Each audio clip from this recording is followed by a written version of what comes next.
Oli kunali kupitanso kumanda kuja kumene kunagona inkosi Mberwa yoyambirira kumeneku anafikako zulozuloli kumene kunafikanso alendo osiyanasiyana ochokera mayiko osiyanasiyana kunotu chifukwa kwafika alendo a mayiko osiyanasiyana ndedzuloli anthu ochokera kuboma komanso akunjawa anafika kumalo kumene kukapereka ulemu kuti mwambo usanayambe lero kufika pachimake kakhale kuti titapereka ulemu kumanda kumeneku choncho lero pamene tikufika pano nde pachimake penipeni pamene mwambo ukhale ukuchitika ndipo lero pamene akhale kukwangula zonse kuti tafika pachimake pa msonkhanowo ndiye kuti president wa dziko lino akhalenso alipo mpano choncho tikhale naye president amene akuyembezeka kuti afike nthawi ina iliyonse zina mwa zimene zikhale zikuchitika pano kuti pakhale zolankhula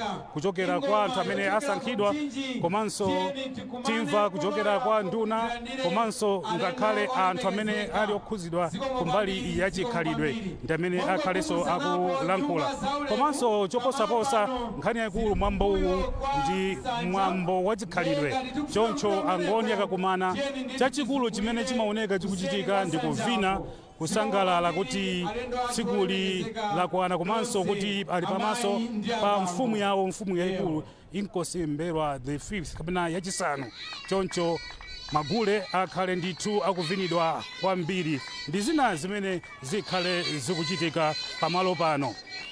A lovely morning to our live transmission here on MBC TV and MBC Radio 1. My name is Peter Makawa and we are broadcasting live at the foot of Hola Mountain here in Mzimba. And this is the Umteto Cultural Festival 2024. This event is celebrated every year by the Ngonis of Mzimba. And they converge at this place because this is the place where the Ngonis settled when they came to Malawi. So in remembrance of that, they always come at this particular place. So welcome.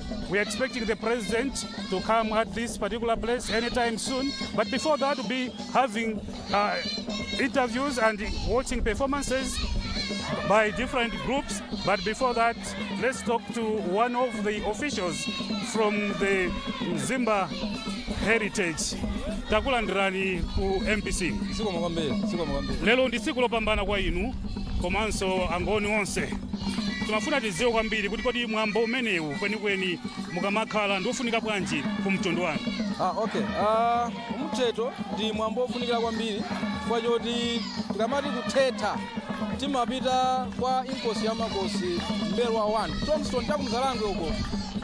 Choyambirira timakathokoza pa botisunga because ife timakhulupirirabe kuti Mzimba is a kingdom. It is a Mombera kingdom. The mwini wake wa Mombera kingdom founder ndi inkosi ya makosi Mberwa 1. Kutengera kuti panopa we are still contact. Dakali ka unit kalipobe timakanthokoza kuti akutisunga bwino. Andi spirit yathu timakhulupirira kuti atiyankha wavomereza komanso walandira kuthokoza kwathu. Tikamuthokoza timampempha kuti apitirize kutisamala. Tikachoka kumeneko timabwera paphiri pamwamba kukondwerera kuti mzimu ya inkosi ya makosi Mberwa 1 yavomereza kuti itisamalaso in the next 12 months. Ndi wofunika kwambiri mwangomenewo. Chaka chino mukukondwerera kwambiri pa mutu kwenikweni ndipo mutu umene munausankha chifukwa chani? Chaka chino tikukondwerera ndi mutu woti tradition it is a catalyst for unity to fight climate change. Kacha mdauko ni nthowa imoza patakolerana ta vanthu tingamalana na nkhani zakunanga vilengiwa. Ise ngeti mangoni tiri kufupi chomene va chilengiwa pa umwanionera navala vakuvala va vinyama nawo pala vakulengiwa tikusamala yayi ndikoti ivi tivalenge yayi ngati siri usamala zolengedwa ndekuti izi sizivalaso ndinofunika kwambiri. Chabwino mwakamba zakufunika kwa zachilengedwe.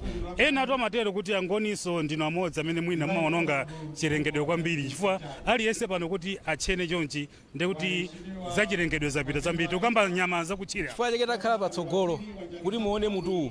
Chifukwa titamva kuti ambiri akuona ngati kuti ifeyo ndi amene tili patsogolo kuononga zinthuzi. Komanso panopa timavomereza kuti nyama zinatha. Tinabweretsano njira ina yake yoti zinthuzi tizipitirizabe komano za artificial kuti tisapitirize kuononga chilengedwe. Nchifukwa chakenso mutu wa chaka chino taona kwambiri kuti tipange titeteze za chilengedwezi. Chifukwa tikamapanga chonchi tisanayambe timakhala ndi ma trainings, timapanga train anthu athu kuti azisamala za chilengedwe tipitirize kuweta kuja amene madziwira kuti ife timaononga komanso ngati kuli anthu oweta kwambiri ifeyo angoni tiziyendera limodzi zoweta za ntchire za chilengedwe tipitirize kuzisamala kuti ifenso mwambo wathu upitirire kuyenda kuti. Mwakhala mukumana pano masiku angapo tatiuzeni zomwe mwakhala muchita kuyambira dzana lija dzulo kufika lero. Okay, tinayamba lachitatu tinali ndi planning meeting komanso ma trainings ndi amakhosi athu. Thursday panali ma trainings pano owawa omama komanso achinyamata regarding theme imene tasankhayi. Dzulo ni pamene tinapita ku Mzalangwe tombstone ya inkosi ya makosi Mberwa 1 zanimanena zija kuti timakathetha tikamati muthetho nkhani yake yayikulu imakhala mmene timapitira ku Mzalangwe. Kwa lero kwambiri ndi zoyankhula. Lero pamene inkosi ya makosi iyankhule kwa anthu ake zokhuzana ndi theme imene tasankha komanso zinthu zambiri zimene zikhuza anthu akumzinda. Chabwino. Nthawi zambiri pamakhala alendo amene mumalandira. Chaka chino mwayitana alendo ochokera ku mayiko ati? Chaka chino tayitana alendo achokera ku Tanzania kusongea, Zambia chipata kwa inkosi ya makosi Mpezeni, kusongea kwa inkosi ya makosi Zulugama, South Africa KwaZulu Natal komanso Zimbabwe. Winanso mmodzi wachokera ku Kenya. Wangozi kuonda zinthuzi chifukwa chakuti iyeyo ndi pan-African president. Ndiye akuonabe kuti izizi kuti panga unite ndiye wabwera kudzakhala nafe. Ndeti ndi alendo ochokera mayiko amenewa. Mmene muso machokera magule kati kapena ndi ma delegates yabe? Ngati ku Zambia kwabwera Ingoma. Pamene ku Tanzania, ku Joni, ku Zimbabwe abwera mafumu ndiye na akuluakulu azachikhalire komanso akuluakulu aboma. Tathokoza kwambiri chifukwa cha nthawi yanu. Amene watu ndi mlembi wa bungwe limene kuyendetsa ntchito imeneyi chaka chino fotokozapo mwa zina zimene zakhala zikuchitika kuchokera dzana lija kufika lero ndipo tamvetsedwa kuti kwabweranso alendo kuchokera mayiko osiyanasiyana chifukwa tu angoni alipo ambiri ndithu muno mu Africa. Chifukwa chake ndithu pali mgwirizano umenewu kuti azitha kumakumana pamodzi kuti ubale wawo usathere choncho ukhalebe kupitirira kuti anthu amene wapoti ndi amodzi azitha kumakhalira naso limodzi.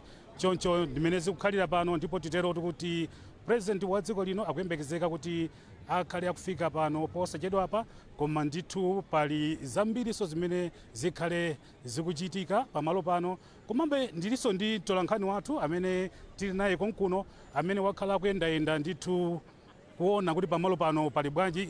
Jackson tabwera utiuzeko pang'ono kuti kodi waona zotani. Koma mwina ndisanacheze nawe ndaonanso pali mulendo wina ofunika kwambiri mwina ababwera iwo ndikuita nanso tapita kwa wauze abwere atole ticheze nawo. Amene ndi Jackson Sichali komabe taonanso pali alendo ena amene pompano akhale akuchoka kuti akalandire mtsogoleri wa dziko lino. Ndiye asanatero jayitane kuti ticheza inu atole ndinu historian anthu ambiri akuzoani choncho mutiuzeko kwambiri mwina mwambo umene kuyendera masiku ano kuchoka mbuyomu ukuthandiza bwanji kuyanjanisa angoni mu dziko muno?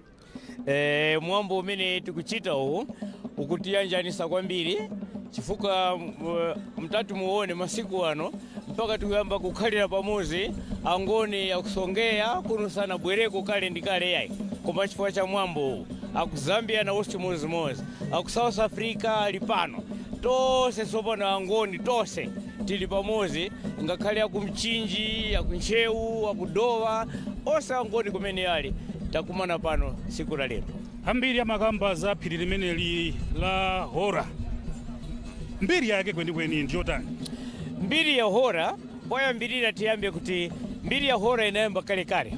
Poyamba panali akafura kuno, akafura anakhala kuno, kenaka anabwera timati Iron Age anthu amene anayamba kuti apange ng'anjo kuyamba zisulo anakhalapo kuno. Kenaka pamene angona mabwera anabwera zafika kuno, anaona kuti kuno kuli amene amakhala kuno Baza Dokowe anali kuno, inkosi ya makosi Mberwa ndi angoni wose akubwera Baza Dokowe anali pano. Ndi mbiri ya phiriri ndakuti kanali kanthawi kena kake kamene Baza Dokowe ndi angoni sanamvane kwenikweni, sanamvane bwinobwino, koma atakwera phiri la Hora ili. Kenaka angoni anafuna kumenya nkhondo, koma nkhondo ija inatha, panalibe kuti kapena anaphana kana anatani, ayi inatha mwabata. Chifukwa inkosi ya makosi Mberwa anachita order kuti ayi Baza usamchita kalikonse, ndi mbwezi wathu ndi mbale wathu. Choncho ndikakhala pano kumbuyo uko ndikuona kuli nyumba zingapo, komanso paphiri apo patunda apo ndikuona pali nyumba. Mungatilongosolere nyumba zimenezi kwenikweni kuti kodi zikuyimiranji? Okay. Nyumba zimenezi panopa makolo wathu ataona kuti tizita celebrate panopa 1956 anabwera poso, ndife tinayamba pano 2008 pozafika 2011 ana Chiefs Council inagwirizana kuti pano amangepo manyumba kuti makosi athu akamabwera asavutike kogona, azigona pano. Ndiye manyumba wose ali pano awa ndi manyumba anamangidwa wose kuyimbira nkhosi iliyonse, malimoto azikagona kuma rest house amagona pano. Ndiye iyi timati Royal Village, ndi muzi wachifumu, moti uko kuli nyumba ya inkosi ya makosi Mberwa, andeni uko kuli makosi wose ya Mtwaro, wose mafumu wose ya muno mu Mzimba ali kumeneko. Chabwino. So mwambo ngati umene ukatha nyumba zimene zimagwira ntchito yanji? Mwambo umene ukatha poti kwenikweni zatha chaka chino. Chaka chatha zinatha koma sizinatha kwenikweni. Malire athu malingana yathu oti titayamba tourism. Titachita tourism ndoti anthu azibwera kunoko asavutike pogona. Amene akufuna kugona mnyumba ya Mtwaro ndoti iwe ndiwe wagona mnyumba imene azilipira kanga chepe. Paliso nyumba uku ya inkosi ya makosi His Majesty Mberwa 5 ili pakati, ndoti munthu atayena ndikafuna kugona mnyumba imeneyo ndoti wachita higher Edingeni headquarters, ndoti ayena kupereka sukali kosi. Koma zonsezo Chiefs Council ichita arrange pamodzi ndi Mzimba Heritage kuti aone kuti tingachite bwanji kuti tourism. Tipemphaso anzathu a Ministry of Tourism kuti tithandizane kuti tikhale bwanji. Chabwino, tinamvetsedwa kuti kwabwera alendo kuchokera mayiko osiyanasiyana, koma dziko limene mafuna mukambepo kwambiri ndi South Africa. Ndinaona Mberwa 5 inkosi chaka chapitacho anapita ku South Africa. Panonso tinaona kuti kubwera anthu ambirimbiri kuchokera ku South Africa. Ubale wa anthu awiri amene kwenikweni, mayiko awiri amene uli pati kwenikweni? Ubale weniweni ndi yakuti angoni amene ali muno anachokera ku South Africa, anachokera ku Zululand.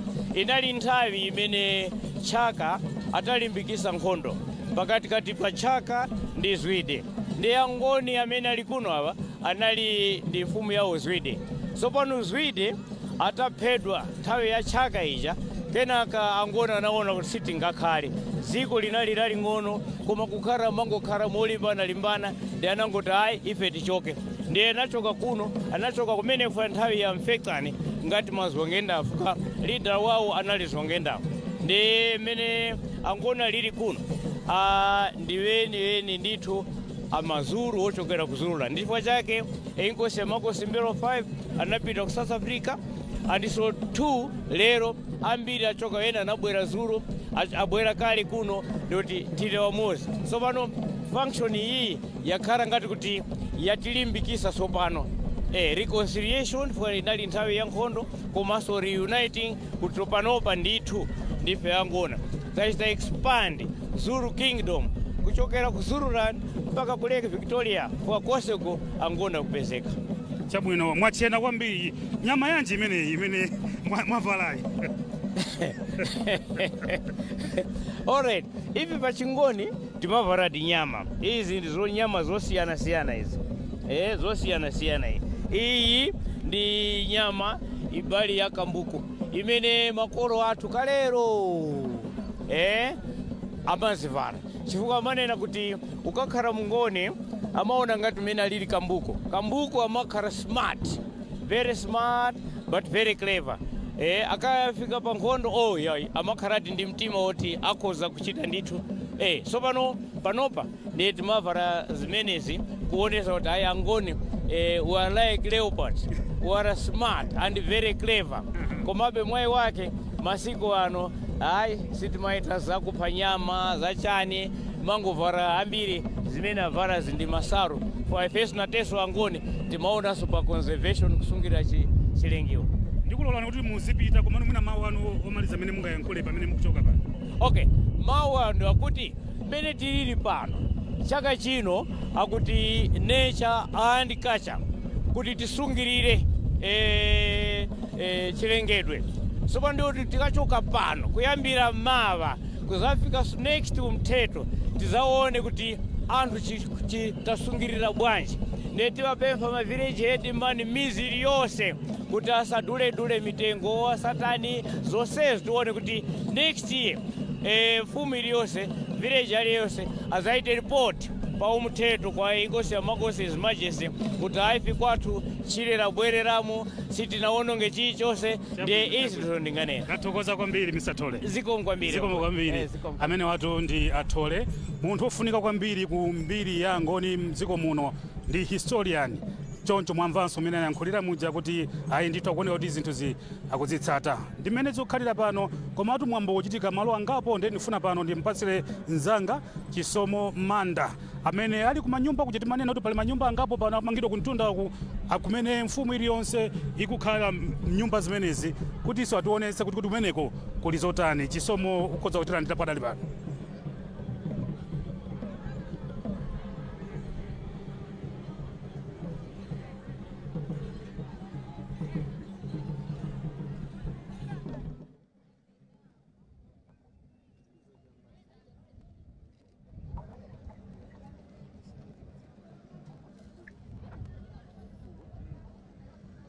Zokwambirito nzanga pita makawa zona dito ine ndili mbali ina ya pamalo pomwepo pa hola pamenetu pakuchitikira mwambo umene wa Mtheto wa chakatu chimene cha 2024 monga mene mwavamo kuti mtsogolo dziko lino akhaletu akufika pamalo pano posachedwa apa. Komanso palito anthu osiyana-siyana amene afika kale pamalo pano, anthu amaikoto osiyana-siyana amenetu akufuna kuti akhale nawo pamwambo wakuzirwa chomene pamwambo ofunikira kwambiri, mwambo umene wa Mtheto, mwambo umene wa angoni akumzimba, angoni a jere.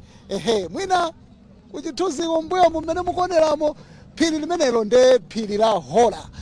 Ukakwera pamwambapo umathatu kuona ngakhale pa mzimba boma umatha kumaona ndithu bwinobwino maview osiyana-siyana. Komanso ukayang'ana mbali ina umatha kuona ku Zambia, umatha kuona ndithunso nyanja yathu ija yokongola ya Lake Malawi. Ndi phiri lofunikira kwambiri pa ungoni chifukwa ndi phiriso limene angoni amene wajere anafikira pamenepa nkumakhala kumabalalika mu mzimba muno, kumayenda madera osiyana-siyana, embangweni, emchisweni. Anthu amadabwa kuti mayina akumeneko atamati emlangeni amangoti amatanthauza kuti ku, mukava ena amati enzuzu, hayi kulibe enzuzu, koma kuti emlangeni emchisweni ikwendeni amatanthauza kuti ku ikwendeni. Nde nyumbaso zimene mukuziona kumbuyo kwangaku ndi nyumbatu za mafumu amenetu ali pansi pa fumu imene yayikulu Inkosi ya Makhosi Mberwa 5. Nyumba zimenezi zimeyimiratu mafumu onse achingonito amenetu amayithandizira fumu yayikulu imeneyi Mberwa kuti igwire ntchito zake ndithu yopanga save anthu amumzimba muno. Tsopano apa ndili ndi George Chitaya, mmodzi mwa atolankhani kuno ku chigawo chakumpoto. Yeyu amagwiratu ntchito ndi wireless ya VOL, Voice of Livingstonia. Ngofuna kuti atifotokozere chifukwa mkuluyi amalembalemba zokhudzana ndi mbiri ya dziko lino komanso zokhudzana ndi moyo kuti kodi moyo ungayende motani. George, ndikulandire moyo. zikomo kwambiri. Aha, ndi makamba za mbiri imeneyi ya Angoni. Mwina pang'ono ungatitsanyulireko zotani George Maona? Zona Angoni ndi mtundu wa anthu amene anabwera kuno chifukwa cha nkhondo. Pali magulu osiyanasiyana a Angoni. Kuli andwandwe, athethwa ndi ena ku South Africa kuja. Ndiye nkhondo ija ya Shaka Zulu itakula, Angoni ena agulu la ndwandwe motsogozedwa ndi Ziwangendaba anathawako ku South Africa kumayenda m'mayiko ngati Swaziland, mayiko ngati Mozambique, Zimbabwe, Zambia, kenaka anadzafika ku Malawi. Atakhalakhala chakuyamba ngweni uko anadutsa kupita ku Tanzania. Koma kumene kuja Ziwangendaba atamwalira pamene anabwerera Angoni ena anapita ku Zambia motsogozedwa ndi Mpezeni, ena anabwera kuno motsogozedwa ndi Mberwa. Ndiye kunoko kuhora ndi kumene tili kukumbukira nkhani imene iyi. Chabwino. Mwina ndikuona kuti mtsogoleri wa dziko lino posachedwa apa akhale akufika pamalo pano. George, ubwereso kanthawi kena kuti masulire mbiri ya Angoni amene wabwinobwino. Ndi amene George Chitaya kufotokoza ndithu zina za mbiri ya Angoni akuno kumzimba. Ndipo posachedwa apa bwanji ndimbwezereso mzanga Peter Makawa kutito apitirize kukupatsirani zosiyanasiyana pa ground pamenene ndikhale ndikunyamuka pano kupitatu ku nyumba imenetu kuli Mberwa yachisanu. Kumeneko akakumane ndi mtsogoleri wa dziko lino kumulandira kumupanga welcome pamalo pano ku mwambo wa chaka chino wa umthetho. Peter Makawa, ukundimva mzanga? Kutsogoloku kudzanja lamanja pa nsanja imene patakhale inkosi ya makhosi athu Mberwa. Zikomo kwambiri, takuthokozani.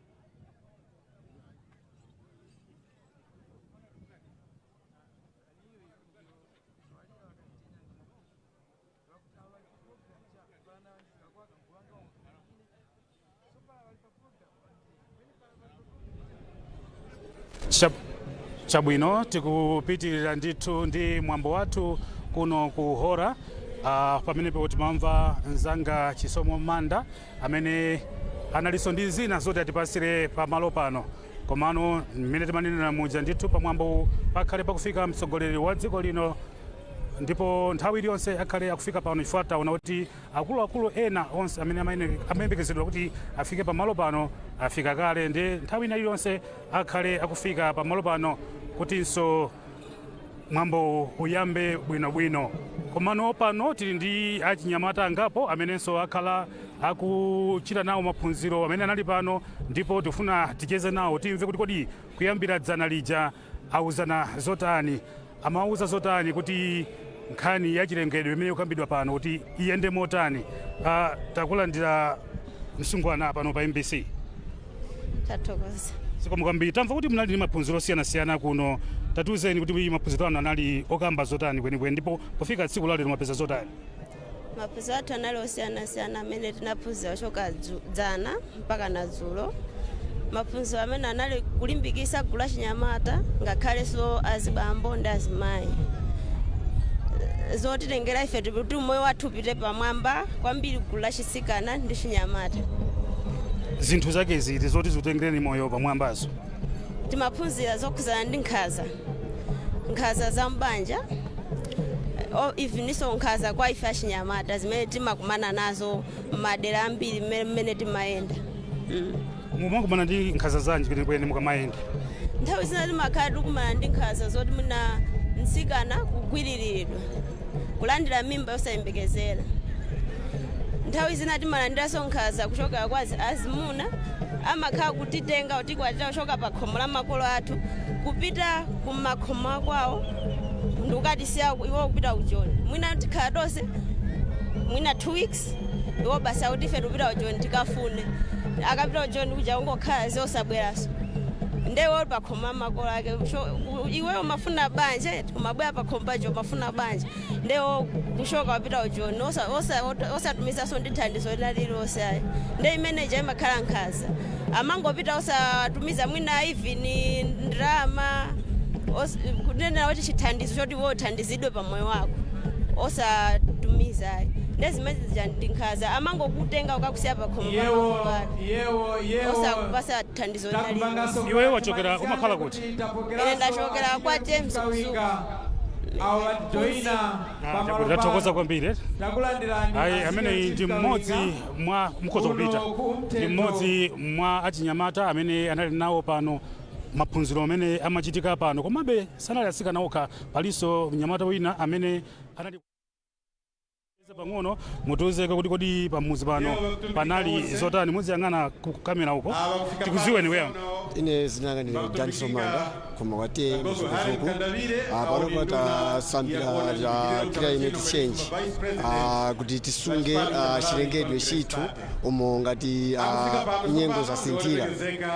Tawashinyamata tiyena kwa washinyamata wapinga pa mtima kusungulira chilengedwe chithu ngati makuni au ngati badule ithu kweniso na kusatira koso makuni au ngati tisikapa nthazi tawashinyamata ngati ya vipaso au watisambizwa kuti tikwena kuwapanda vipasi makuni ya vipaso ngati mango nthoshi kweniso mauranje ena kuti patingapanda sono kuti mbaka 5 years mbwe tingamanya kukororanga makuti ngati vilanga ngati tawashinyamata kuti tireke kusuzika ngati tisikapa nthazi za chilengedwe chithu kweniso tangusambiraso kuti washinyamata wakwena kwa yumosa wakulimbikira kuti ivyo wakupanga plani wakwena kuti wamanye kuvifiska ndipanga vifiska ulu wachinyamata tikusangana nawo ma challenges yithu anyake au ngati pachitinga kuti kusukuru kuti tika kusukuru mwetusanga kuti panji tina vilakolako vinyake vivyomanya kuti timbanizika ngati fees ya tisuru choya kuti watasambira kuti tipanje timakuni kuti ngati mango na nthoshi manga zimo zake zakutivuira kuti ngati tikatwanga kombali kusambizira koso na wanyitu ngati maguru mwana mayufishi kilabu kutola pombali kuti vilatapanga paguru vila tisambizire koso wanyitu apo ise tikupanga ngati vayufi pakumana kwitu kweniso tangosambiraso kuti dawa chinyamata wanandi tikupangika nkhaza ngati kwa sungwana mmalo makuti mwana timtume kusukuru mbwenu vapapitu usanga kuti vakusuwira nkaka kumwanga mowa zazi kuanga kuti ningaza izo ngati tikutondeka kuti wana tashinyamata tikutepa nthazi pa nkhani ya sukuru ndipo tasambizikika kuti vashinyamata tikwenanga kuwanga pa maguru mwakusambizikana na kuti palata pa guru kuli mabungwe ngati awa ngati vira kuti ngati tutepa kulutizika sukuru makuti mpaka magozi ithu awo tapangana ngalutepa nthazi kweniso tangondera kuti tashinyamata tikusangana kuti tina ma challenges yakuti usange para ndevasungwana chomene vanyitu para vauta kusukuru mbwenu para nyengo ya holiday mbwe vashinyamata oro madhodha vapusika kuvishi kukaya ivyo gati kale nyengo ya kumanyima tikaeje kupangirwa kuti ngaruta kweni vatisambizwa kuti usange para tasangika na uruwari kwa nthumbo tikwenera kuti tireke kutengwa para nyengo ithu indakwane kufuma pa 15 kufika pa 18 tikwenera kuti tireke kutengwa kweniso turute kumakaya kwitu vapapitu atipwererere tirere nthumbo ila makuti mwana yula vapapitu arere kweni tuteso vichi kuti wereso kusukuru mpaka turute pa umaliro wakuti tikafisike gozi itu kweniso tangosangala kuti para tiri na vyakutondeka vitu tingasanga nthowa yakuti tingatola kulera mwene uyo wangativwiranga kuti mpaka tifisike gozi itu ngati kusukuru chimozimozi tashinyamata atathokoza kwambiri zikuoneka kuti mwaphunziradi zambiri zikomo kwambiri tiloleni kuti mupite ndi mmene zikukhalira pano ndithu tamvako kuchokera kwa wachinyamata mmodzi amene amalandira nawo maphunziro kuno ku Umthetho kuyambira lachitatu lija kufika dzuloli ndipo lero ndi pamene tikukwangula zonse panotu President wa dziko lino akuoneka kuti ndithu woyandikira kufika chifukwa galimoto zija zimene zimatsogolera pa debito president zayamba kumamveka ndithu pamalo pano ndiye pamene zili choncho ndikufuna ndikuperekeniso kwa nzanga Chisomo Manda kuti nayenso atipatsire atiuze kuti mbali imene aliyo kuli zotani. Chisomo.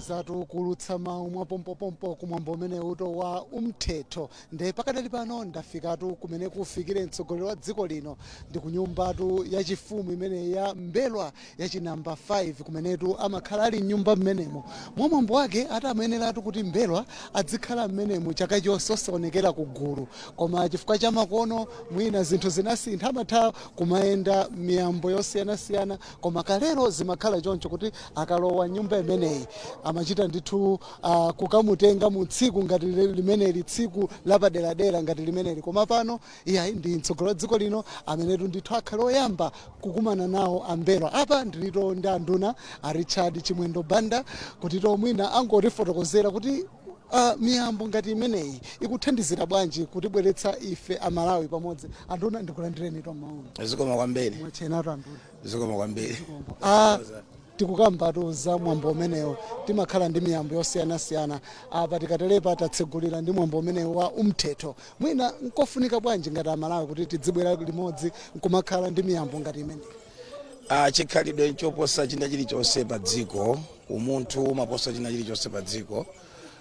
Chikhalidwe ichi chachingoni chokoma cha fungo labwino chimabweretsa anthu onse a mitundu ina yonse pamodzi uzasanganawo limodzi kuyambira ine yake Angoni maiko onse odzungulira kuno ku Africa ku Mozambique ku Tanzania ku South Africa ku Swaziland ku Zambia onsewo abwera ali kuno Amalawi onse abwera ali kuno zimathandizira kuti anthu tizipitiriza kuyanjana zimathandizira kuti anthu tizipitiriza kupititsa patsogolo chikhalidwe chathu komanso kuonetsetsa kuti umodzi pakati pa ife anthu kupitirira imakhala nthawi yachisangalalo nthawi yonyadira chikhalidwe chathu ndi mtundu wathu ngati anthu aku Malawi ngati anthu aku Africa. Ndaonatu pali anthu a mitundu yosiyanasiyana monga mmene mwayankhuliramo komanso anthu ochokera mmeko osiyanasiyana mwina nkofunika bwanji kuti Amalawi tidzibwera limodzi nkumakhala ngati fuko limodzi ngati anthu amodzi. Munthu akapanda kunyadira chikhalidwe chake munthu ameneyo ali ndi tsoka. Munthu akapanda kunyadira mtundu wake munthu amene ali ndi tsoka komanso tsoka amene munthu amakhala opangitsa manyazi. Aliyense azinyadira mtundu wake aliyense azinyadira chikhalidwe chake. Muchikhalidwe mumatuka zipatso zambiri umodzi chiyanjano kutukulana kupititsa zinthu zambiri patsogolo zimenezi zimapangitsa kuti dziko lizitukuka. Taonani pano ndikuti nkhani zokopa alendo zambirimbiri zimene pano pa malonda ochuluka tsopano ndikuti anthu apindula sanapindule chifukwa cha kungobwera kokha achita ndalama anyana ndi anthu adziwana ndi anthu tikatecha nkuti chimakhala kuti chikhalidwe chikupita patsogolo. Mwina anduna ndikuloleni kuti mukalandira president pamene tikuona kuti zonse zanunkhira pano ndi amenewotu nduna ndithu kufotokoza kuti chikhalidwe nchofunikira kwambiri ndithu ngati Amalawi kuti tidzibwera pamodzi kukhala limodzi ngati fuko limodzi ndetu posachedwa pa mtsogolo dziko linotu akhale akufika nyumba imenetu muli mfumu ya Ngoni akumzimba Mbelwa yachinamba 5 kutito ndithu akumane timatikete sekho pa Chingerezi kuti ayi ndafika ine ndinalonjeza kuti ndikhale ndikubwera mwambo umenewu ndafika ndipo tikufuna kuti tiyanjanitse fukoli ngati ife Amalawi nde timamvanso kuti malipoti okuti mfumu ija ya Ngoni mdziko limene la South Africa ikhale ikufika anapangatu kovimu kumawako kuti akhala akufika tikuwuzani ngati zikhale moteromo chifukwa pachati zinthawi zina zinthu zimatha kusintha kuona tuyankhula moteromo. Chimene chikuchitika pakadali pano nchakuti ndithu amati impi amene watu ndi asilikali a mfumu ya ikulu ya Ngoni Mbelwa afika ndithu anali kutsogolo kwa galimoto za mtsogolo wa dziko lino ndetu akuimba mosangalala ndikuona palivini ana ang'ono apa akuimbira nawo limodzi kukhala limodzi ndithu kutito ndimpi za mibadwa ikubwerayi ndithu. Tsono pakadali pano pakufika anthu akuluakulu ndithu aboma pamenetu ndithu tikunena kuti mtsogolo dziko lino posachedwa apa akhalenso akufika ndithu pamalo pano kutito apite nyumba imeneyi ya mfumu yayikulu Mbelwa kuno kumzimba. ndimafotokoza kuti mwambo umenewu ndithu unayamba lachinayi lino, koma ndithu umayamba ndi zokambirana conference, maconference achinyamata kukambirana, azimayi kukambirana, komanso azibambo kukambirana nkhani zimene zikuwakhudza. Ndi nkhanizo akukambirana chotero amapita ndithu kwa mafumu awo kukafotokoza kuti ife takambirana zotere, takambirana monga nkhani za chilengedwe kuti chikutha muno mu mzimba tipange motani, nde zikakhala moteromo nde kuti mafumu amakapanga brief mtsogolo wa dziko lino nkhani zosiyanasiyana, ndipo zimafunika boma kuti mutithandizire, nde zimakhala nkhani zosiyanasiyana zimene amakambirana ku msonkhano umenewu wa mthetho. Pakadali pano amayenda abambo, anyamata ndi asungwana, mtsogoleri wa dziko linotu wafika ku nyumba ndithu yachifumu imenetu ndi Royal Palace konkunotu ku mzimba kuhola kumenetu kumachitikira mwambo umenewu. Nyumbayi ili pakaphiriphiri chonchi, ndipo nyumbayi yomangidwa ndithu mwamakono chifukwa ndi yomwe ili ndi inamangidwa ndi miyala yokhayokha. Kwa amene mukumvetsera MBC Radio 1 ndi nyumba ndithu yayikulu ndithu imene inamangidwa ndi miyala, komanso pamalo pano ndithu monga mmene mayankhulira koyamba kuja kuti pafika mafumu a Chingoni kuchokeranso m'madera osiyanasiyana kungotsimikiza kuti Angoni ndi amodzi samalekana. Ndipo kupatulapo ndimangofuna ndikuonetsereni, ndikupatseni chithunzithunzi kuti nyumba imeneyi yatalikirana bwanji ndi pamalo pamene pakuchitika mwambo umene wa mthetho. Ndimalipa ndeti ngoti magiraundi mwina awiri ndekuti umakhala kuti wafika pa giraundi ya hola, koma chimene mwina ndingayankhule kuti nyumbayi ili pamwamba ndekuti ukayang'ana mbali inayi pamenetu umaonatu phiri lija lokongola la hola. Ndimafotokoza kuti phiri la hola ndi phiri loti ndi phiri limene umati ukakwerapo umatha kumaonatu ndithu kumzimba pa boma, ndithu kuona bwinobwino pa mzimba boma kuti kodi pali motani, komanso umatha kuona malo ngati ku Zambia, malo ena ku Zambia kumeneko kumatha kuwaona ukakwera pa phiri limeneli la hola. Nde amayenda abambo pakadali pano mtsogolo dziko linotu watsika galimoto, ndipo wavala zachingoni ndithu kungoonetseratu kuti ndi mwambo ndithu wa Angoni kukhala nawo limodzi. Angoni avala pakadali pano akupereka moni kwa mafumu osiyanasiyana amenetu afika pamalo pano ndithu. Afikanso ndi amaya ku nyumba, the first lady Madam Monica Chakwera ali nawo ndithu kuti akhale nawo pamwambo umene wa umthetho.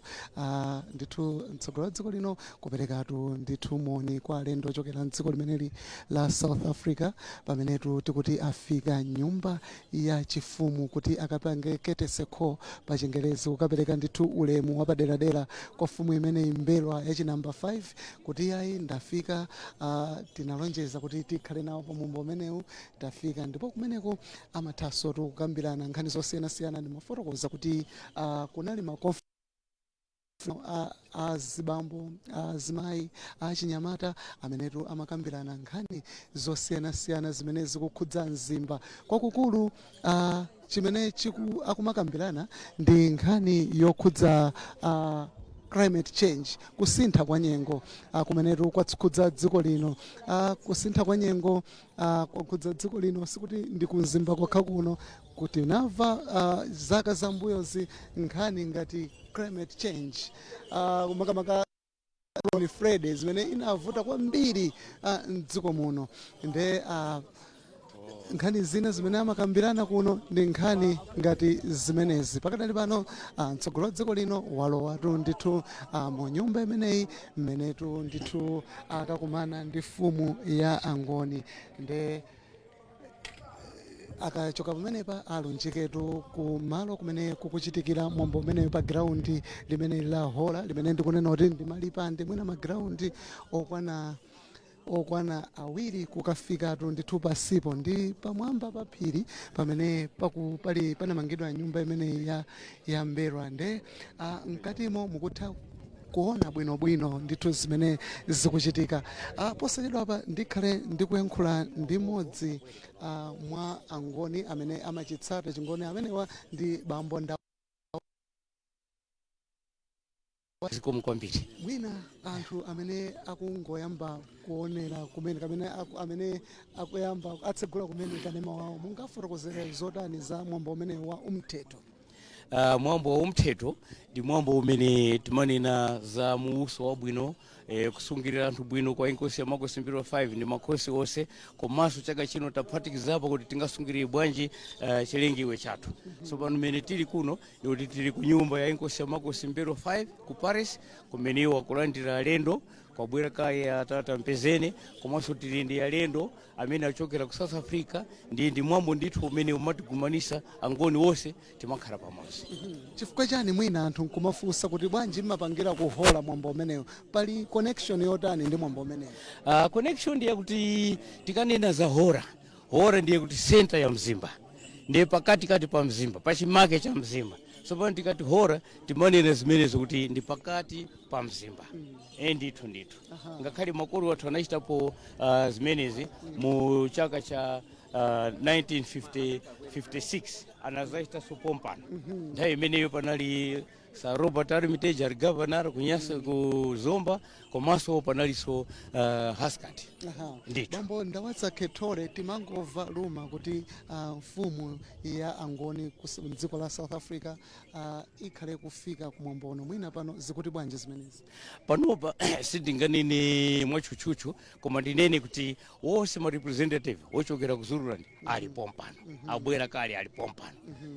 Chabwino. Iye ndikuthokozeni bambo ndawaza Kethole pondipatsatu information imene. Zikomo kwambiri. Iye amenewoto ndi bambo ndawaza Kethole, mmodzi mwa angoni amene amachitsatira bwino chingoni, kufotokozatu ndithu kuti onse nthumwi za fumu ya Azulu makapaka ya fumu imene ya angoni afika kale ndithu kunoku ku hora. Nde pano bwanji ndikupatsirani kwa nzanga Peter Makawa ku groundiko kuti apitirize ndi mwambo umenewu pamene ife tikuchoka kuno kumenetu mtsogolo wa dziko lino akukumana ndi fumu ya angoni akuno kumzimba angoni ajere. Zomwe kwambiri nzanga Peter.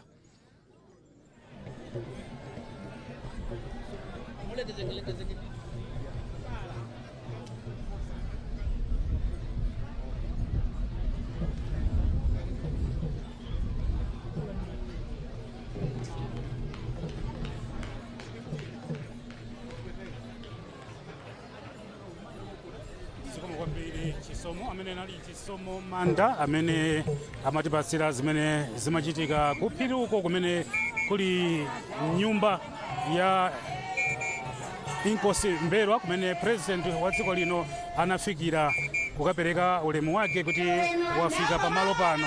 Choncho ndi mmene zikukhalira pamalo pano. Nakamba paja kuti ndi nzangaso pano Jackson Sijali amene ndi mtolankhani wathu. Jackson, tabwera utiuzeko zina ndi zina zimene ukuona pamuzi pano. Wakhala kuyendayenda, pali zotani zimene ukathe kuwauza Malawi, zina zimene wakhala ukuona mwina zimene sakuziona pa television komanso sakumvera pa radio MBC Radio 1? Zikomo kwambiri nzanga Peter. Pamwambo wa muthetho ndi mwambo waukulu kwambiri umene kumakhala anthu ochuluka kwambiri, more especially amenenso ndi mafumu ochokera m'madera osiyanasiyana. Ndaonapo kunena kuti Paramount Chief Kiyungu afika malo ano, kumbira kukhatape afika malo ano, ochokera kurumpi as well Paramount Chief Chikuta Mayembe naso wafika so malo ano. Ndi chinthu chokondetsa kwambiri chikuonena kuti culture is very important when we talk about unity. Umodzi ndi wofunika kwambiri, ndi mafumu akamabwera pamodzi kumakhala pamodzi ndi kuchitira zinthu limodzi. Izi zinthu kwambiri maka potukula dziko lino. Monga kudziwa anzanga Peter, mtsogoleri wa dziko lino wakhala kukamba nthawi zambiri kunena kuti sindingagwire ntchito ndekha popanda mafumu. Nchifukwa chake tikuona kuti mafumu osiyanasiyana kuchokera ku zigawo zosiyanasiyana afika malo ano, ngakhale kuti mfumu imene ili mwini filimu wa event imene ndi inkosi ya makosi Mberwa komano taonabe akiyungu taonabe nditu akunkhatabe akurumbi afikaso maroa chabwino tathokoza kwambiri Jackson tikufunanso kanthawi kena koma ndi mmene tachezera pamenepo ndi Jackson Sichali kutiuza mmene alendo ena akufikira pamuzi pano abwera ndithu mafumu akuluakulu amenenso afika kuno kuti azakhale nawo pamwambo umenewu koma tinakamba kuti kumayambiriro kuja kunali maphunziro osiyanasiyana tinamva kuchokera kwa achinyamata amene atiuzapo zimene amaphunzitsidwa komanso panali makolo azimayi sonali ndi gawo lawo limene anali kuphunzira pamuzi pano. Mayi tikuziweni koyamba dzina lanu ndi kumene mwachokera. Ine zina langa ndine Margaret Tembo kuchokera tiye Bizukuzuku. Tamva kuti pano panali maphunziro osiyanasiyana kunali achinyamata abambo komanso inu amayi mwina mungatiuzeko zina zimene mumakambirana pamuzi pano tsiku la lero lisanafike. Ndizoona maphunziro analipodi kuno kuhora ndiponso taphunzirapo zambiri monga za nkhanza za mkhala m'manyumba ndi azibambo. Pali njira folo zimene zili zopangidwa nkhanza. 1 nkhanza yake ndiyogonana. Pamakhala zibambo ena oti mwina mwache m'manyumba mwathumu amakapita kumowa ndiye ndi cholinga choti mzimayi kuona kuti bambo walezera kwambiri ndiye kuti bambo bwerani kunoko iyayi bambo mowa ukathakaye ndi pamene mwina mwache tingathe kugonana inuyo ndine ndiye malo moti kulowoledwaku ndiye timasachita mantha ndi kugonana mosayembekezera pamenepo kugonana mwa nkhanza muja kufikira kugonana ndithu mwamphamvu kuti mtendere umasowa toyamba. Pali nkhanza ina imene tinaphunzira ndi akuti mwina mwache taphika ndiwo zija wapita kumazi ndiwo zili pa moto ndiwo zija zapserera asanafunse bambo bwinobwino kuti kodi ndi chifukwa chani ndiwo zapserera kupezeka kuti bamboja akukumenya kufunsana bambo sitingakambirane bwinobwino ndi chinthu chimene zapserera ndiwo sinakufuna kwanga koma mzibambo usamvesesa sana amatani amamenya mkazi imene ija ndi nkhanzaso. Pali nkhanza ya chuma bambo ndi ineyo talima bwinobwino munda mwathu takolola ndiye pese mariketi aja pesa kuti wanyamula mzibamboja kuti siuloledwa mzimayi kuti ukatani ukagulise paiwe wekha ndipita ineyo manengana ndi kuti ndine head wa panyumba pano ata ukagulisa kujako atagulisa amatenga ndalama zija zonse ukamwera mowa ija ndi nkhanza. Paliso nkhanza ina yache ndi ana yanathu enati mulungu anatilola kupita kuchoni ndiye anaja atapeza ndalama kuchoni ndalama zimazabwera mwina mwache kwanza bambo yekha kapena mzimayi kuti aonese ndalama kwanza ake uja amakhala kuti iye aonena kuti kodi mwana unabereka ndiwo mphamvu siyanga imene ijaso nayo ndi nkhanza. Ayi tathokoza kwambiri mayi chifukwa chotulongosolera zina mwa nkhanza zimene mwaphunzitsidwa kuno zikomo kwambiri. Zikomo. Pomwepo tinazaphunziranso kuti kodi ndi chifukwa chani ifa zimakhala zochuluka kuno kwathu kumpoto monga kwati Mzukuzuku yoti anyamata ambiri amakonda kusimangirira kupezeka kuti mwina mwache anatenga ngongole koma choti achite palibe ndalama ja anatha kumwera mowa iye amafuna kuti zindichoke amatha kutenga chingwe kusimangirira komanso kulezera kwambiri kuoloka msinje ataoloka msinje kuona mazi aja amaona ngati china chache choti ndi chabwinobwino munthu uja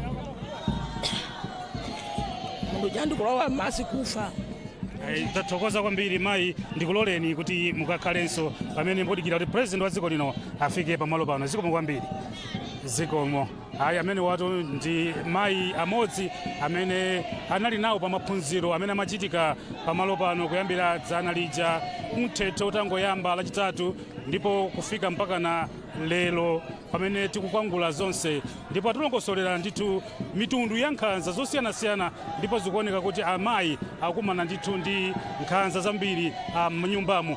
Pano akuchitika zambiri mmene tikuonera pabwalopa pali magulu osiyanasiyana. Tifuna ticheze ndi mmodzi mwa atsogoleri a magulu amene ali pano, amene akhalanso akutumikira kwambiri, amene abwera ndi gulu. Kodi mwabwera ndi gulu lake liti? Ine ndine Zakeyo Matekenya Jere, ine ni chairman wa ingoma wa mzukuzuku ingoma. Ikuoneka kuti mzukuzuku yabeba ku yabeba tichomene kuyabeba tizona. Atuzeni zambiri za gulu lanu kuti mumandumikira bwanji kuti kuthandizira kuti nkhani ya chingoni kapena kuti mtundu wa chingoni ndi chikhalidwe chake zisathe muziko muno. Ichi tikuchita kawiri tikukumana ise kuti mwambo withu urutire munthazi ngani ingoma iyi fuka vakale kwanga nkhondo vangoni vapapi vithu vakale kwanga nkhondo lekani vako zinganga mikondo iyi chisikango ichi kuti nkhondo para vakurwa ikhalenge yakuwina leka chikwa chake nasezutavana tilitolerako vyose kuti kacha itu ingamaranga leka ndikuitira mthazi kuti tingawereranga cha vyose vitikuitiroke mthazi imoti kuti chikanthe bwana. Munabwera liti kuno ndabwera lachitatu kuti mkhuwa withu tiutire nawo makora. Chabwino ndiye mwina anthu mungauzepo zotani kufunika kwa magulu ngati anuwa makamaka pa chikhalidwe cha dziko lino? Vantu ngaphalirapo fika chikhalidwe chithu ngakuzirwa fakale vinthu vikendanga makora chomeni lero vana nawonso kuti vinthu vendenge makora vakwena kurondezgange papikali vakachitangachi vakachitanga. Chifukwa chake tikuvachisika vantu na vana wose mmakaya kuti gule withu watenge munthazi chikhalidwe chithu chingamaranga cha fika patalekerera ndikuti chikhalidwe chimarenga ndithu vawa. China chimene chikuonesa kuti chikhalidwe chikutha ndikutha kwa chilankhulo cha chingoni.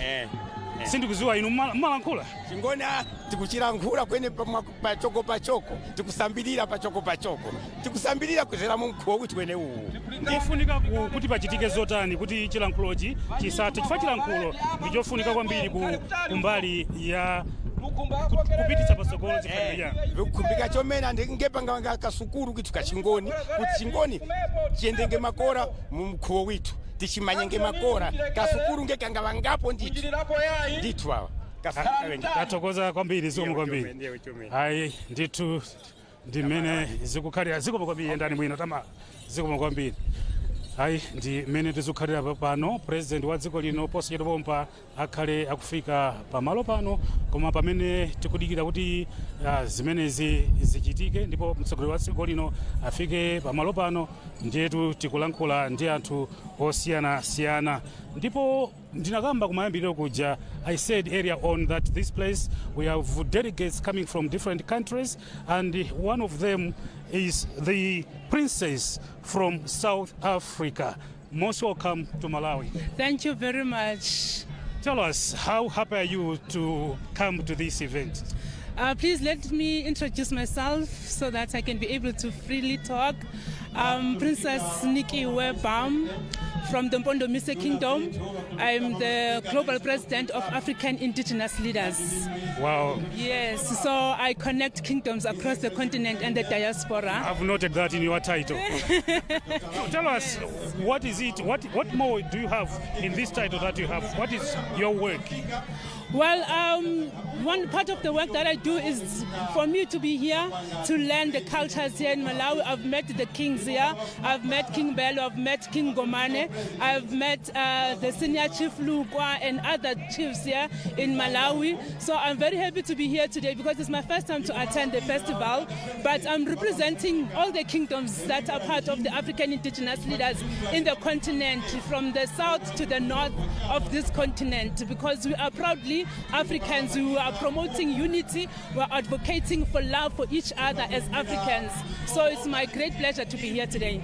So this being your first time to be here, what is your impression of the Umteto Cultural Festival? Well, I want to see all the dances and I also want to join in. I want to go home learning how to dance Ingoma.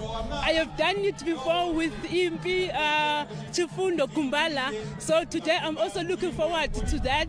I want to experience that because I have always wanted to be here and experience the culture. It's not my first time to be in Malawi. I was here for the royal wedding of Nkosi Gomane. You understand that he has married one of us from South Africa as well. So I have I've been exposed to the culture, but what I love most is that there's nothing that is different from what we are seeing in South Africa and from other countries. So what we are seeing here is more like I'm in South Africa because I'm seeing Zulu people, I'm seeing like what I normally see in my own country. So that is why it's very important for us to advocate for unity in Africa so that we are not separated, we are fighting tribalism, we just have to embrace our cultures.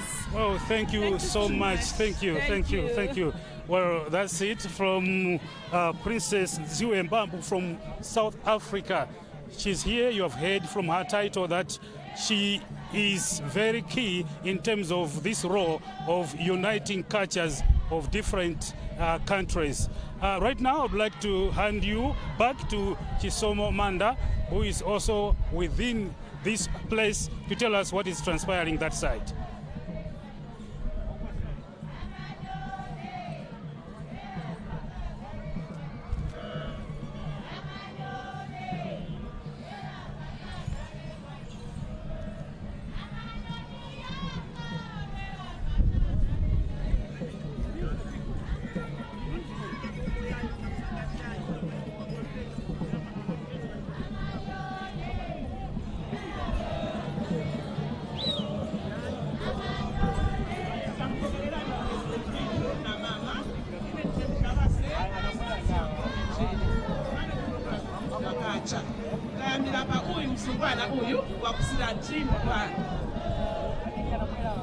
Grinding stone zakale kweniso nyama hii ni kwembe, hii ni nyama tawangoni kumani,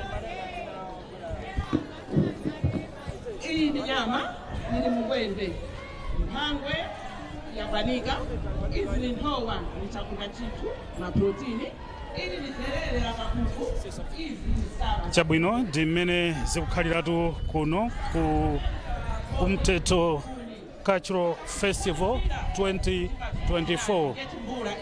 Nzanga Chisomo Manda nampasira komabe ndikuona kuti mwina sitikumvana bwino choncho tikuona no pakadali pano kuti president wa dziko lino Dr.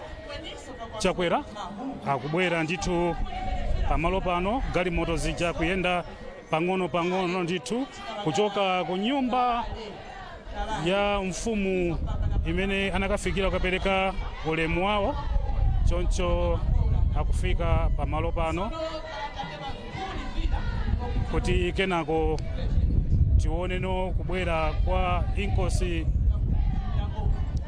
Mberwa imene izakhale ndithu yomalizira kufika pamalo pano, pamene no kenako mwambo uzayambe ndi zolankhula komanso magule osiyanasiyana amene afika pano akhalenso ndithu akupatsidwa mpata kuti aonese luso lawo pamalo pano.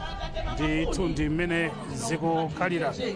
Mwambo unayamba dzana mmene tanenera muja, ndipo tu kwa anthu amene timachokera ku Mzuzu, ngakhale mzinda wa Mzuzu umaonetsa kuti mdziko muno mukuchitika china chake chachikulu, makamaka kuchuluka kwa anthu amene anali mu mzinda umenewu, amene anali kuchita zosiyanasiyana, shopping komanso ngakhale kupeseka malo ena azisangalalo osiyanasiyana, komanso ngakhale mavalidwe a anthu amaonetsa ndithu kuti chachikulu china chake ndithu chikuchitika, makamaka chogwirizana ndi nkhani ya chikhalidwe mdziko muno.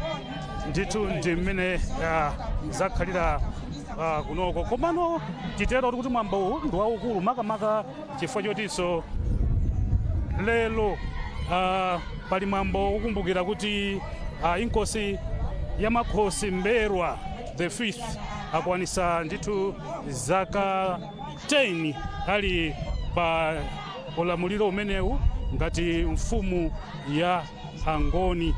Choncho tinganene kuti chisangalalo ichi sitingosangalira chabe kuti ndi umthetho kapena kuti mwambo wa chikhalidwe, komanso nkhani imene kuti by the Ministry of Natural Resources and Climate Change, Environmental Affairs Department, and we are here to demonstrate how management of the environment, management of biodiversity is linked to culture and our livelihoods. With me is also the colleagues from the District Environment Office. So as a ministry, we have put in place the different documents and strategies that should govern and manage environment and biodiversity. In all this, we are linking this to the culture of the people and also the livelihoods. As you can see, from the district perspective, we have here products that come from natural resources, which means if we don't manage our environment properly, it is going to have a bearing or a negative effect on the lives of people. So this is honey that is good for nutrition. It has medicinal values. So this is the kind of interlinkage that is there between managing the environment, managing our biodiversity, but also putting the right strategies so that culture should also progress. Thank you so much.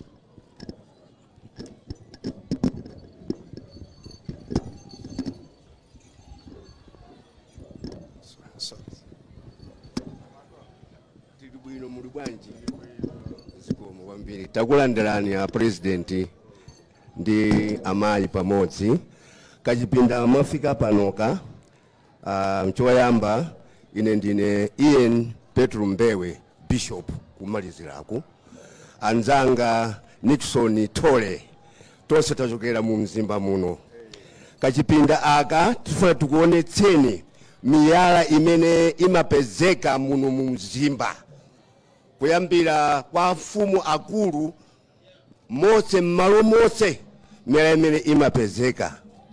Miyala iyi ndi ya mtengo wapatali.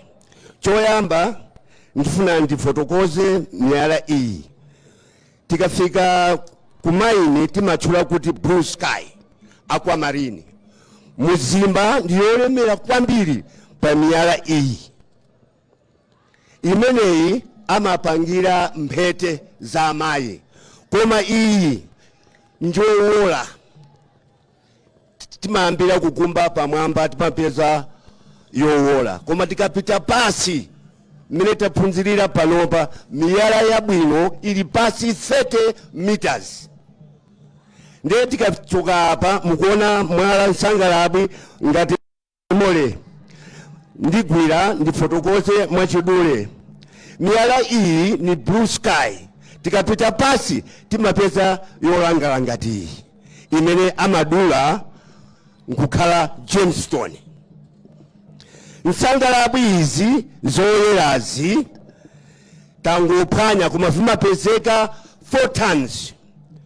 Ku China taphunzirako kuti ndiwo amene akugula koma amakapangira mabafa kwa anthu amene ali wolemera. Komanso kwa ife amapangiranso mphete za amayi. Tikafika apa timera iti sitinasongole yayi. Nchibadwidwe chake a president yathu. Timene titi kala yake sinafikepo chifukwa tatenga pamwamba. Ndiyo songoka zina lake ndi amethyst. Muzimba ali ndi amethyst wambiri. Kwa kuti ifunika tigwirizane Amalawi kuti tutukule ma district wose chifukwa izi sizipezeka muzimba moka.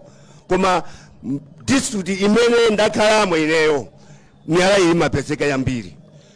Mukafika uko a president yathu mwala uwu nsangalabwi clear coast pa chizungu ndi uwu nchimodzimodzi koma sasiyana mtundu. Muzimba muno ni mchimake wa miyala iyi. Amapangiranso mphete, amapangiranso mabafa, amapangiranso zija amaika kuchipupa ya nyumba. Koma nyumba zake zikhale very expensive chifukwa miyala iyi njodula. Ndino ifeyo ngati artisanal ndi scale miners tili ndi ma challenges yathu amene tikupeza mati tifotokoze pang'ono. Ma challenges athu amene tikupeza ndi awa: musika. musika mutifunireko musika kapena tikupempheni mwachindunji kuti nthawi zina zake mukamapita kunja tenga nkoni anyamata azimayi akafune okha musika mutatengako monga adachitira nthawi inake machina anabwera muno, anabwera maenjeniya, anabwera achikumbe, anatenga anakaphunzira. Ndiye pempho lathu tikafune tokha musika. Zikomo kwambiri.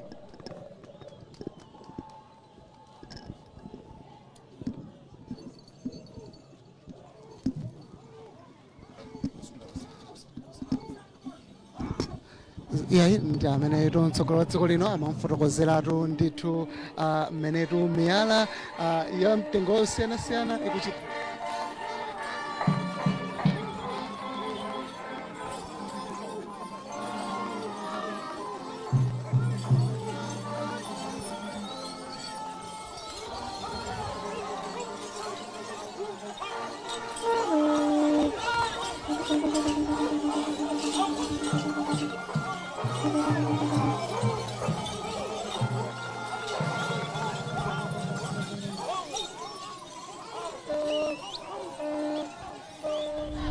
Iro ni Mpenenga Nchindi fanfare kulongola kuti badala president na mama first lady vafika pano sono.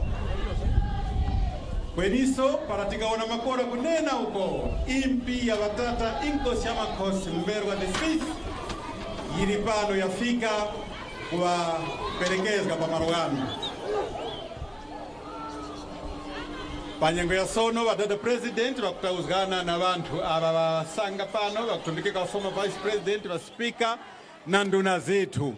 Apo impi, the royal impi yekuperekezga Vatata Inkosi Amakosi Mberwa the fifth.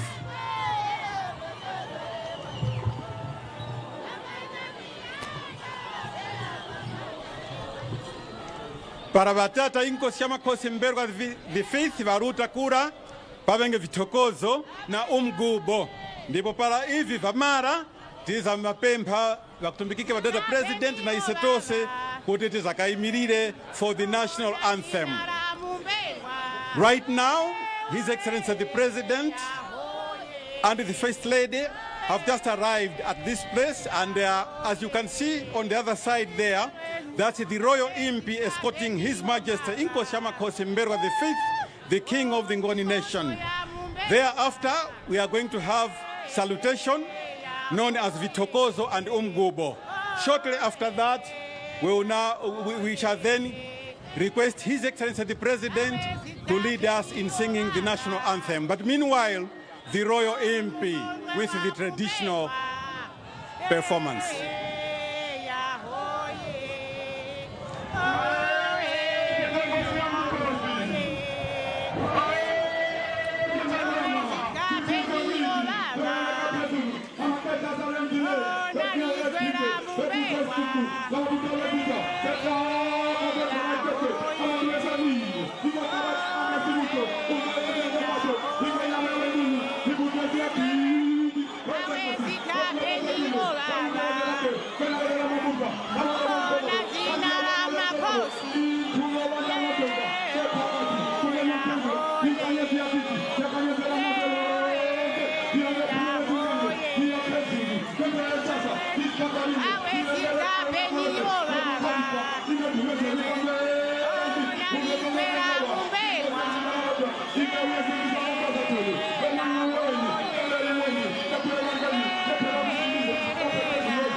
zikhalira kuno ku hora boma la Mzimba the 2024 Mteto Cultural Festival. Apatu akudikira ndithu kuti aliyense apeze malo bwinobwino akhale popeza tu kuli magule osiyanasiyana. Panali chisangalalo pamene president anali kufika pano, komanso pamene Inkosi Mberwa the 5th amafikanso pamalo pano. Ndithu panali nantindi komanso kuthamangathamanga. Choncho ndimene zikukhalira kuti pakadali pano aliyense apeze malo, komano zikatero kena pakhale zolankhula ndipo timva kulankhula kwa Mr. Kingsley Jerry amene wandi Secretary General Mzimba Heritage Association, komanso timvaso Mai Emma Kalia amene wandi Chairperson wa 2024 Mteto Organizing Committee, komanso kenako tikhale tikumva zolankhulanso kuchokera ku bungwe lija amati Board of Trustees Mzimba Heritage Association, kumeneku omwe yankhule ndi Professor Boyson Moyo amene ndi wapampando. Ndipo pakhalenso mbiri yomwe inenedwe pamuzi pano, mbiri ya angoni makamaka angoni a dziko lino amene ali mdziko muno Malawi, ndipo amene alakatule mbiri imeneyi ndi Ndawazake Thole, amenewa ndi katswiri ndithu pa nkhani ya mbiri ya angoni mdziko muno. Kenako azalankhule ndi amene akuyimirira alendo amene achokera ku South Africa, Zulu Kingdom, kumeneku kwabwera nthumwi imene ilankhule m'malo mwa alendo amenewa komanso mfumu yawo. Kenako tizamvanso malonje kuchokera kwa His Majesty Inkosi Yamakhosi Mberwa the 5th King of the Ngonis, alankhule nawo mwambo uno. Makamaka iwowa alankhula patsogolo pa Honorable Richard Chimwendo Banda amene ndi nduna yona za maboma ang'onoang'ono, mgwirizano komanso chikhalidwe, ndipo nduna iyi ndi imene izapemphe President wa dziko lino His Excellency kuti zalankhule ku khamu la wanthu limene lasonkhana pano. Mkatikati mwa zolankhula zimenezi mukhalenso mukuchitika ndithu magule osiyanasiyana. Timva komanso kuonera magule kuchokera ku Mzimba ndi Kudowa amene wa pamodzi apanga ingoma imodzi kuti joint ingoma, ndi tione kuti kodi akakumana maingoma awiri amene wakupanga ingoma imodzi pakhale gule otani pabwalopa. Kenakonso tizaona ingoma imenenso ndi ya joint imene yachokera ku Lusaka komanso ku Chipata dziko lija la Zambia, nawonso akonza ingoma yawo ikhale ikulowaso m'bwalo umu. Sepokhapo iyayi paliso nawo angoni amene achokera kuchoma kurumphi kuja, nawonso ali ndi gule wawo kuti avine pamuzi pano. Ndipo palinso malipenga kuchokera ku Mzimba, nawonso avina. Ndipo palinso chilimika kuchokera boma limene lili la Mzimba, nawonso avina pamalo pano kuonesa kukondwa kwawo ndi mwambo umenewo wa mthetho, mwambo wa chikhalidwe wa chaka ndi chaka. Angoni kusangalala kukondwa ndithu chifukwa cha chikhalidwe chawo, pamenenso amakhala akukambirana zosiyanasiyana, nkhani zokhuza chikhalidwe chawo komanso ngakhale nkhani zokhuza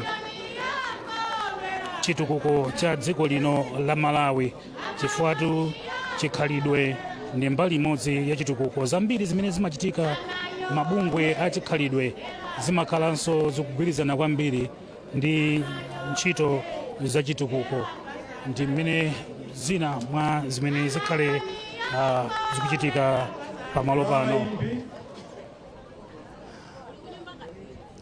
I was just indicating there that while people are getting seated, we'll be waiting to hear from a number of speakers.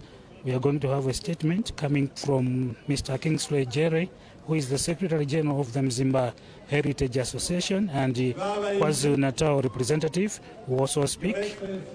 And we are also going to hear from other speakers like Professor Boyson Moyo, Chairperson of the Board of Trustees of Mzimba Heritage Association. Shortly will be singing national anthem.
Geo Tikale, may we please take our...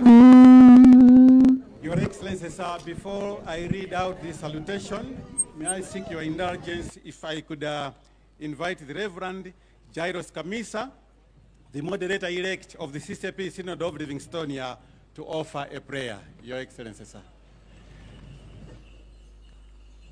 Mwa wakutumbikika vitu pambere ndarombe natenge nimpempeni kuti nizana kwaya kufumira kumzimba ikuimba sumu za mbuku za chingoni. So pambere nindapemphere cha kwaya nimpempani mwipepo pempani Mr. Your Excellency. Bakwaya wana bakarambani. Pendukani wowa wanangu Jesu Umemezaliswe. Pendukani wowa wanangu Jesu Umemezaliswe. Nangu Jesu Umemezaliswe. Nangu Jesu Umemezaliswe. Makosi pendukani nangu Jesu Umemezaliswe. Makosi pendukani nangu Jesu Umemezaliswe. Nangu nangu Jesu Umemezaliswe. Nangu Jesu Umemezaliswe. Wowa pendukani nangu Jesu Umemezaliswe. Wowa pendukani nangu Jesu Umemezaliswe. Nangu nangu Jesu Umemezaliswe. Nangu nangu Jesu Umemezaliswe.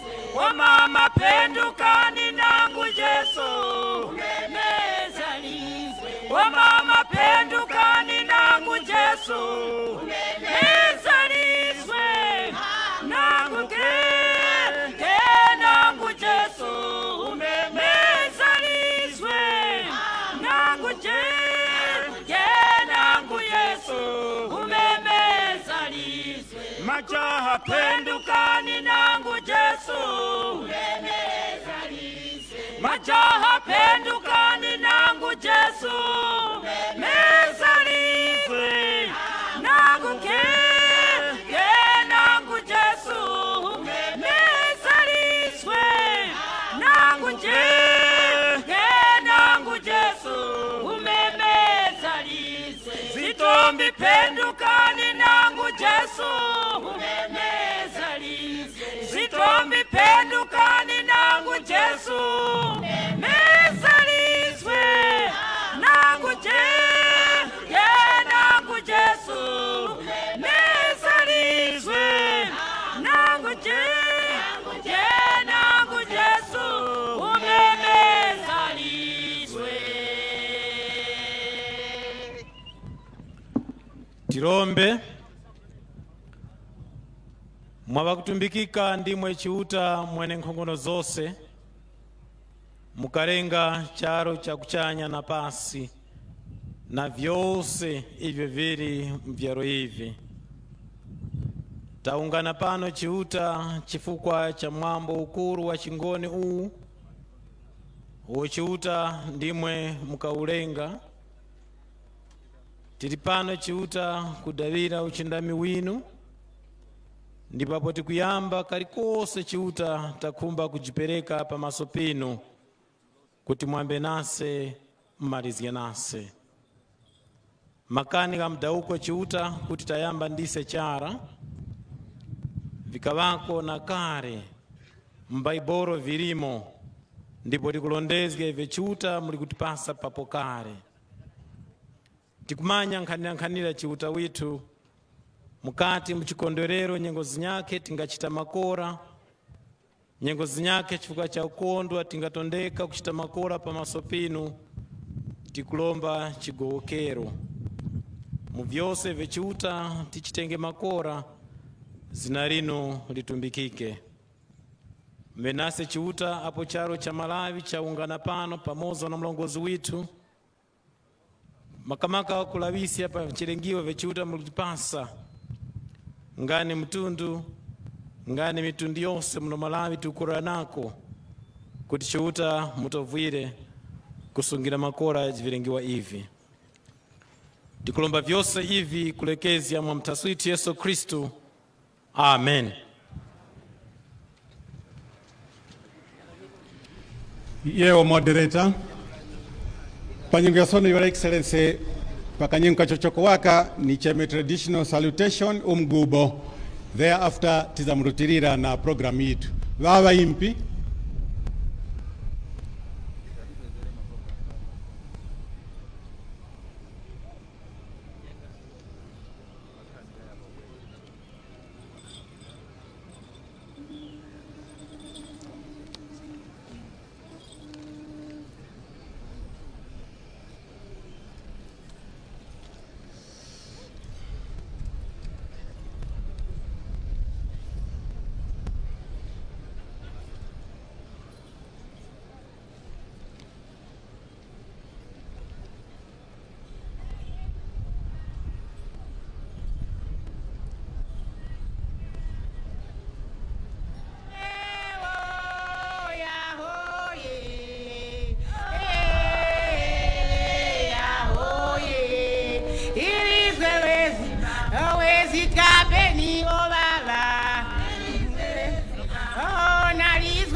sanayo umuthetho wabangoni Mteto wa Wangoni wapangikira pahora. Wapangikira kuhora kuhora kuhora mteto wa Wangoni. Mteto wa Wangoni. Mteto wa Wangoni. Mteto wa Wangoni wapangikira kuhora kuhora kuhora mteto wa Wangoni. Mteto wa Wangoni. Mteto wa Wangoni.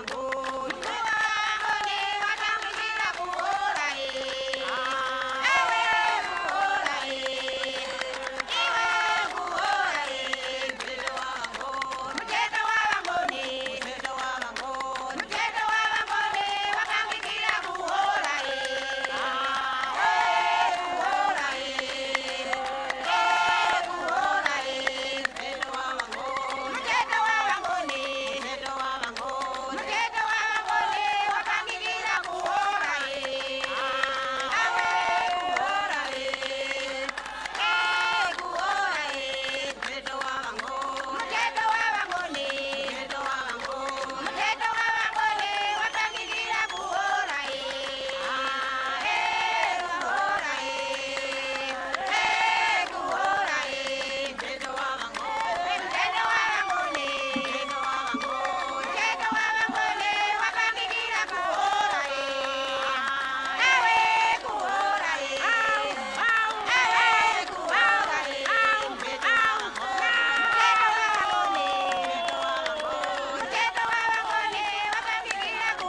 Wangoni wapangikira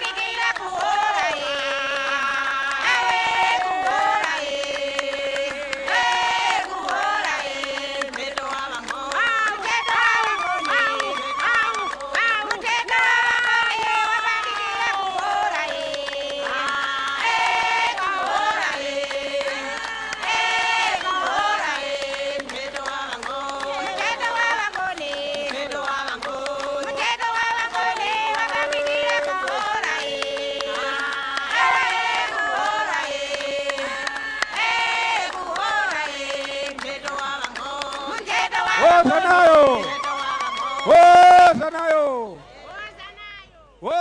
sanayo tapokera varendo che Tapokera varendu se. Tapokera varendo. Varendu kwa mumberwa se. Tapokera varendu se. Tapokera varendo. Ise kuno kwa mumberwa se. Ise takonwa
Baba impi.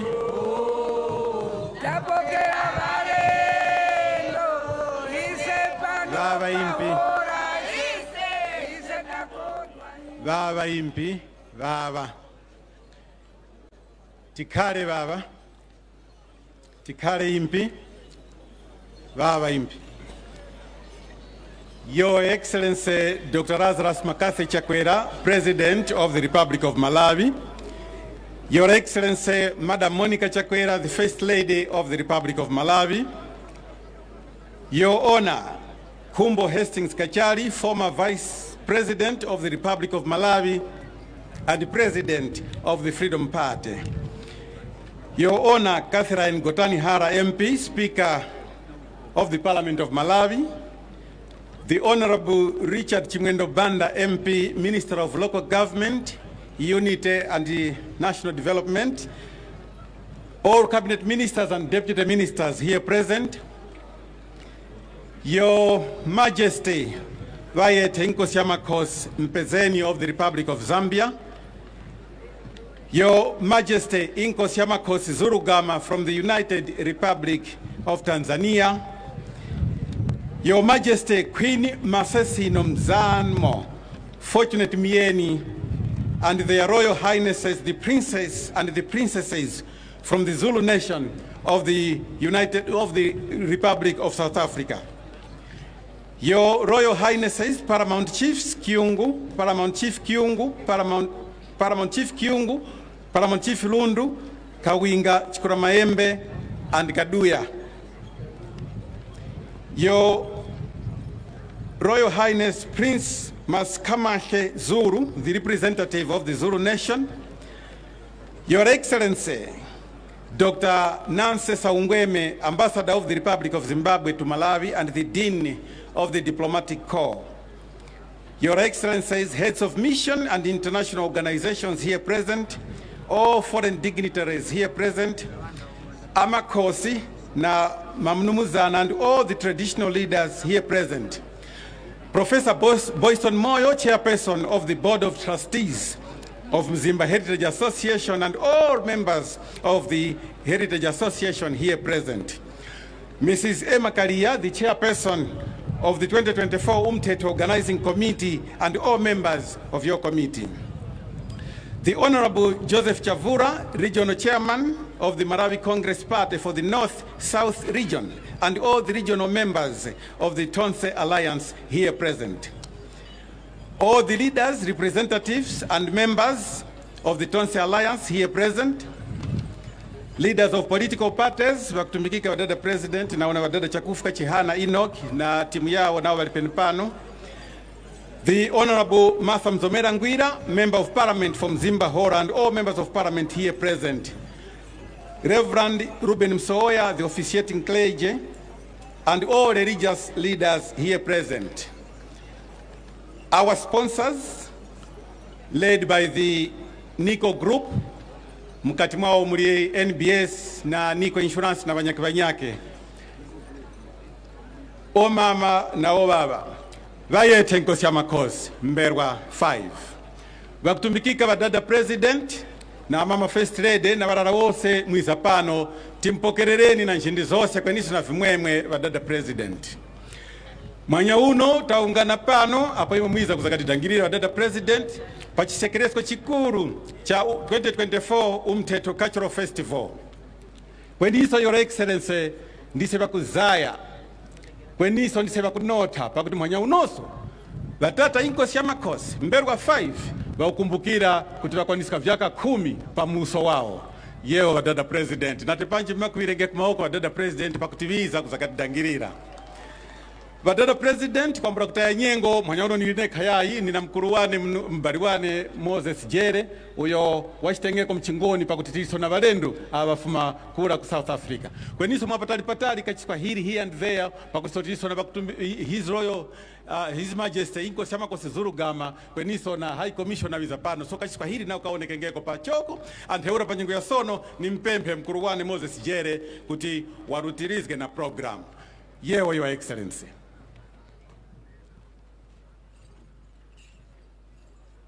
Bayeti inkosi yamakhosi umberwa wechishanu, izinhloniphi ku umongameli werizwe leMalawi uDr. Lazarus Makathe Chakwera, izinhloniphi ku umama werizwe leMalawi uMonica Chakwera, izinhloniphi ku umongameli wokuphumula wethu uKhumbo Hastings Kachari, abathumeli womqoqoshe werizwe wonke balapha, omama, obaba, majaha nezintombi, siyaliyamkela lapha ehola kumhlangano wethu womthetho wemnyaka we-2024. Salibonani nonke. Munjani mpiro.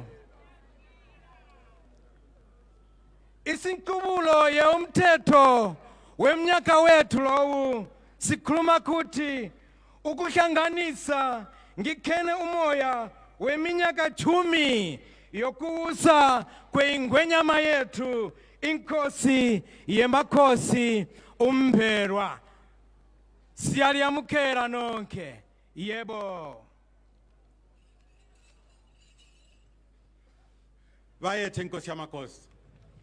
Bakurutirira na programu yitu ni vapemphe va Secretary General va Mzimba Heritage Association vadada va Kings Rejere kuti vapereke ma introduction. Your Excellency, ladies and gentlemen, in continuing with our program, I will now invite the Secretary General of the Mzimba Heritage Association, Mr. Kings Rejere, to offer some introduction. But as he's preparing, may I also recognize Her Majesty, the Queen Nkomo Mberwa the Fifth Nkomo.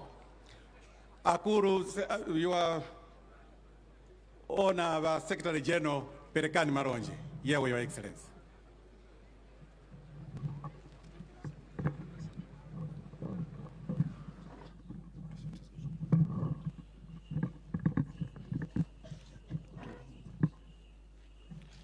Vayethe inkosi yamakhosi. Tizolena nkhongono apa. Vayethe inkosi yamakhosi. Vayethe inkosi yamakhosi Mberwa 5. Vayethe inkosi yamakhosi Mpezeni. Vayethe inkosi yamakhosi Zulu Gama. Pambere nindayambe kuyowoya natenge nipemphe mwavanyitu kuboma uko akwini awafuma South Africa KwaZulu Natal vakhala pavekha vayenera kuti vakhale na Queen of the Mombera Kingdom pafupi apo. Tinozgeraniko malo apo vakhale musi mwawo.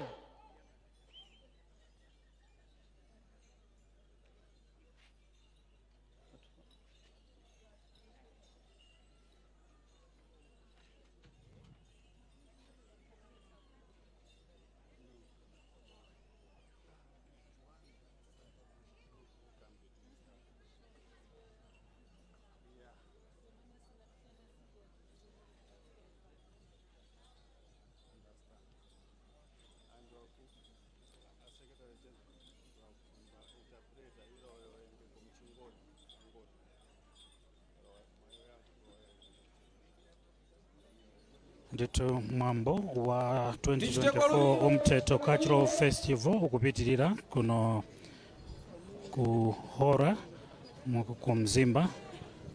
Zolankhula zayambika ndithu pamalo pano. Chomwe chikuchitika padali pano ndi choti Kings Rejere apempha ndithu kuti Princess Bam amene achokera ku South Africa kuti pamene akhalapo akhale ndi nawo mayi inkosi kuno kuti ulemu wake wa makhalidwe pa mwambo ngati umenewu ukhale kuti uwalongosoka bwinobwino chifukwa Princess Nikiwe Bamu ndi munthu wamkulu kwambiri pa makamaka pakati pa Angoni ndi ntchito yawo imene amalumikizisa mwambo mabungwe osiyanasiyana achikhalidwe cha Chingoni. Sono zimenezo zakonzedwa ndipo zolankhula zikupitirira. Tili nawo mchaka chino. We have delegates from South Africa who have accompanied the Queen of the Zulu Nation. Please, can I ask the delegates from South Africa to stand up so that the people should see you? The delegates from South Africa, Zulu-Natal, can we stand up, please? Except the Queen, except the Queen.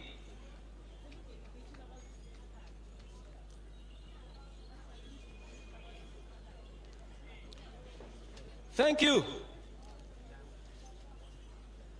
We also have delegates from Songea, except the King Zulu Gama.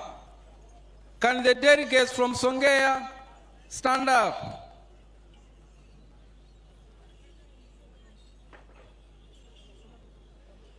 Thank you very much. We also have delegates from Zambia, from the Inkosi Yamakosi Mpezeni. Can the delegates from Zambia stand up except the king?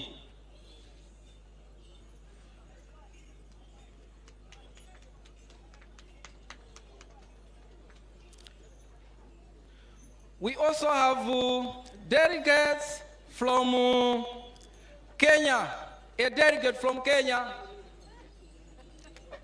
a delegate from Kenya, Winnie Mandela.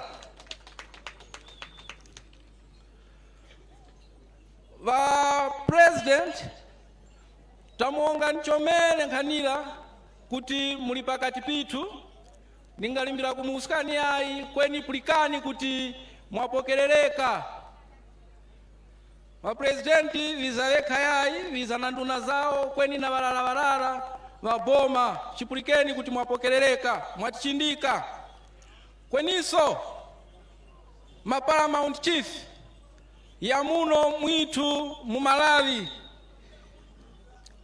Paramount Chief Kyungu, Paramount Chief Kawinga, Paramount Chief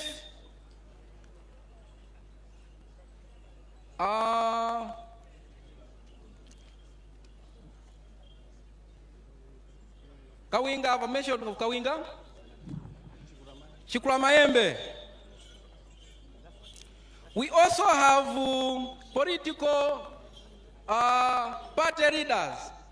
We have Right Honorable Enoch Chihana, Right Honorable Kumbo Hastings Kachari, imwe muli mwana wa mchikaya kweni mwanguchona cha kuzirwa kuti kufungako kuwa mwana wa chikaya ichi muwe nase pakati pitu tikumpokererani na maoko yawiri.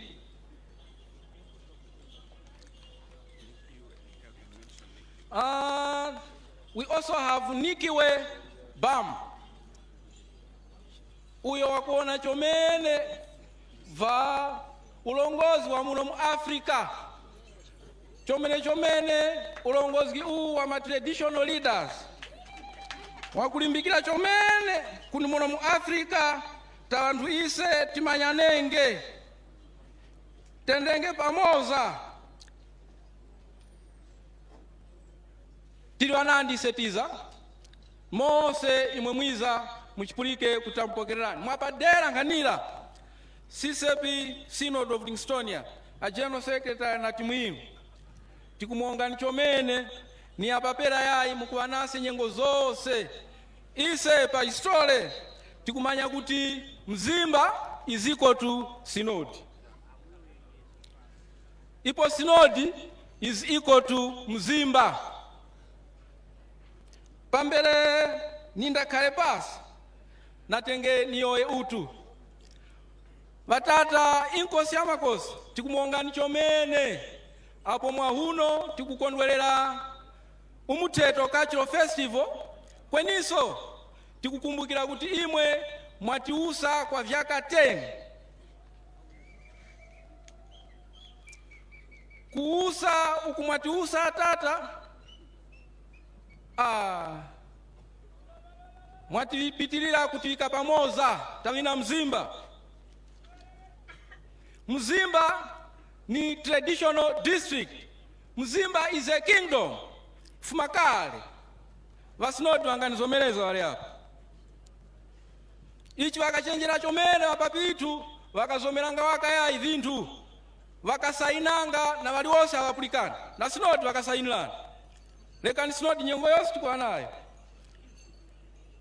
kuboma tikuruwa nyengo zinyake kuti tikasainirana mzimba na Malawi tikhale pamoza ngeti mapartners in development tikasainirana kwani chifukwa panji vinthu vikusindanga deile maboma yakwiza yakuruta mbwe tikuwangeti kuruwa kwani wapapitu vakachenjera chomene chifukwa twaka njiranga wakacha muvakuchitika pambala malanda sainirane cha kanthu wakati ngakaruwanga yayi mzimba is a kingdom.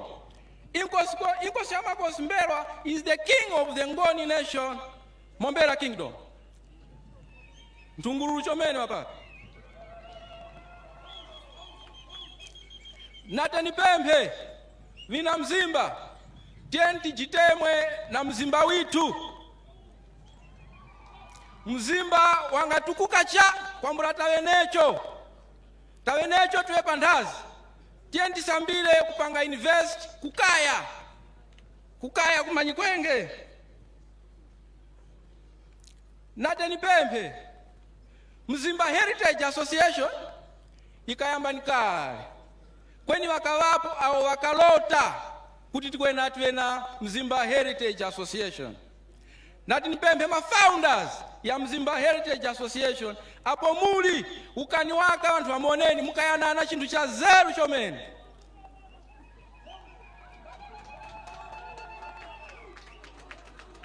nyengo inyake apo ngachezanga na Light Honorable Kumbo Kachali wakayewa kuti apo ikayambanga mzimba Heritage Association iwo akawa General Secretary wa chiviri nyengo hiyo na chigomezo wakawa wachoko ngendine pano nyengo hiyo ipo mwapapi ichi mukayana chintu chikulu chomene chifukwa apa mkalotanga hivi kuchitika sono hivi kuti tikumanenge ta anthu ise tilimbikiske wene na wene witu tilimbikiske uviro witu ngeti wa kingdom Mombera kingdom nateniyoye chaumaliro ta anthu ise umutilili ngeti mkingdom we have a very strong traditional leadership under Inkosi ya makosi Mberwa 5 kweniso tiliso vantu wa uzimu tilinawo ulongozi wa uzimu kuzira kusinodi kuzira kumachalichi ya kupambana na Roman Catholic wakutilongoza mu tilije masuzo kweniso mumzimba tilisona walongozi vandale walongozi vitu ma traditional leaders wakuangana nyengo waukumana kudumbizana wangaendeskera mzimba huyo tina chiefs council kuno mzimba valongozi vitu wa mipingo nyengo na nyengo waukumana kudumbizana wangaendeskera kingdom hii nati nipembe walongozi ma political leaders namwe muwenge nayo nyengo ya ukumana vamu mzimba muwenge nayo nyengo ya ukumana kudumbizana motinga kwezgera kingdom itu mukumana cha muliwekaweka kweni nyengo ya kuti mudumbizane pakuveje nipembe kufuma kumzimba Heritage Association kuti tose pamoza ina mzimba patakolerana titukulenge mzimba tivenge strong vantu valekenge kuyoya uhenu wa mafumu itu vanyozeka mafumu chifukwa cha ise chifukwa tukukolerana yaye ndungulu hapo tunandi tukuchitika parakachitika kanthu nati nipemphe kuti matolankhani kuimbira inkosi ya makosi cha kuti vantu vaziwalanenga inkosi ya makosi na matolankhani uyu wayoyapa please fuma kwa mahuno vimale tavana vao tilipo na mazwaya niti vayete inkosi ya makosi.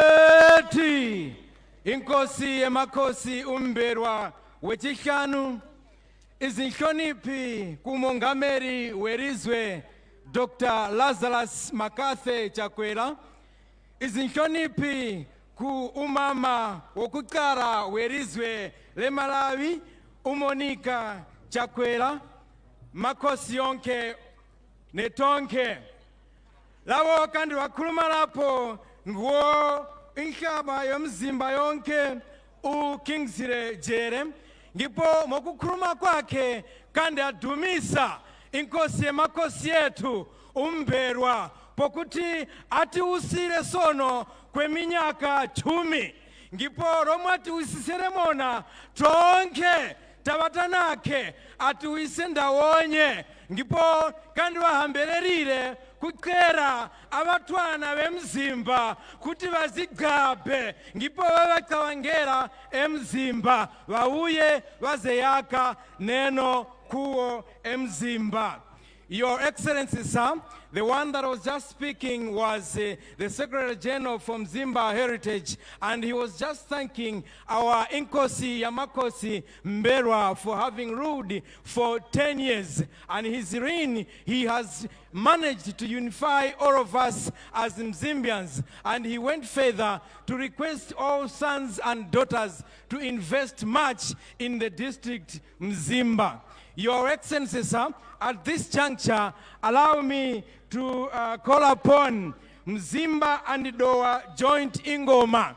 O mama, o baba, panyengo ya sono, nizomelezi gani kuti nicheme ingoma ya kuno kumzimba kweneso vanjilenge rumoza na wakudowa. Atieni pata njira tisungeko nyengo. Bayeti inkosi yemakosi.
Zidgabeni o baba izwere o lizwera mumberwa yewo ya ho ye yewo ya ho ye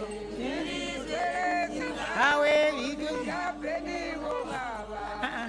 Tikuyana inakula. Tikuyana ya inakula. Oye ya hoye. Ya hoye. Ilizwele zibamu. Zibabeni o baba. Izwele zi. Oh nalizwela mumberwa.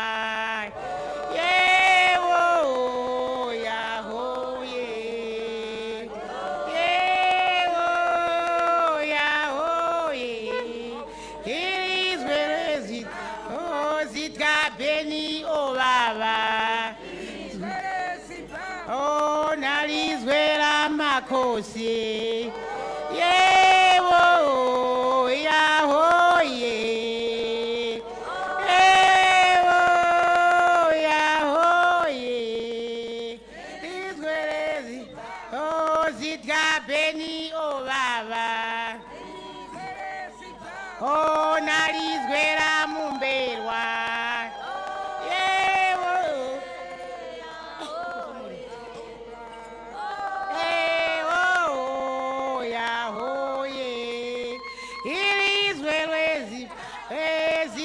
Beni o baba. Oh nalizwela mumberwa. Oh ya hoye. Oh ya hoye. Ilizwelwe. Oh zitga beni o baba.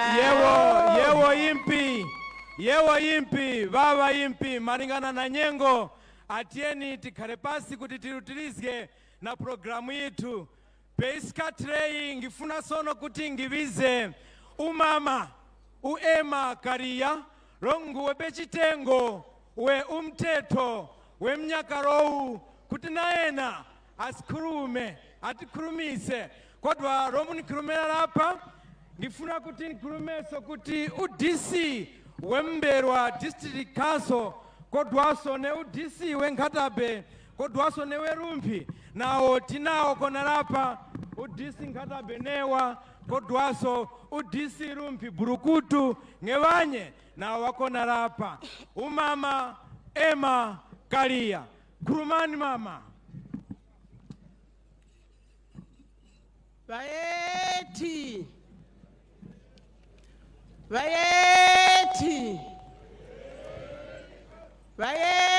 inkosi yamakhosi Mberwa 5. Vayeti inkosi yamakhosi Mpezeni 5. Vayeti inkosi yamakhosi Gamazulu. Vayeti inkosi yamakhosi Gomani 5.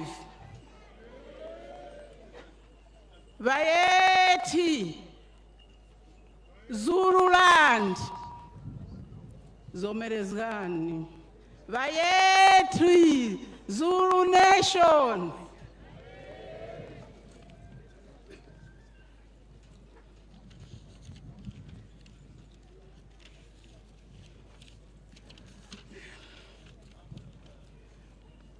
Your Excellency,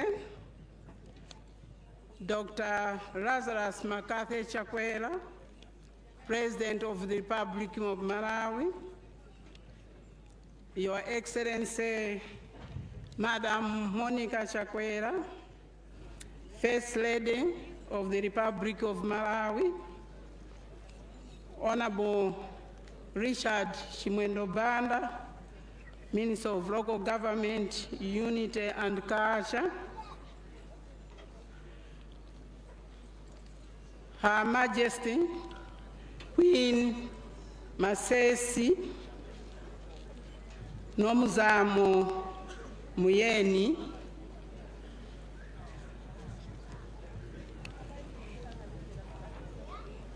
all majesties here present,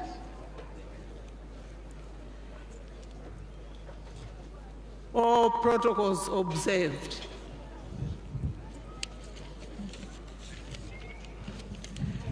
Your Excellency, on behalf of the 2024 Organizing Committee, and indeed on my own behalf, I feel privileged, honored, and humbled to have been given this opportunity to speak during this high-level gathering on the last and most memorable day of the 2024 Umuteto celebrations. This year's cultural event seeks to complement government's efforts of mitigating the effects of climate change as demonstrated through this year's Umuteto theme that goes like, tradition, a catalyst for unity to fight climate change. Your Excellency, ladies and gentlemen, allow me to join those that have spoken before me to thank you for taking time off your busy schedule to come and grace this occasion. We are very grateful. Similarly, Your Excellency, let me welcome and acknowledge all our guests from within Malawi and beyond our borders.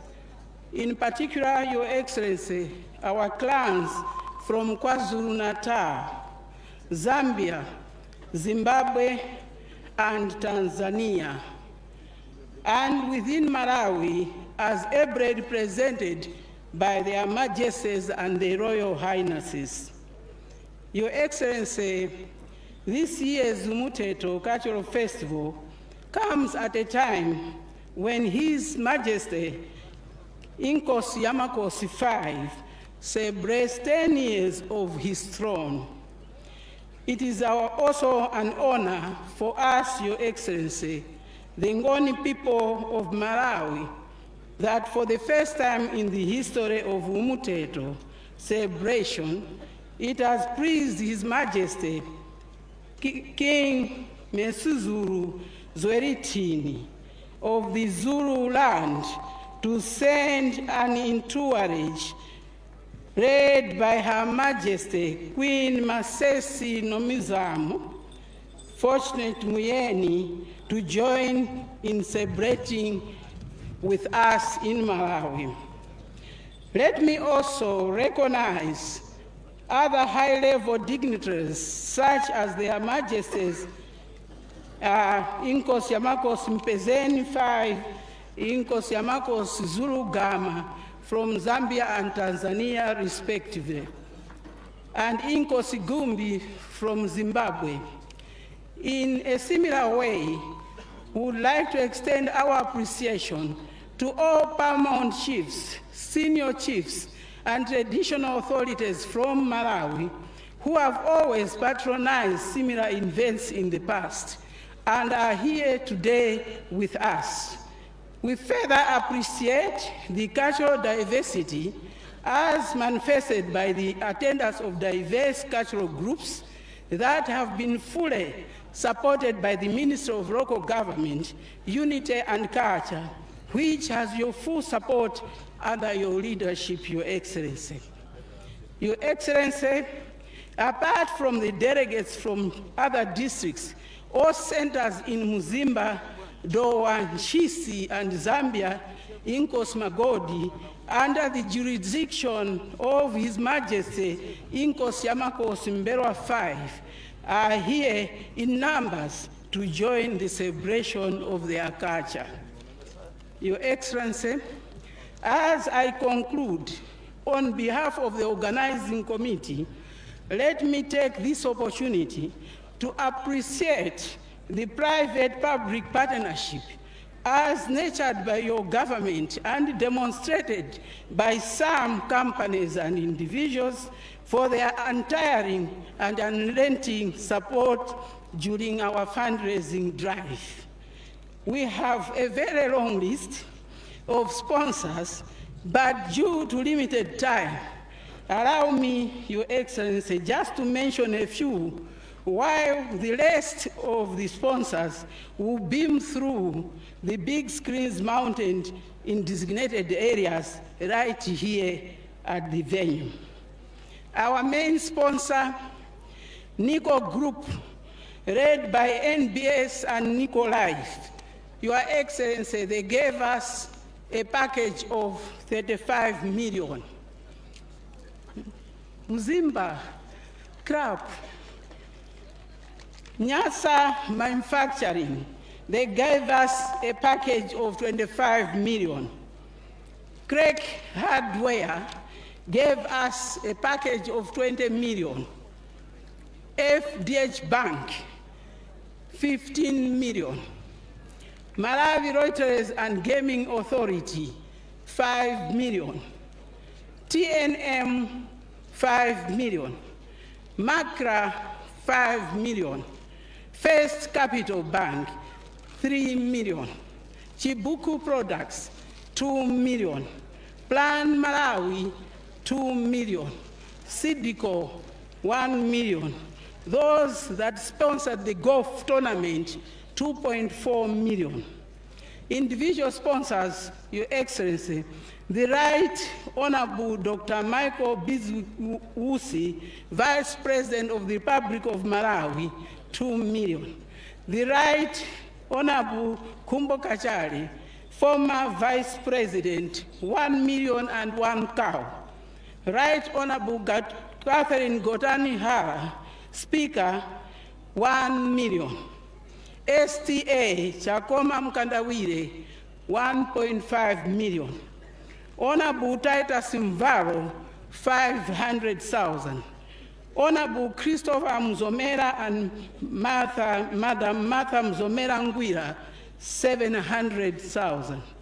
Honorable Japi Muhango, 500,000 and 2 cows. He is from Rumpi.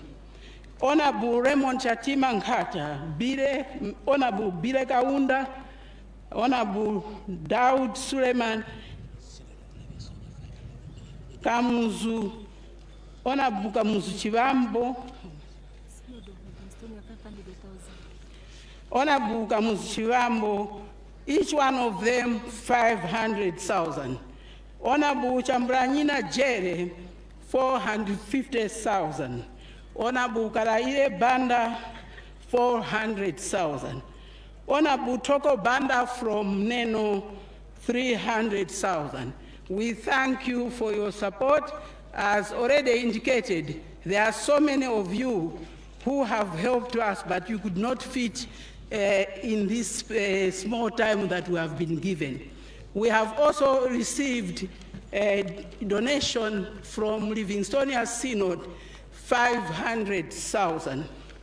Your Excellency, finally, I may be failing my duty if I do not recognize the unconditional support that we have so far received from the Ministry of Local Government, Unity and Culture, public events, State House, and other MDAs, too many to mention, and in particular, Your Excellency yourself, the State President of the Republic of Malawi, through His Majesty Inkosi Yamakosi V. We do not take Your Excellency's generosity for granted. Therefore, we are very thankful for the massive support rendered to us from the highest office of the land. Thank you, Your Excellency. Thank you all for your attention, and may God bless us all. Bless Malawi, the warm heart of Africa. Siyabonga kakhulu, bayeti, bayeti.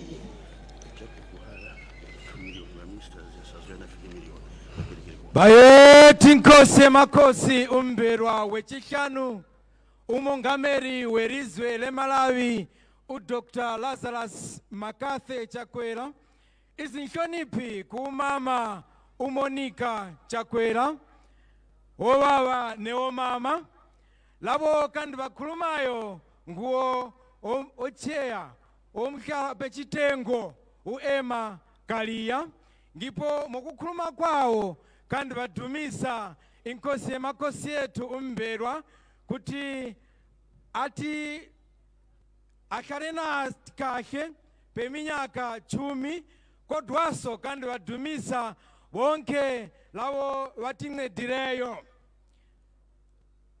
amama na wadada awo wayoyanga wangu wa emakaliya awo mbamkhala pampando wa umthetho wa chaka chino cha 2024 ndipo mukuyoya kwawo waunganga inkosi ya makosi yitu na umo watilamulira na umo wakhalira nase mu vyaka 10 kweniso wazunula wanthu wakupambana mabungwe na makampani ayo watovwira navo kuvwira vakupambana antheura takumba kuti tinozgepo waka umangu yoera acheya kuti wanguzunula kuti mama Honorable Christopher Martha Mzomera Ngwira wapereka 700,000 kweni waninozga kuti Honorable Mzomera Ngwira Martha wapereka 1 million kwacha na kumakatinozi hapo kweniso dapalirika kuti Honorable Jacob Hara na oso watipa 2 million kwacha kweniso dapalirika kuti nduna za boma zose zasazgana na kutipa ndalama za kukwana 3 million kwacha panyengo ino anizomerezgani kuti niuske wa Lusaka na Chipata joint ingoma kweniso niyoye kuti tisunge nyengo chifukwa tina magule ya Nandi pano kweniso timanye kuti pala mwambo huu watakumaliro titu titizgenge kuvina antheula panyengo ya sono Lusaka Chipata joint ingoma njirani mkati bayeti nkosi ya makosi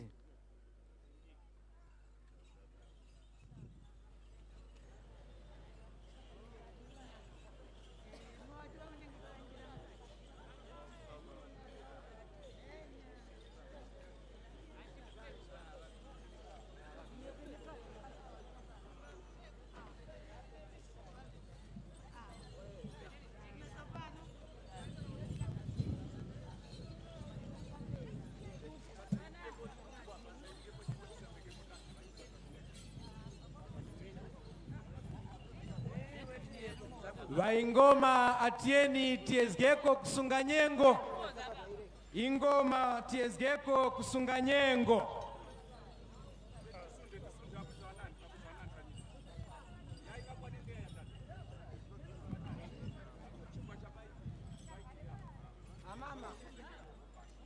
Lusaka Chipata ingoma tieni nditu tilowe nkadimu mosunga nthawi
Halulao, ona wana basira morosa.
Kwangu nyama.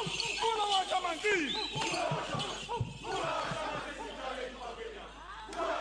Acha. Acha man. Acha. Acha. Acha. Acha. Acha. Acha. Acha. Acha. Acha. Acha. Oi bakela. Yaderela mundo peshe.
walowano mbwalomu kufuna kuvina nawo limodzi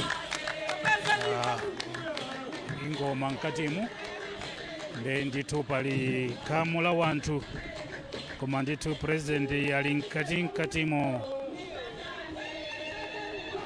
ndimene zikukhalira kuno zolankhula zikupitirira akumati akalankhula kenako bweretsapo mkule ndipo tamvapo ndithu ankhapo amene alankhula kale ndipo zolankhulazi zikhale zikupitirira tsono pano president uja kutulukano mbwalomu kuti akakhale kusanja ya alendo olemekezeka kumeneku analowa limodzi ndi inkosi ya makosi Mberwa 5 nthawi imene yamavinira limodzi. Tiyeni tipitirire kuonera mwambo.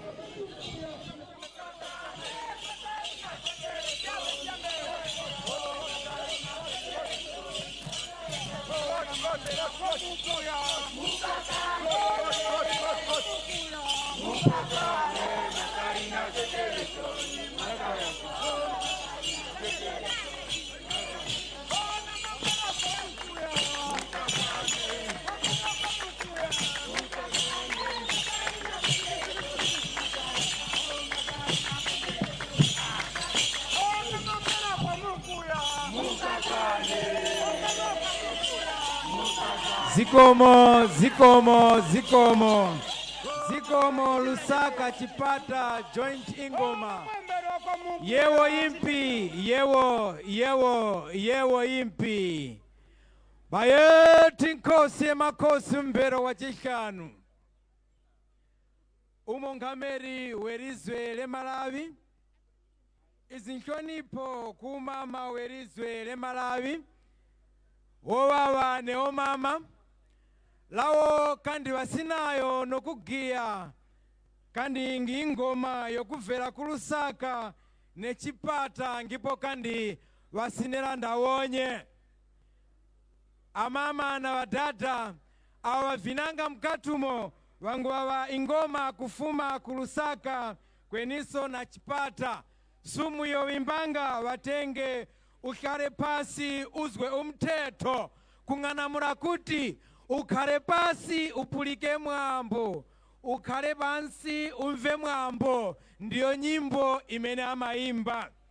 Pa nthawi ino ndimafunanso kuti ndilengeze kuti pa ena amene anatithandizaso kwambiri ndi kampani ya Leply mosogozedwa ndi mkulu wawo kumeneko a Krishna Das. Vanyake awatovugiraso chomene pa mwambo uno ni kampani ya Leply mwakudangiririka na mkuru wao uko Krishna Das.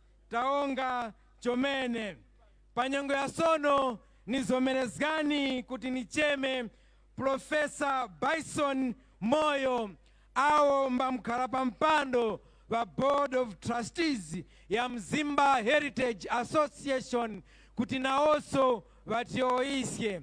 Your Excellency, sir, at this juncture, allow me to call upon Professor Bison Moyo, who is the chairperson of the Board of Trustees of Mzimba Heritage Association, to give us a speech. Professor Bison Moyo, please. Wayete!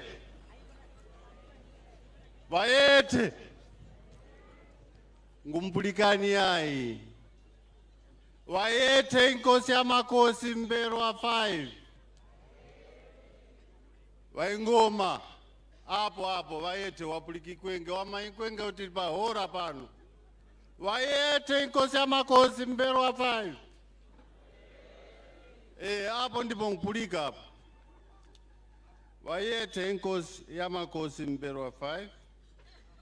Your Excellency Dr. McCarthy Lazarus Chakwera, the President of the Republic of Malawi. Allow me to go directly to my speech, having observed the protocol, all protocol observed. Your Majesties, Your Excellency, invited distinguished ladies and gentlemen, today is a special occasion on several fronts. Firstly, I wish to recognize that this is an annual cultural event that we proudly call Umtheto. You may wish to remember that some of us yesterday went to Mzarangwe to actually go and see where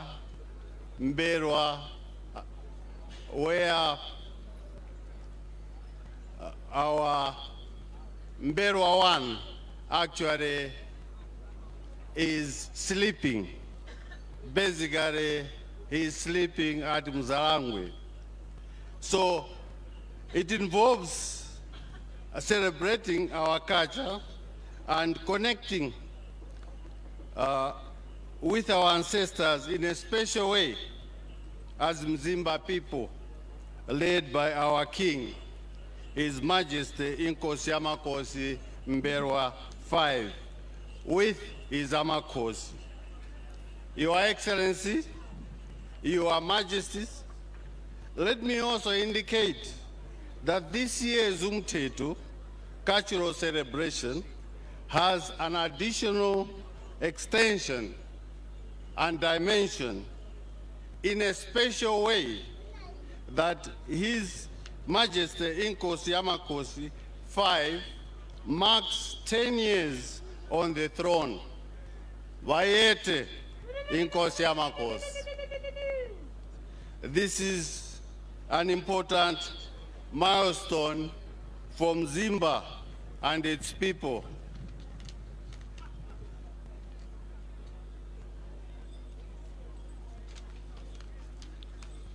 As a special Zulu people who have settled in many places or spaces that are now called countries, which were divided through partition of Africa after the Berlin Conference around 1884 to 85, and as a norm in growth of nations, we have several kings. I would rather call them Inkosi Zamakosi amongst us, of the Awenguni people. We have Mpezeni of Zambia, Zurugama of Tanzania, Gomani of Ncheu, Wayete Inkosi Amakosi. These have been joined by paramount chiefs from across the country, including their subjects.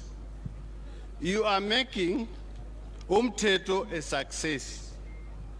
Kenya too is here, and South Africa. Welcome to the celebrations.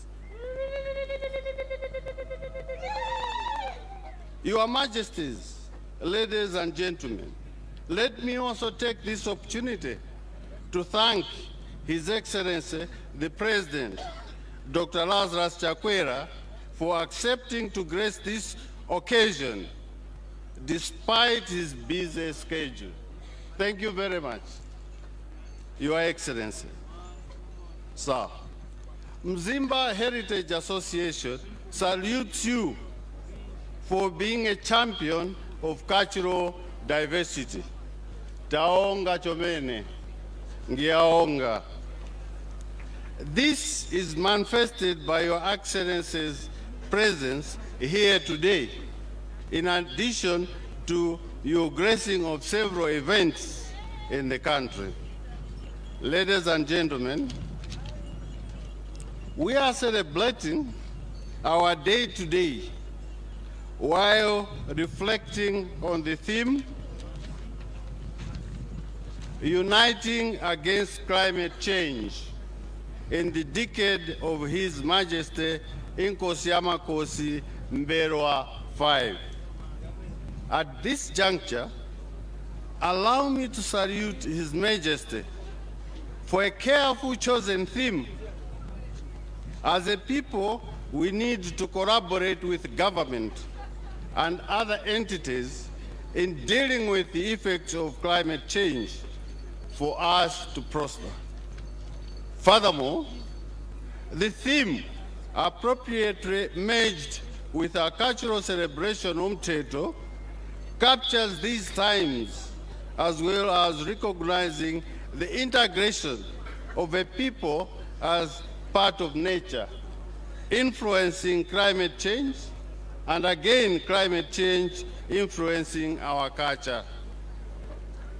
Having it during 10-year celebration of Inkosi Amakosi number 5 confirms the importance of His Majesty's attaches to climate change as an element that needs managing. Mombera, his kingdom, has not been spared by climate change. The impacts and effects are clearly observed in drying perennial rivers, erratic rains, floods, local temperatures feeling hotter than was the case in the past, and many more. Your Excellency, Your Majesties, ladies and gentlemen, let me join the Mzima Executive in thanking the sponsors for supporting this auspicious occasion. To show that the occasion shows oneness in diversity, the donors list reflects the strength in diversity and Umteto living up to it. Mzima says thank you for the support rendered. Keep helping us. You made and you make this occasion a success. Taonga chomene. Once again, thank you for all the donations you've made. Thank you for being here for this occasion. It makes this occasion glamorous. For those who have joined the kings, the president, and the people of Mzimba to celebrate this special occasion, I say thank you very much. But how else do I conclude my remarks? Mine was not a speech, but introductory remarks.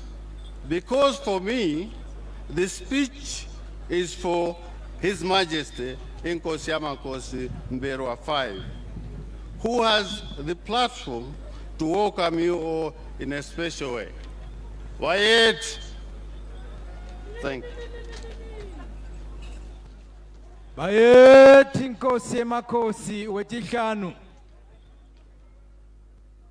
Awo bayoyanga apo longu kanda kulumira apo ngu umoyo wepechitengo pe board ye trustee ye Mzimba ngipo inkulumo yake kanda kuruma kuti Mzimba mumushe kodwaso kuti pezoro kandi taya ngale kumzalangwe kuya kuona ritsiwa le Inkosi Amakosi Umberwa okukala ngipo kona ngale ngiko kandi tahamba kuya kuteta amajozi. Nifuna kuti nkulumeso peskatulei kuti pakati petu lapa kune umtana kenkosi uzweritini ngipo ibizo lake longu nguye awene valwendo kuvela konale ku South Africa ku Zulu Nation. Ibizo lake igama lake umuntu loyo ngu Masikwamake Zulu.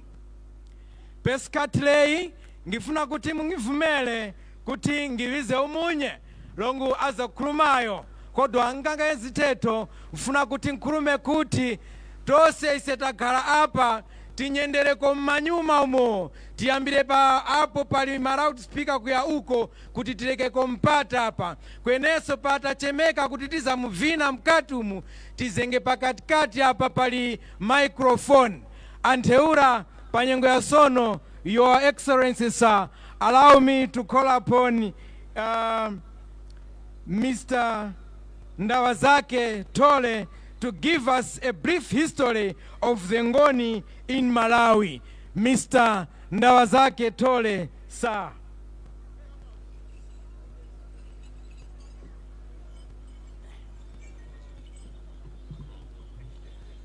vaiti Your Majesty Inkosi Yamakosi Mberwa the fifth, our king. Your Majesty Inkosi Yamakosi Mpezeni the king. Your Majesty Inkosi Yamakosi Zurugama the king. We are privileged, Your Royal Highnesses, that we have the Prince Maskomashe Zulu representing the family and the kingdom of KwaZulu, our Zulu kingdom. Your Excellency, the President of the Republic of Malawi, Dr. Lazarus Chakwera, allow me to say a little history of the Ngoni, including the Ngoni that are in Mzimba today. Your Excellency and all the delegation from Zululand, be assured that the Ngoni that are here today, the Ngoni that you see here, are the Zulu people from Zululand. These people came from Zululand in 1882 because of the conflict that was there between King Dingiswayo and King Zwide. Now, when King Zwide, Dingiswayo died, Chaka took over. And when Chaka took over, the conflict grew heavily. That in the war between the people of Dingiswayo and the people of Zwide, they killed Zwide, the king of the Mtetwa people. And when Zwide was killed, there was no peace still. As a result, those who were under Zwide had to leave Zululand. Some of them are like Mzilikazi, he left, and then we have Goso Shangani, he left, and then Zwangendaba.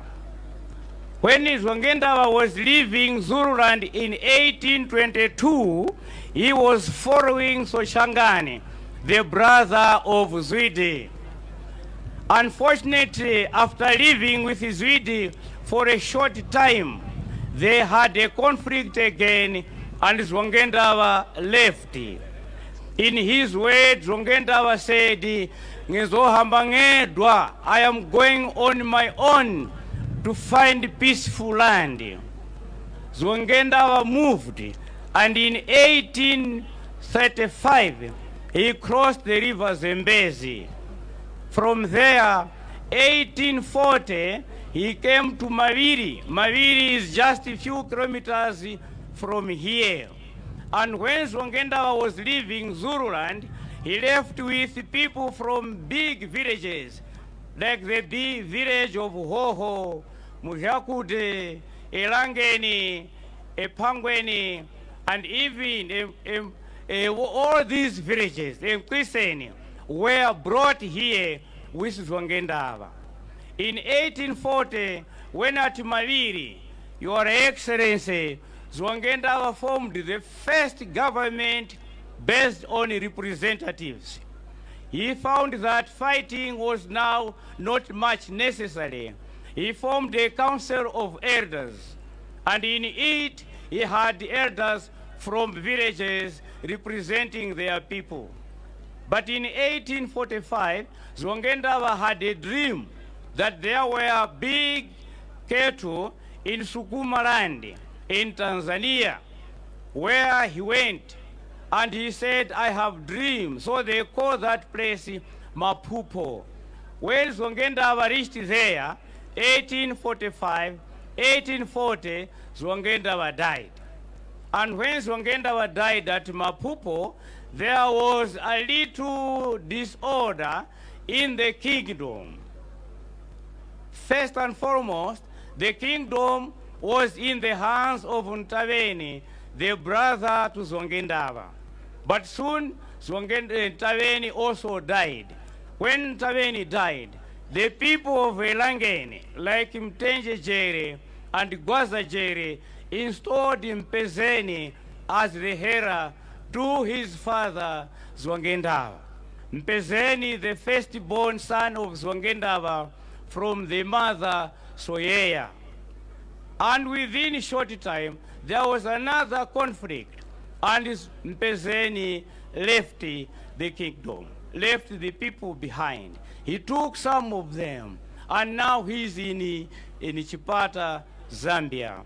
And then, before that, there was also a trek of the sons and the people under Ntaveni. These Ngonis and Ntaveni, they went northwards. They are found now close to Lake Victoria, and there they are known as Watuta Ngoni. Some of them are found in Burundi, some of them are found in Uganda, as well as Kenya. Those are the Ngoni of Zulu origin. However, after the going away of Mpezeni and Ntaveni people, then Gwazajere and Mtenje had to take the sons of the remaining sons of Zwangendaba to bring them back here. Within their coming back here, Zulu Gama also left, went to Songea, where they are today. And in Mberwa, and with the help of Gwazajere and Mtenje, they came to this part where we are today. In fact, they were following where Mavidi was, where they first settled with Zwangendaba. And when in Mberwa, in 1855, they installed Mberwa, the son of Zwangendaba, from the mother Muneni, to take charge of the remaining Ngoni clan, Ngoni community. And when they installed Mberwa in 1855, fearing that the nation could break again, they gave Mberwa a constitution. This is a traditional constitution which he is holding today. The first was one, keep the Ngoni nation united so that they don't break again. Two, you have to preserve the identity of the Zulu, identity of the Ngoni nation. Three, take charge of the territory of the Ngonis. And now with these three issues, with these three ideas or points that were given to Mberwa, Mberwa started spreading. Today, when you find the Ngonis of Muzimba have spread, covering a big land, because Mberwa had to make sure that all the villages are scattered so that they don't have any conflict over land, over grazing, and so on. Now what Mberwa did was to give chiefdoms to his brothers. One Mutwaro to man Ekwendeni village, two Mavirao to man Erangeni village, and we have got Mzuguzuku manning Mbangweni village. These, and then Mperembe to man Mchuseni village. So these were spread. As now they were spread, we find that in 1878, when the Free Church of Scotland were coming to this part of Africa, when they came to Bandawe, they found that it was difficult for them to bring Christianity. So they had to contact Mberwa at Njuyu to allow them, please stop fighting, take the Bible. Mberwa I, who is at Mzarangwe, allowed the Free Church of Scotland to bring Christianity in his kingdom. And that agreement stands up today, that wherever the Nkosi Makos Mberwa and all the people of Mzimba are meeting, the Synod of Livingstonia, which has taken off from the Free Church of Scotland, they are observing this agreement of 1878. They are partners. Apart from that, in 1891, when the British came to colonize Malawi, at that time Nyasaland, the Ngoni kingdom was left without being included in the protectorate, because the British came to stop slave trade, to bring in good governance. Fortunately, the Ngoni were not dealing in slave trade, and the Ngoni also had their own governance. They had the executive, that's the chief's council. At that time, it was called the Jerez Council.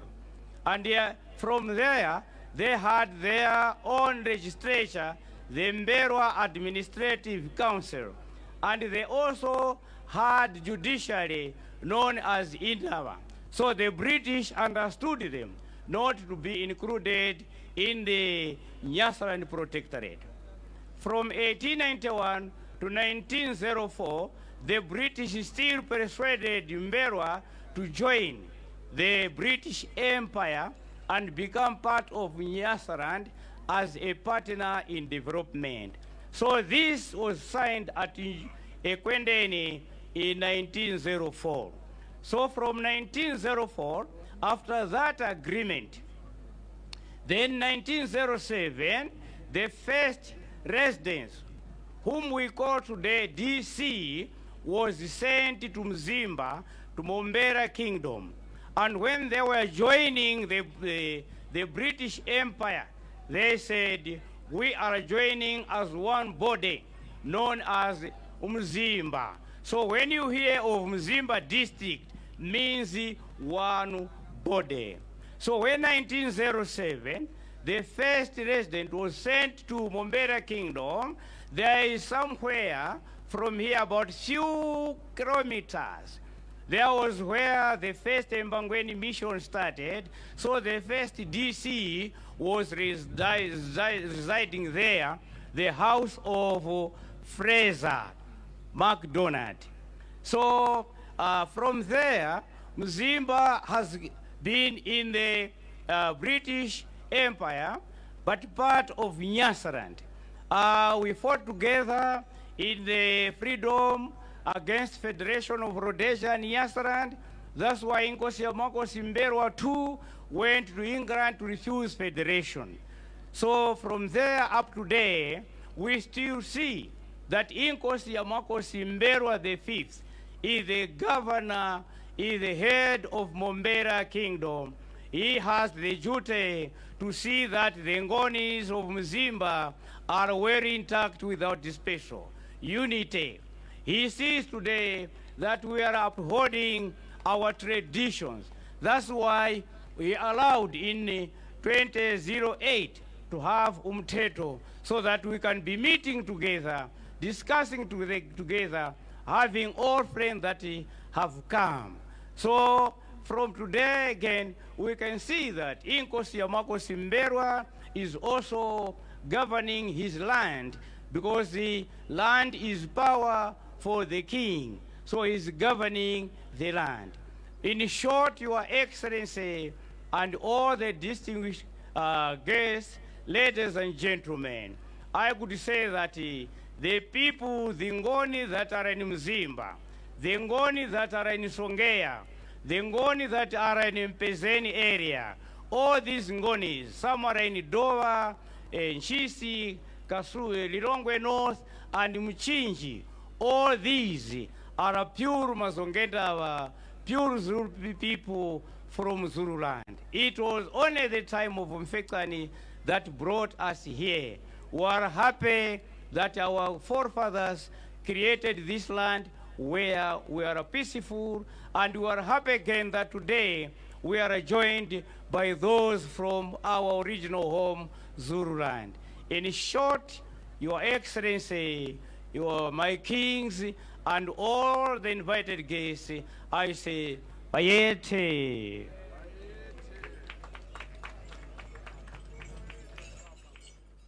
Bayeti Nkosi Makosi. Ao wayoyanga mbandawa zake tole ndipo wayoyanga history umoise tawangoni wakuno kumzimba tili kufumila kula ku South Africa na kuzakakazikika kuno. Your Excellency, sir, that was our teacher, our historian, the encyclopedia of the Ngonis of Mzimba, and he was giving us a brief as to how we traveled from South Africa and settled here in Mzimba. Panyengo ya sono nizomelezgani kuti nicheme ingoma kufuma kudoa kweniso para iwo wakudoa wanjira mkati mchoma wakulumbi unozgeke kunjira mkati mulatangu yoyera tose tizakavinenge pakatikati apa pali ma microphone taonga chomene kweniso tieni tisungeko nyengo yeo chomene.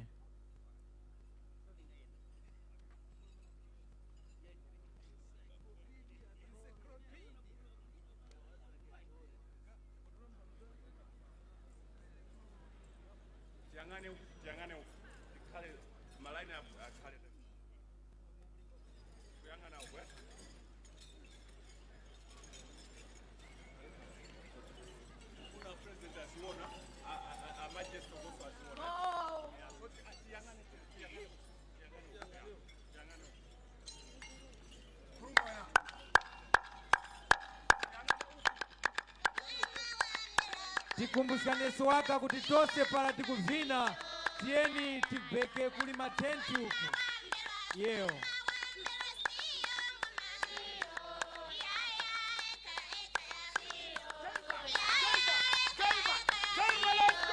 Kweneso awa wakukumba kuwemi atieni tikafupengeko mkati mula akufuna kwa bwino tieni nditu tizikasupa magule atu kuti wowo talimbikitse ziwo kwambiri.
Yewo impi doa zikomo ingoma yochokera kudoa zikomo panthawi ino itane amchoma kufuma kurumpi nicheme mchoma kufuma kurumpi tiendi njire mkati mwakusunga nyengo apo mchoma kufuma kurumpi vari mkati ndipemphenso ingoma kuchokera kumchinji mulowe mbwalo mosunga nthawi.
Vamchoma kufuma kulumpi nyengo njinu tikuchimbizgana na nyengo atiendi tichiteko luwiro mchoma kufumira kulumpi yeo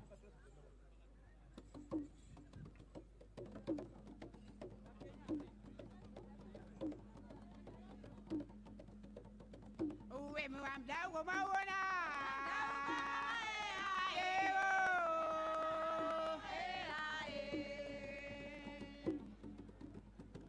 uwe mwamdango mawona yewo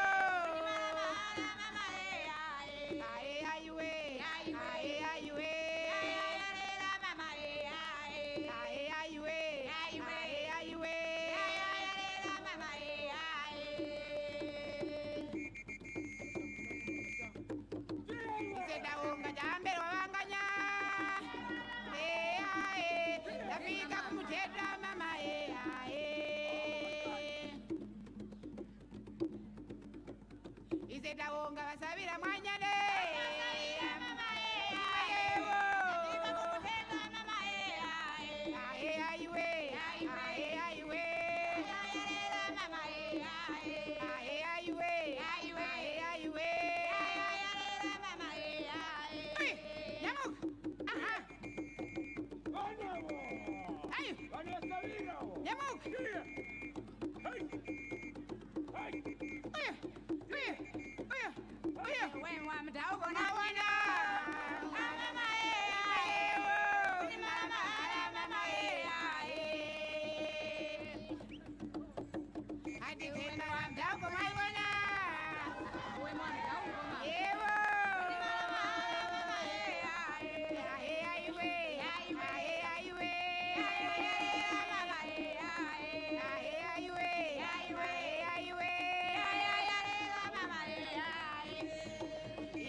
yewo wanyitu wakufuma kulumpi malingana na nyengo tipepsikeko pachokwaka tangu chema ingoma ya kumchinji kweni pa nyengo ya sono pakwenda kunjira malipenga ya kufuma kuchibamu malipenga kufuma kuchibamu ni nyengo inu yewo tiendi sungeko nyengo anzatu akumchinji tikuitana ni beni kanthawi kena pa nthawi ino alowe ndi malipenga kuchokera ku chibamu zikomo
yewo malipenga kufuma kumzimba kuchibamu malingana na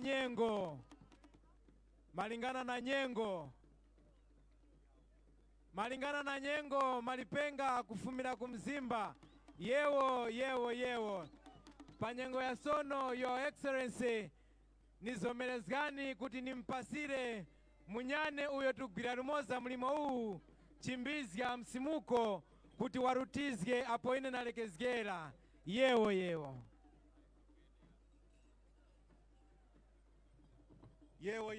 bamalipenga yewo bamalipenga timchemeningisa nyengo inyake yewo chiwakwire mawoko tiaombere mmanja amalipenga sikoma kwambiri. Another big round of applause for the Malipenga performers. Yewo. Your Excellency, in continuing with our program, I would also want to recognize the presence of the Leader of Opposition in Parliament, Honorable Dr. George Chaponda MP, and also the High Commissioner of the Republic of South Africa to Malawi, and also, Your Excellency, the presence of the High Commissioner of the United Republic of Tanzania to Malawi, Her Excellency Agnes Richards Kayora. Also, Your Excellency, we have our brothers and sisters from the CHEFO, that's the Cheva Foundation, and also Mudauku wa Tonga.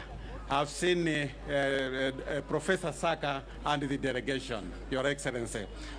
Mheshimiwa Rais wa Jamhuri ya Malawi, Daktari Lazarus Chakwera, kwa heshima naomba kuwatambulisha Mheshimiwa Dr. George Chaponda, na yeye pia ni kiongozi wa vyama vya upinzani pale bungeni, tuko nayo hapa. Sasa naomba kumtambulisha balozi wa Jamhuri ya Afrika Kusini hapa nchini, tuko nayo. Kwa heshima pia naomba kumtambulisha Mheshimiwa Agnes Richards Kayora, na yeye pia ni Mheshimiwa balozi wa Jamhuri ya Muungano wa Tanzania hapa nchini.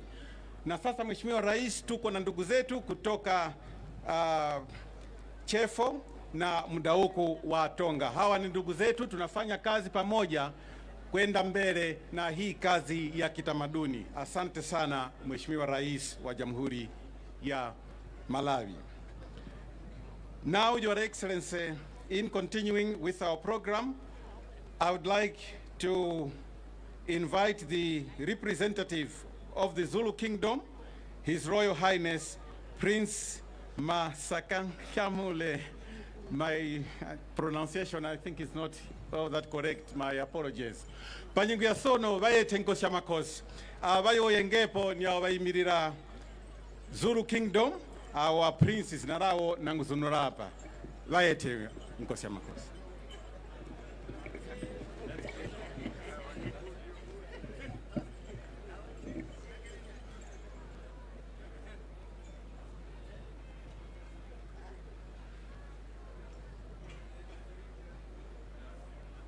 Baete Inkosi Yamangoni, please bear with me. Mr. President, I've been assigned to speak the original language of the Ngoni people, which is Zulu.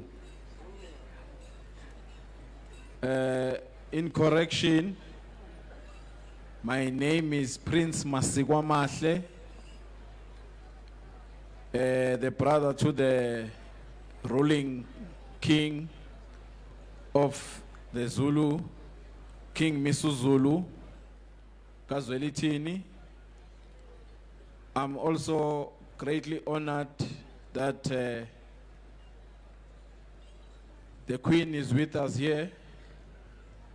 We are siyatobeka ndlunkulu kakhulu with your presence, as well as the First Lady of the country.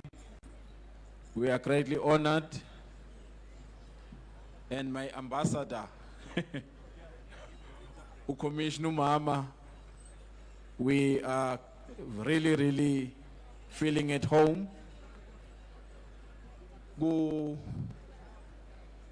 Zozonke ikhulu, all protocols observed. Nabondabezita, our delegation. All those from South Africa. Ngiyacela nina besilo kesukume sonke sikhuleke simukele idlozi elikhulu. I request God that should be with us. Wena wendlovu. Bayeti. Wena wendlovu. Bayete. Siyabonga kakhulu nina besilo. Thank you so much. Ukuthi ngivumele ngingane, that you have allowed me to speak. Ukuthi ngizonmela nina besilo. That I speak before you. Ngiphathiswe umphako ingonyama. I thank the king. Uthe ngimdlulisele ukubonga kakhulu kumongameli. I thank His Excellency the President. Ngimbongele kakhulu nase nkosini yamangoni. I thank the kings of the Ngonis, Inkosi Yamakosi, Umberwa Wejihlanu. Ngiyabonga kakhulu nesizwe ukuthi siyigcinile isiko laso. I thank the whole country, Malawi. Ngiyafisa nazi bantu balapha ukubaleka kwesiko. I thank all the people of Malawi that are here. Ngendlela engifisa ukuthi ngiveze ngakho ukubaleka kwesiko. And the way that we've traveled for us to be here. Angeke nabalutho uma ningalahla isiko lenu. There is no way that we can forget our culture. I've heard that kunesikhathi la khona abafika khona la iduze kwalentaba abantu bakhona. I've heard that there was a time that they arrived here where there is a mountain. Nami ngiyabonga kakhulu ukuthi ngithole ithuba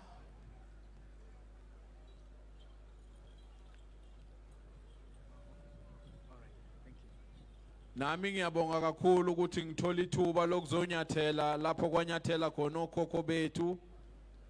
I would like to extend my appreciation that I come in a place where our grandfathers have come.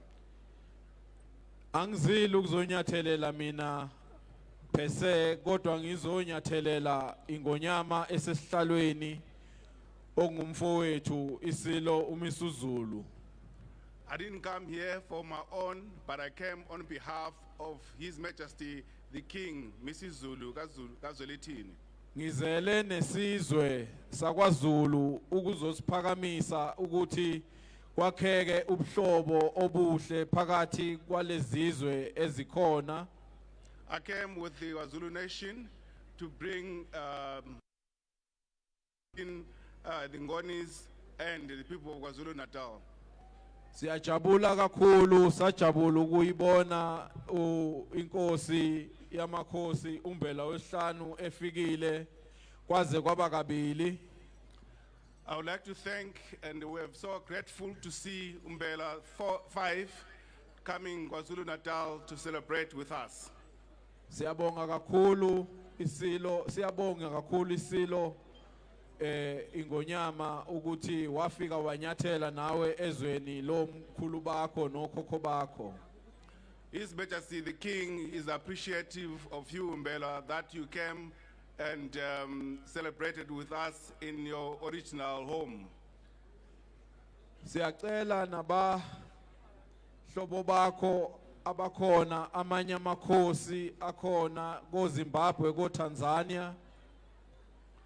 I also want to ask other kings in different countries that have been mentioned to also do the same.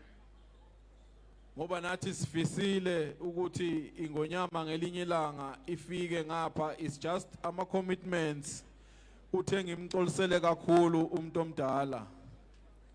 I would like to apologize on behalf of His Majesty because due to his commitment he could not make it here. It is our wish that he could have come through today. Kodwa ke manibona thina ne delegation ngicela inhliziyo zenu zipholiseke. As you see us here, I would like to request that you appreciate us and appreciate the fact that we are with you. Ngiyayibona inhlonipho kulesi sizwe baba umongameli nenkosi. Your Excellency, I see respect in this part of the world. Uma ubona abantu besahlonipha ngalendlela kusho ukuthi izwe liyaphila. If you see people respecting and carrying tradition, it shows that the country is living its tradition. Because order is the most important thing esiyidingayo singabantu ukuzizwe lihambe liye phambili. I think you spoken in English. I'm sure you heard what he said. Order is important for us to progress as a nation. Nina besilo ngicela ukungathathi isikhathi eside kakhulu kodwa siyayibongela nathi lihle izwe lenu siyafisa ukubuya sizokwakha ubuhlobo nokuzotshala amabhizinisi kulo leli lizwe. We want to thank you all that came with us to KwaZulu-Natal, but also that we would like to come back again and also build relationship from the business side. Singajabula kakhulu nathi kulolu hlobo lwemisebenzi esinayo ngalezweni njengeimayini. We would like to also appreciate that we extend some of the projects that we're doing in back home, like mining. In conclusion, Mr. President, ngicela ukukhalela ngokuhamba kwengonyama eubaba wethu. In conclusion, Your Excellency, I would like to bring my condolences of the passing away of the late King, King Goodwill Zwelithini, who is our father and the present king. Of the passing away of our His Majesty, the King Goodwill Zwelithini kaBhekuzulu. Bekuyisifiso esikhulu sethu kuyifikela sizikhalele because we know you had relationships with him when he was still alive. It was our hope that we will come together and also pay our condolences, knowing that you had a relationship with him before he passed on. Ngiyathokoza kakhulu nina besilo, angazi noma kukhona ngikushiyayo yini kodwa i-delegation mongameli yiyo lena ezayo abantwana basendlunkulu who our king has asilethe nabo ukuthi sizoni embrace kulomcimbi omngaka wobuhlobo benu.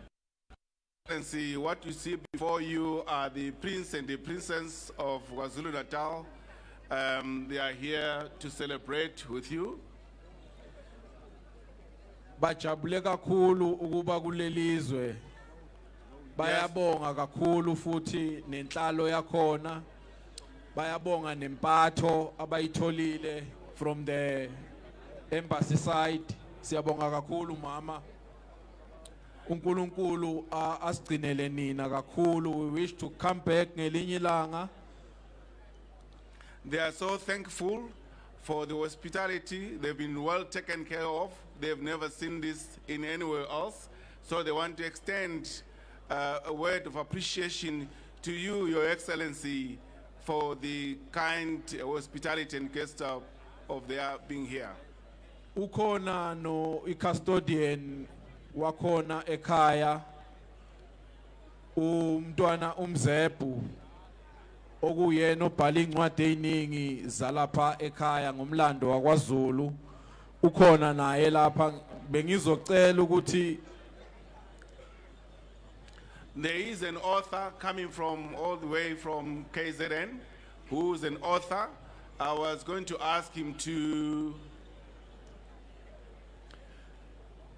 amane anikeze umongameli just a souvenir mhlambe amposeli incwadi zomlando wokuthi uZulu uqhamukapi. I would like him to present a book about the history of the Zulus, and just to showcase where the Zulus are coming from. Ngiyafisa si Ndlunkulu. Ngiyafisa futhi okunye sisale sesikwenza bondaba. Sisale sesiyenza le presentation sezikhona zonke izingane zenkosi ukuze sizothatha kahle isithombe. Ngiyazi ukuthi akukabiyisi isikhathi. Maybe in a moment or so with time, I would like to request that we will present the book to you, Your Excellency, on behalf of the Zulus, but I would do it later on when all the prince and the princesses have gathered themselves together. Besi cela ubayede walapha ekhaya inkosi yamakhosi umbelwa asondele sizokwazi ukumnikeza isipho esivela kumfowabo ingonyama. We would like to invite His Majesty the King Umbelwa to come and receive a gift on behalf, presented by him on behalf of the King of the Zulus.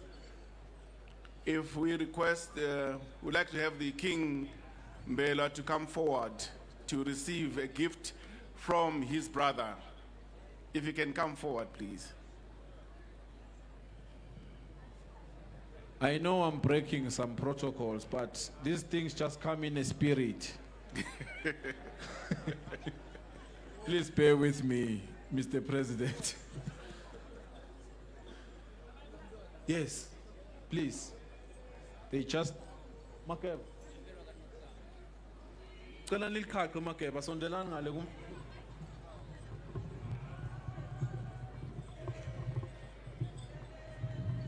Singene kwanongoma. Liqaqeni Makeba. Impi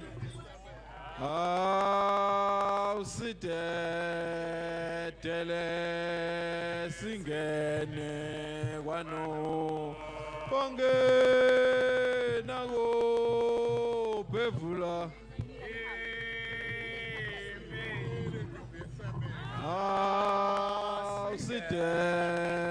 awusidedele singene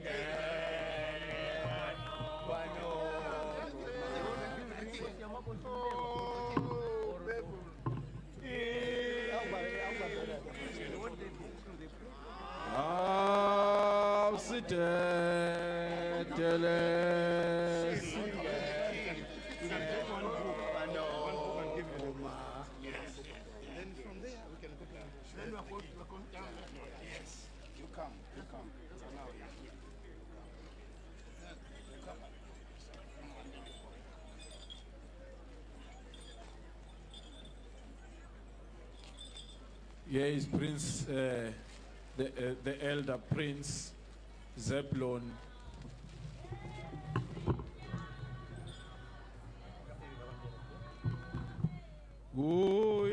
Uyiluke tumthandayo.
For some Mr. President.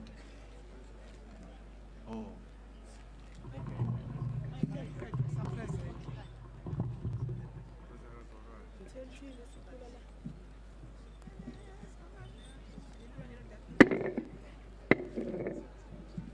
Panyengo ya sono umtikuonera hapo wakupeleka buku la mbiri kweniso wakupeleka mphaso iyo yafuma ku South Africa. Mphaso iyi ikupelekeka kwa inkosi ya makosi yitu Mbelwa wa Chinkhondi ndipo pala wafuma uko wendenge kukapereka mphaso iyi uko yakhala inkosi ya makosi mberwa itu ya Chinkhonde, ndipo awati kwaona kunthazi mutapulikira mbalendo witu awo wafuma ku South Africa. Mwambo kupitirira ndithu pano chomwe chimachitika panchoti omwe amalankhula aja amene akuyimirira tikuonera kunthazi uko tsono walendo witu wakufumira ku South Africa wayambapo kwenda kukhira kukonda uko wakhala watata witu inkosi ya makosi Mberwa matero ndithu kuti amene akuyimirira kuchokera ku Zulu Kingdom ndi amene amalankhula, ndipo pamapeto polankhula anali ndi mphatso, lina ndi buku, ndipo mphatso inayo yakutidwa ndithu bwino yomwe ikupita kukaperekedwa kwa inkosi ya makosi 5 Mberwa the 5th.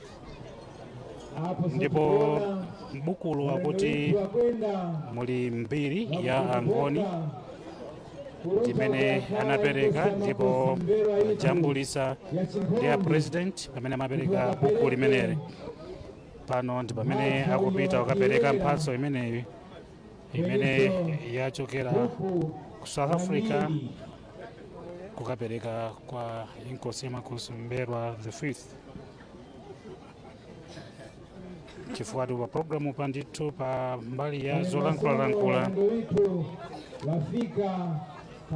pali ndithu amene wayimirira alendo amene achokera ku South Africa ndi amene amalankhula, ndipo akamaliza amenewo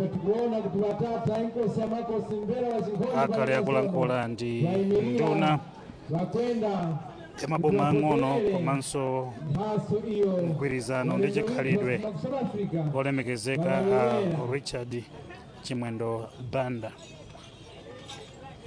Komatu asanalankhula amenewa tinamvapo anthu angaponso omwe analankhula, makamaka Ndawazale Thole anapereka mbiri ya angoni kuti kodi anayenda bwanji kuchoka ku South Africa kufika Malawi muno, makamaka kozafika kuno ku Hora, kuphirira Hora kumene anafikira. Ndipo iwo asanalankhule tinamvaso zolankhula kuchokera kwa Profesa Boyson Moyo amene ndi wapampando wa Board of Trustees ya Mzimba Heritage Association. Iwo atonalankhula pambuyo pa Mayi Emma Kalia omwe ndi wapampando wa komiti imene ikuyendetsa mwambo umenewu chaka chino 2024 Mteto Organizing Committee.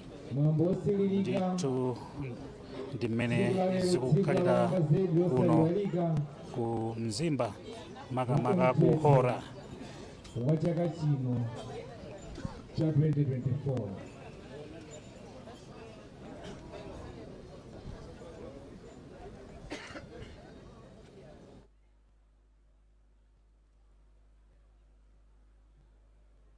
Akupereka ndithu mphatso ija, ojambula zithunzi akujambula,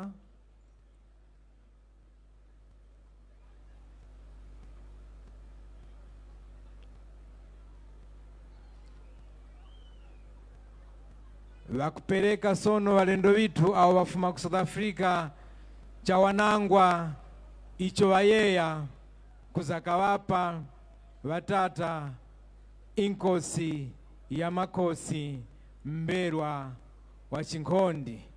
Ndipo ngawo mtikuonera kunthazi uko ni mwambo we mchomene zuwa lambula kuluwika la mwahuno, na umoso mukuona vantu vakufumira ku nyumba za kupharazga mazgo kufuma za kupambana vakutora vithuzi vanyake vakulembalemba.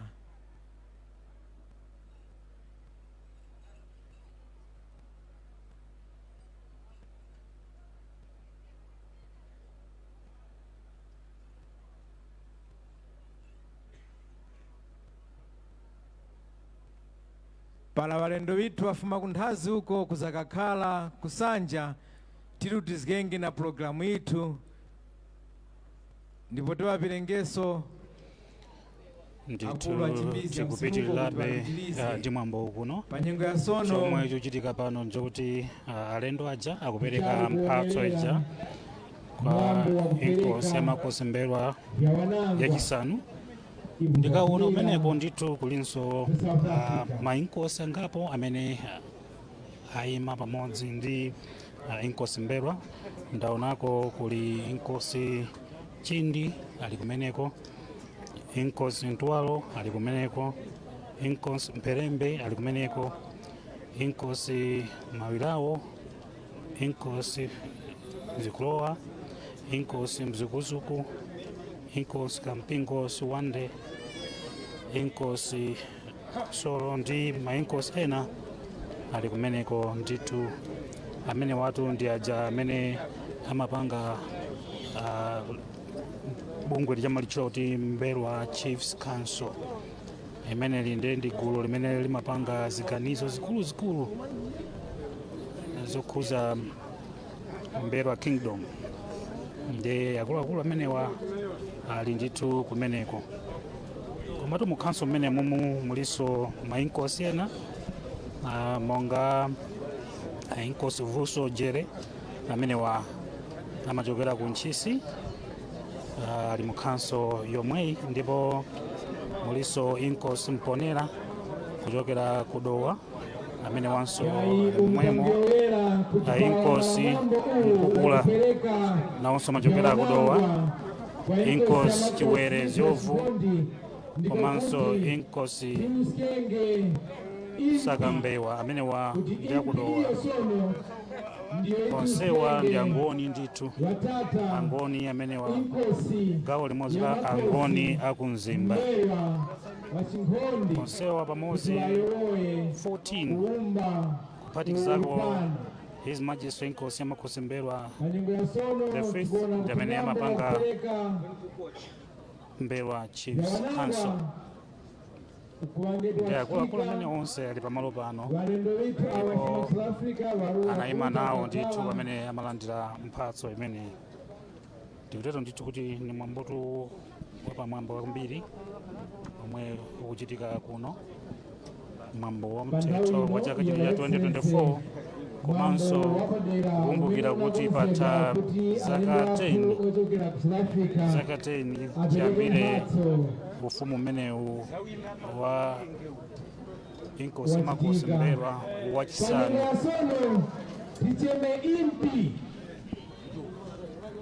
kuti injire mkati umu kweneso impi yeneiyo ndiyo iti usikirenge watata inkosi yamakosi Mberwa wa Chingondi kuti wayowoye kuumba uwu impi injire mkati.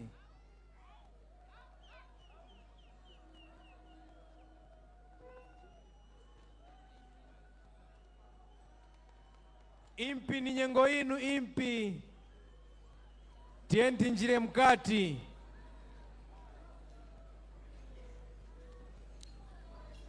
Vaimpi atienti sungeko nyengo, vaimpi ni nyengo itu.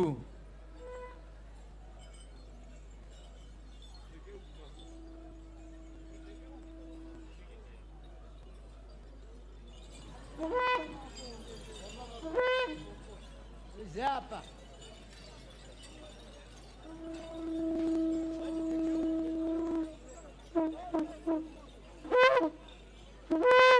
Tichiteko luwiro baba impi atienti tichiteko luwiro malingana na nyengo impi.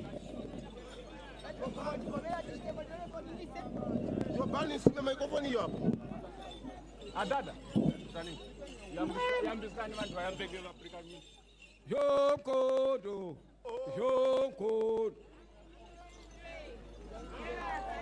Mukara kutari. Yomkondo. Amanyoni yamkono ya basasa. Amanyoni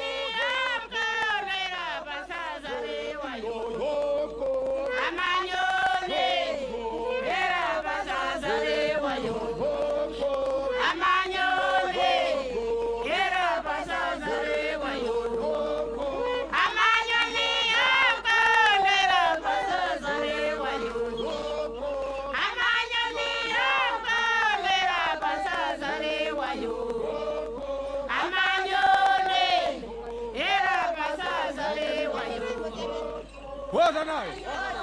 Woza nayo. Oh, vayekereni na.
Yeo impi.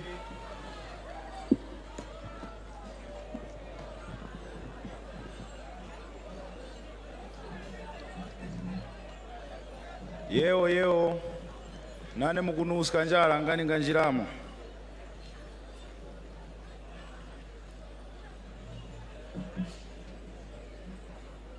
Allow me to start by recognizing the state president, Dr. Lazarus Makathi Chakwera. Allow me also to recognize the First Lady, Mama Monica Chakwera.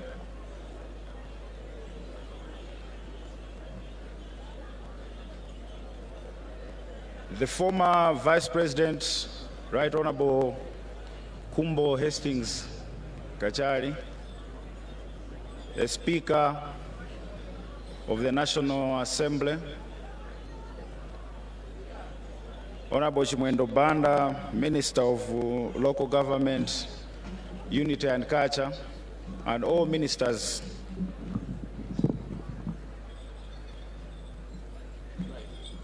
and deputy ministers here present.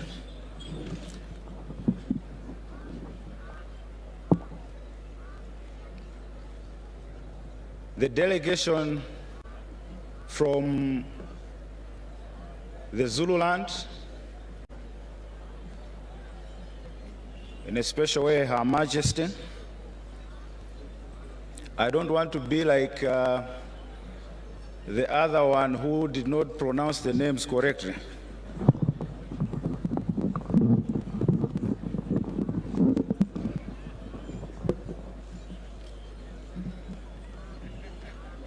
The princes and the princesses, and I have also seen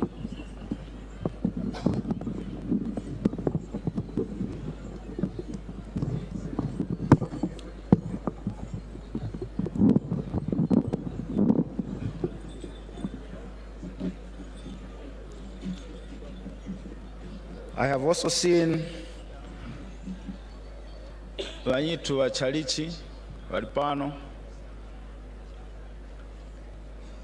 Inkosi Amakosi Mpezeni from Zambia, my elder brother,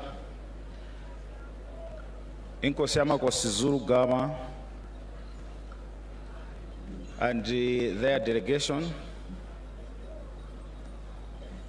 I have also seen Paramount Chiefs here, Paramount Chief Kyungu, Paramount Chief Chikula Maembe.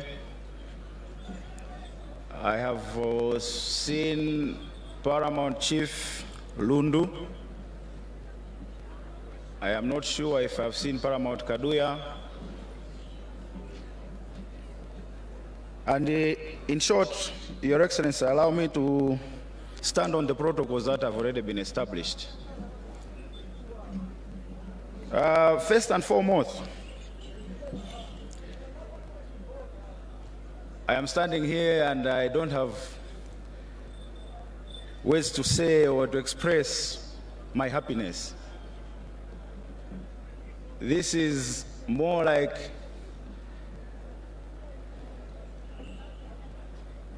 and Your Excellency, allow me to recognize my wife.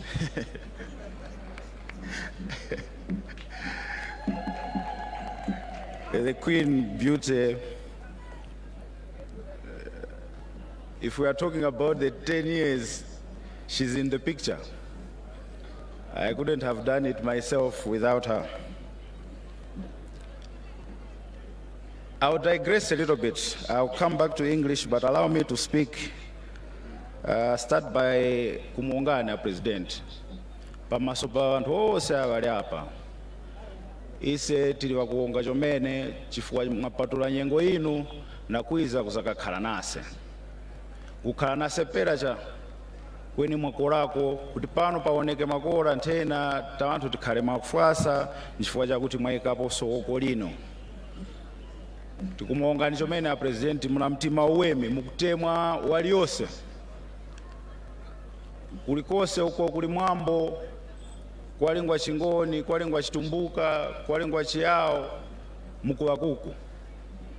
Icho chikutipa nkhongono isenga kuluwandira kumafumu kuti tigwirana ntchito mwakwenerera. Your Excellency, mwambo wa chaka chino waya vinthu viwiri.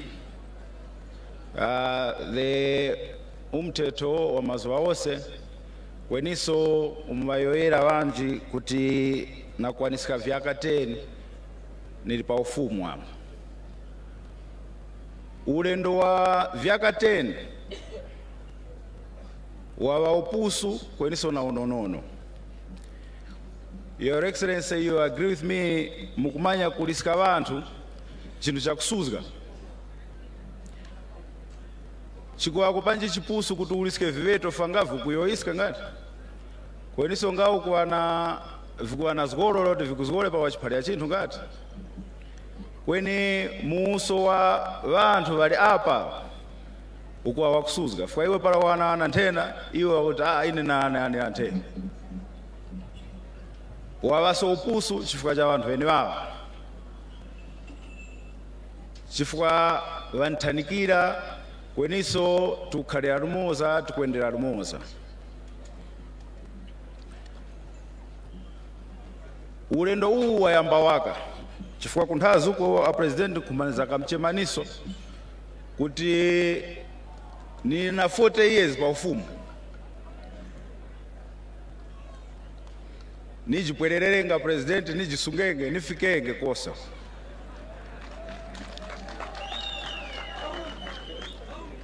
A very big lesson that I learned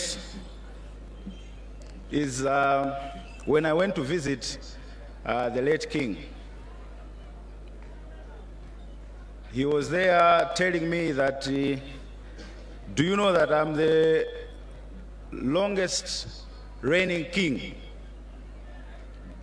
And as of now, there's no one who has been longer than that. So my goal is, Your Majesty, as you're going back home, my goal is to make sure that I beat that target. I'll be the longest serving. So kwa mwanyake muntinkhenge kwene niwenge pa masopinu mpaka kale.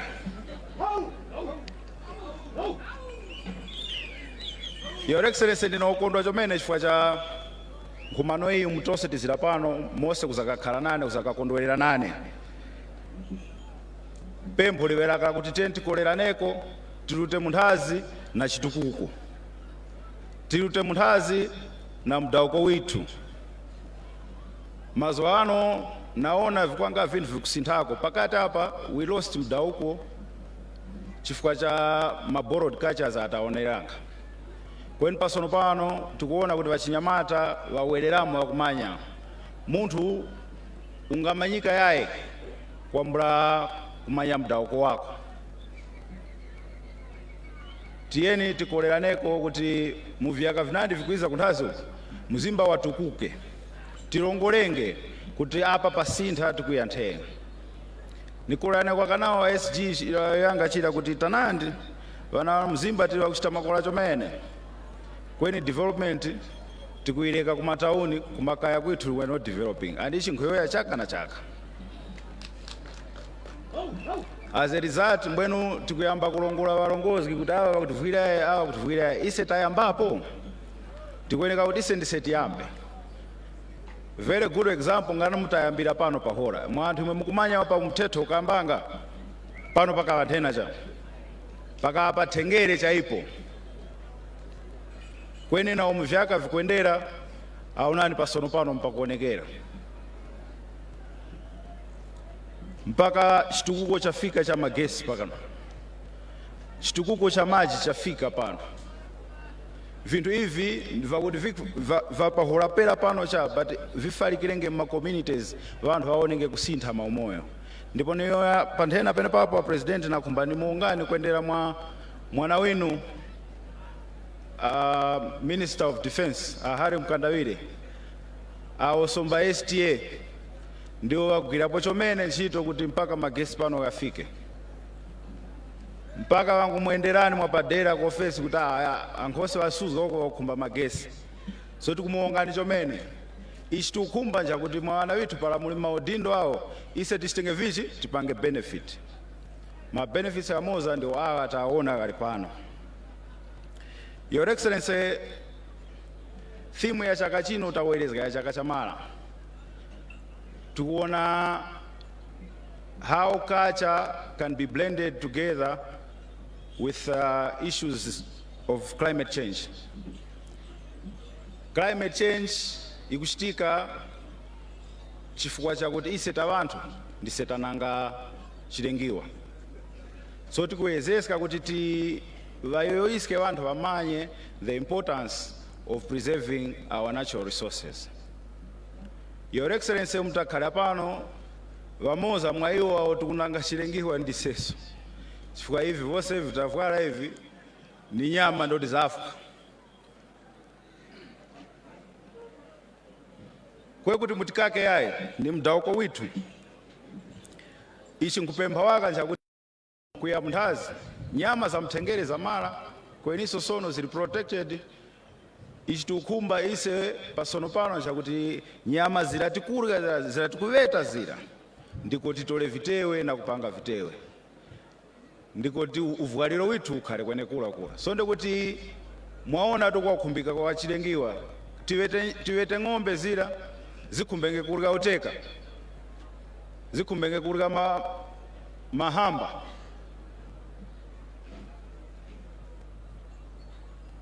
so walionse wakweneka watolepo Rwande na kuoneseka kuti chilengiwa tikupwererera. Your Excellency nayanga za pahola pano zowali yake nkumbaniza kamchemani mwapadera kuti tizakakwere paphiri pachanya pala mukaone pala kwa chama kukuoneka huko pala muli pachanya pala you can see mzimba pala muli pachanya pala mukuona mose mwekwendenu. It's a very beautiful view and nichali pene papo pachina kumbani pange linki na ATM strategy ino. Your Excellency, tourism pano pahola pano ni tourism. Mwaona chifukwa cha mteto hapa kuiza vantu kufuma ku South Africa, kufuma ku Zambia, kufuma ku Tanzania, Zimbabwe, wose wiza pano chifukwa cha tourism. Kweni ku Rwanda yake boma likutilekelera likumba yake kunjirapo. Tukumba ovwili kuti pano patukuke makola boma nalo linjirepo. Kwa mvisa hapa boma nalo lapindula. Sono nipembenge naona minister wa tourism alipene pano kuti ruwa yae nichaliso pene papo. Your Excellency, patikuya za tourism tikuya za midauko itu vantu wakumba kwiza kuzakaona midauko itu kweni tawangata semphanisika pachoko kuboma huko. Your Excellency, kacha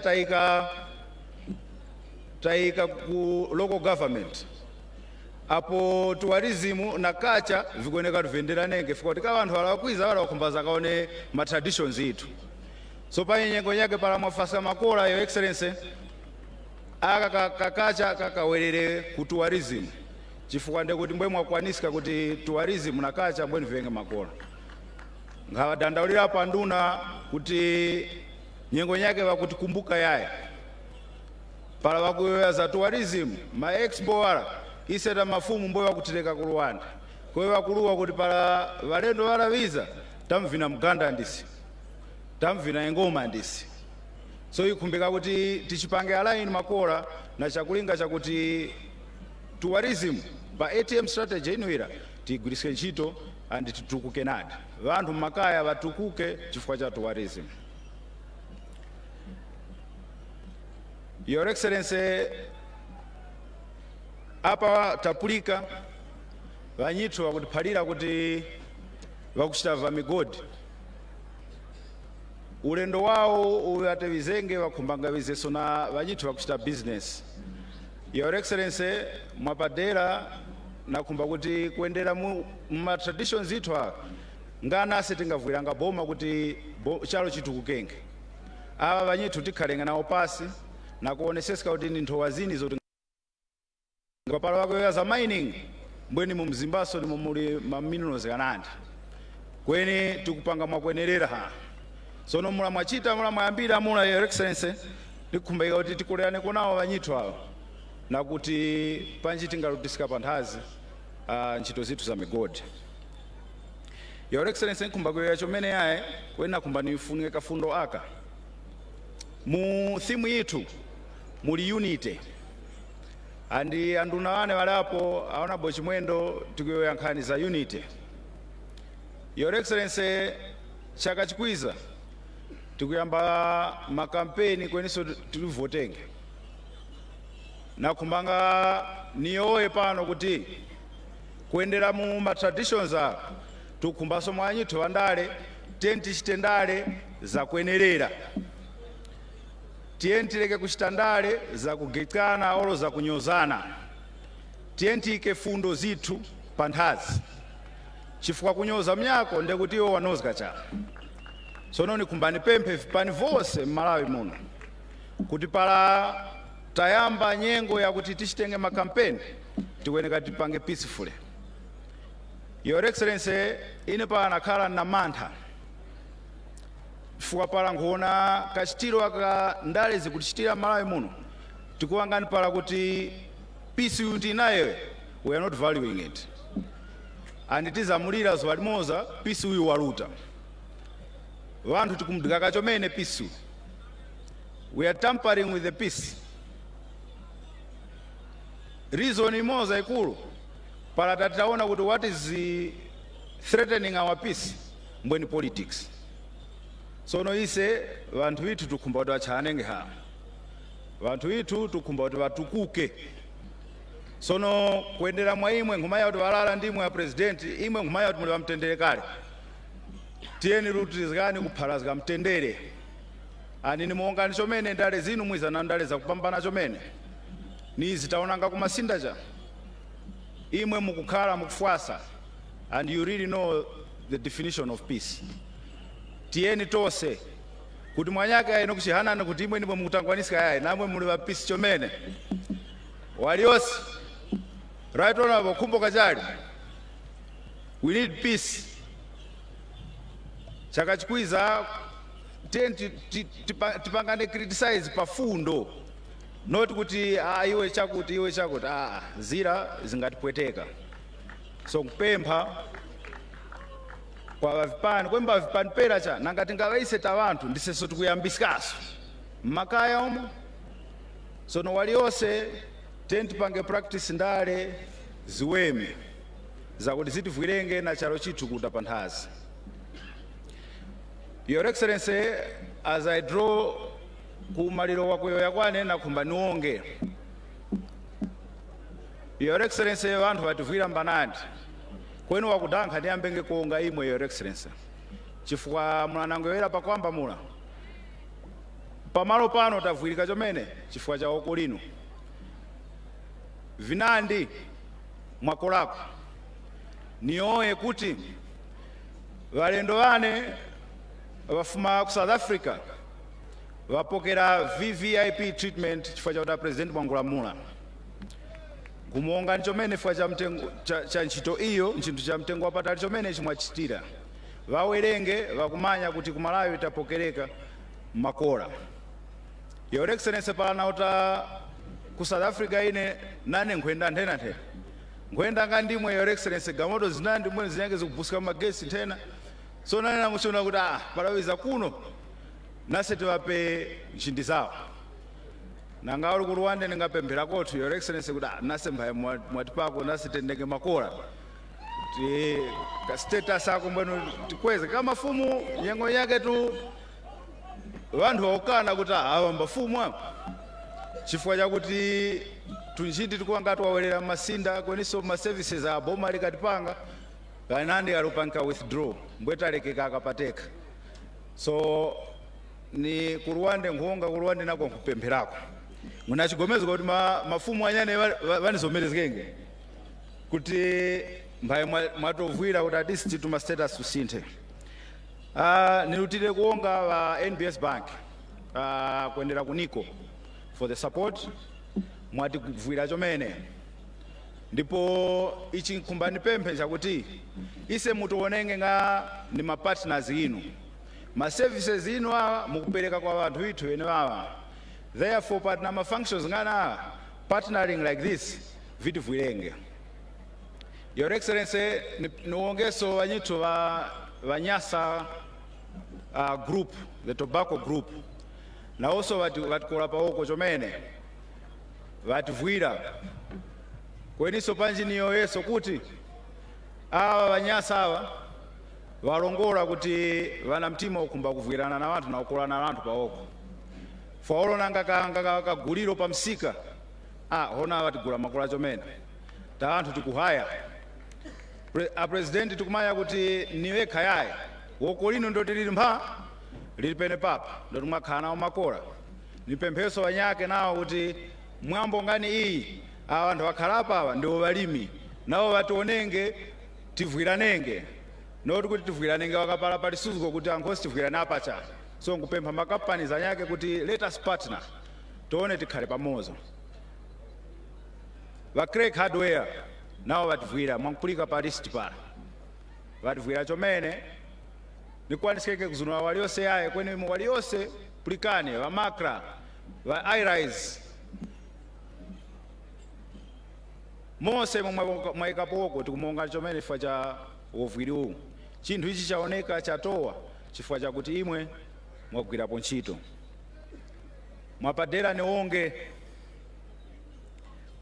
kwa va inkosi ya makosi mpezeni inkosi ya makosi Zulugama na wose chifukwa chakuti mukuntayaya every time pati na mwambo mbwetu kukhala lumoza umoza ngwene uwu Zambia, Malawi, Tanzania, Mozambique, South Africa ndise vamoza tiye tilutilire na umoza witu kuendera mwa ise mafumu ndise tidangizike umoza witu. Your Excellency, nimalizike na kuti I wanted to thank once again the delegation from South Africa. You have come in huge numbers. Thank you very much. This is what we want. Actually, you know, we got excited that we would have buses and buses here. The people here are very excited. You know, one message that I would want you to take to the king is that in his reign, he must remember us always, because we are his brothers. We look at him as our leader, all of us. And when you're going back, please tell him that in his reign, I want him to help me bring back the language here. You know, this connection that we have built, I started discussing this with the late, may the soul rest in peace. And he gave me, we started working on this, he gave me a few dictionaries, Zulu, English dictionaries. And now, the new king has to finish this. I suggested one time that, you know, how we lost our language is somehow funny, because, you know, with our culture, we usually love to have our drinks. And then when we came here, we started marrying from Tembala Matemba, Chikula Maembe, the Tumbukas. And while we are out drinking, our wives at home, they are speaking Tumbuka to our children. And that's how we lost our language. So now I would also want to suggest that maybe I can send a few men just to go there and marry the Zulus, so that when they are at home, maybe they could be teaching now our children again. The next generation will be better, will be speaking Zulu. You know, I'm ashamed of standing here speaking English when I should have spoken my language. I know a few lines, but you know, it's very shameful that we are at this point. So when you're going back, the take-home message to the king, the appreciation aside, but I would want him to assist me, assist all these other kingdoms, my brother Mpezeni, Songea. We should revive this language. When we're saying we're Angonis, we should be seen, we should be heard. We shouldn't just be seen dressing, but somebody should speak the language. So that's something that Your Majesty the Queen, please keep reminding him that your brother there, he says the language is dead. We don't speak Zulu here. Only a few chiefdoms do speak, but otherwise we need support. And I am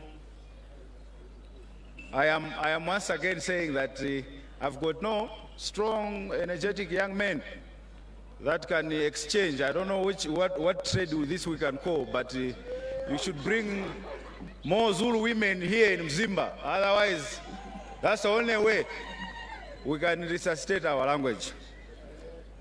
As I speak, as I finish my speech, I would request you, Your Majesty, the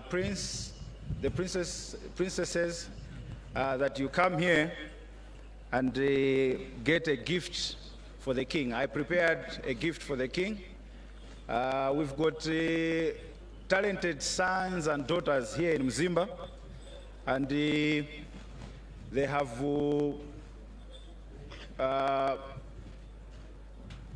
organized a very good gift that I would want His Majesty to put in one of the palaces, so that when he sees it, he remembers that when I sent a delegation to Malawi, this is what they gave me. So it's a small souvenir that I would want you to receive on behalf of the king. Otherwise, with that, Your Excellency, I am grateful so much once again.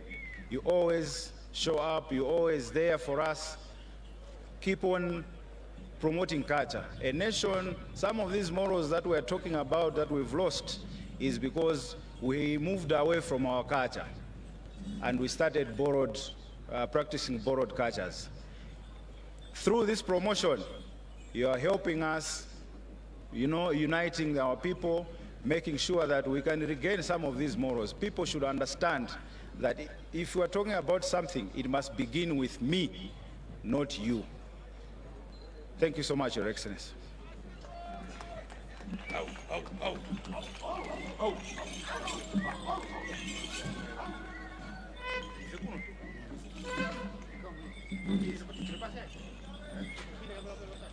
Inkosi yamakhosi Mumberwa wesile. Wesizukulwane kahlwaketa babuhlwaketa bakashetshwana. Bukhokhayo kamagagada umagangada kamagarela. Umagarela karonyanda, uronyanda karomvuni. Uromvuno kakoboya, ukoboya kacheko. Ucheko kanyendeni, unyendeni kangarikari womkatuli wesigodo. Nhlaka zakashaka uzembezi wamwera ngomkhumbi. Uswangenda womnyama, uviki ziyakhanya. Unangonango wambonaphi, wambona kumagumeni awonina.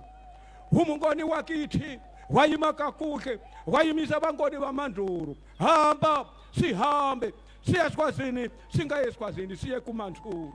Lapha abantu bapha bakhurumpara. Inyimi inkiwa ngezizunguru inkadliwa namazende ibolile. Beka meso njengubele unomlomo munyama ushelele njengehlungulu ezuru. Uhle sikangele. Uhle kamukikazi kananyungo kanokeko wakwangwayo. Iyayi amaenda abambo chimenecho chikuchitika pakadali pano ndi chakuti inkosi yamakhosi Mberwa yachi namba 5 yaperekatu mphatso ndithu yapadera imenetu ikupita kwa mfumu yayikulu ku KwaZulu kumeneko amenetu ndi King Zwelithini amenetu ndithu sanafike komatu akwanitsa kutumiza nthumwi zimenetu zafika pamalo pano atumiza ku Akwini komanso tu Prince kumeneko ku South Africa ndamenetu afika ndithu pamalo pano nde kwa amene mukumvetsera MBC Radio 1 Prince wochokera mdziko limene la South Africa mufuko limene la Mazulu ndithu apita kusanja imenetu anayiko kumeneko kwakhala makamaka Mberwa kumenetu ndithu akukalandira mphatso imene yapadera kungofotokozapo kuti kwafika kumalo kuno anthu osiyanasiyana tukambatu za nthumwi kuchokera mdziko la South Africa, ku Tanzania kwafikanso mafumu, ku Zambia komanso ndi maiko ena. Anthu ochokera m'maiko ena afika pano kuti aonere nawo mwambo umenewo. Nthawi ina yake ndimendayenda pamalo pano, ndipo chimene chinandisangalatsa kwambiri nchoti mwambowu ambiri apindula nawo, makamaka azathu ochita malonda, chifukwa nde pali malonda osiyanasiyana. Anthu ambiriso ali kumeneku, pali ngati kansika kumbali ena ya malo anowa, pamenetu anthu ayala ndithu katundu osiyanasiyana. Nde amayenda abambo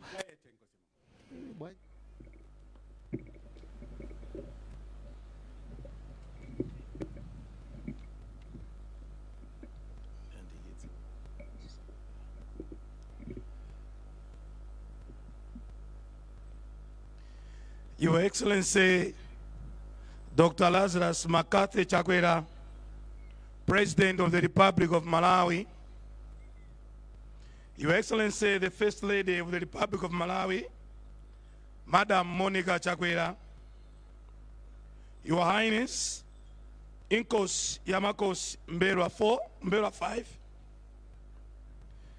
Queen Misuzulu Kazwiretini 9, Your Makosi, Izinduna, members of the royal family, and the senior government officials from the Republic of South Africa, former Vice President Kumbo Hastings Kachare, Right Honorable Madam Speaker Catherine Kotanhara, Speaker of the National Assembly, Inkosi Yamakhosi Zulu Gama of Tanzania, and Inkosi Yamakhosi Mpezeni of Zambia, Paramount Chief Lundu, Paramount Chief Chikula Maembe, Paramount Chief Kawinga, Paramount Chief Kaduya, and Paramount Chief Temba Ramatemba, Mrs. Zomela Ngwira, Member of Parliament for this constituency, and all members of Parliament. Your Excellency, let me not forget fellow cabinet ministers, and let me write on all protocols that have been established already because of time.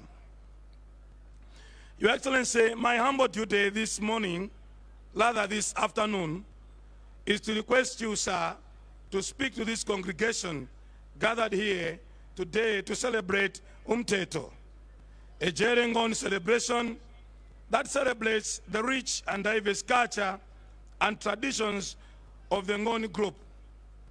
But before I do so, allow me, Your Excellency, to make a few remarks. Let me first sincerely thank Your Excellency for gracing this occasion as a guest of honor. This is not your first time to come and attend this celebration. And also to emphasize that this is not your first time to attend as the president. You also did that when you were the leader of opposition. You have spared your time, Excellency, to celebrate with the Njere Ngonis in Mzimba for quite a long time. And we sincerely thank you from the Ministry of Local Government. I am confident that we are getting to where we are hoping with these festivals. And here today, Your Excellency, we are celebrating on a very wonderful theme, tradition, uniting our people and fighting against climate change. Let me take this opportunity, Excellency, to thank the Mzimba Heritage Association for always coming up with a theme to make sure that our culture preserves the environment that we have. Your Excellency, the Mzimba Heritage Association has not only done that by bringing up the theme, but have gone a step further to make sure that our environment is indeed preserved. On your behalf, Excellency, I really wanted to thank them and also compare all traditions and our cultures to emulate what the Mzimba Heritage Association is doing across Malawi. Your Excellency, national unity is something that we must all preserve.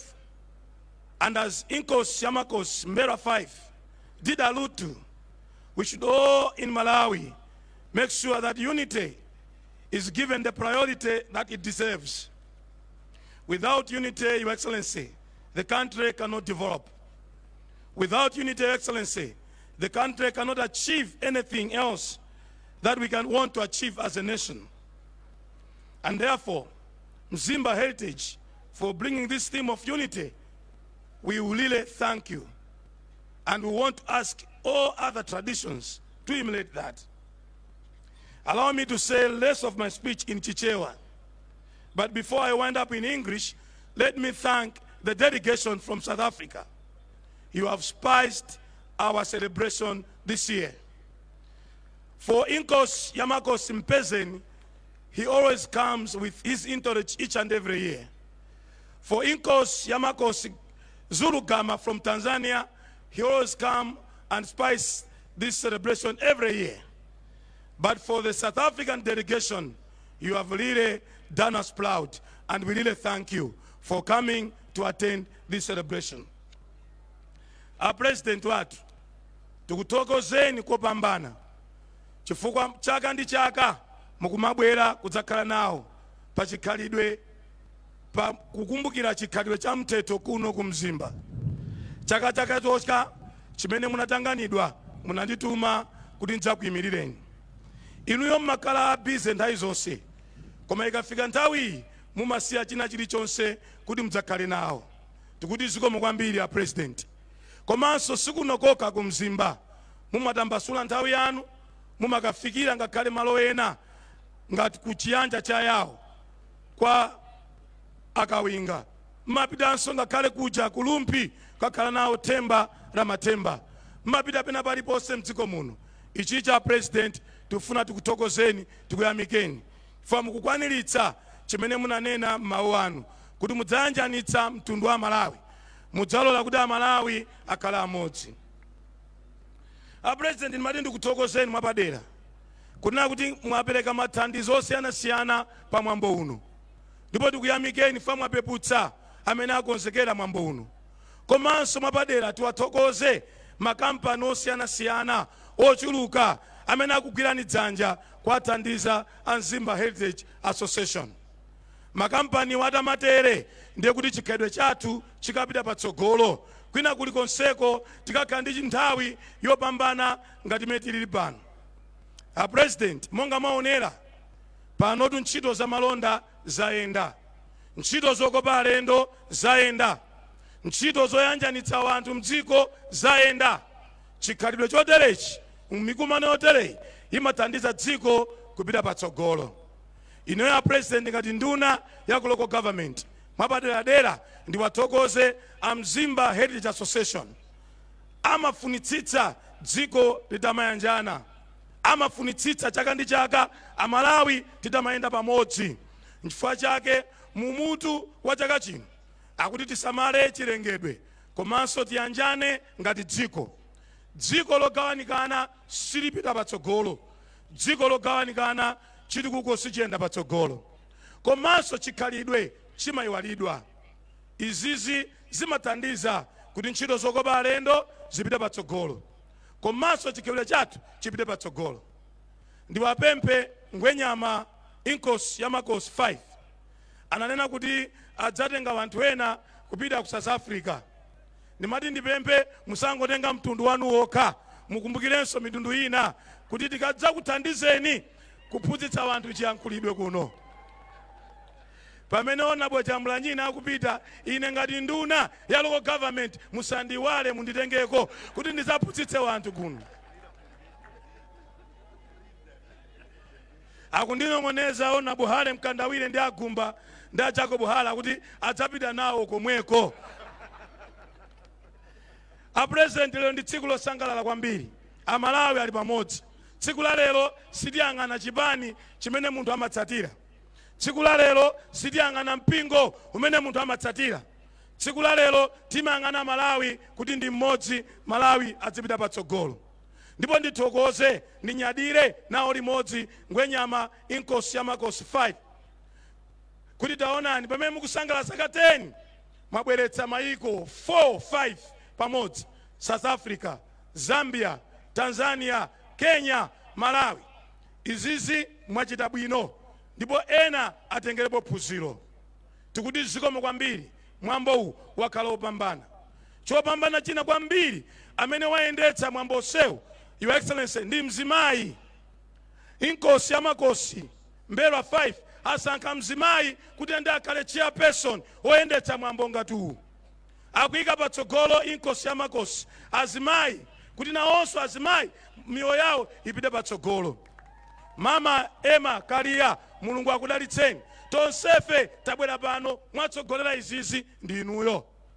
Zikamapitirira chonchi ndiye kuti ana atsikana azidziwanso kuti nawonso angatochita bwino moyo.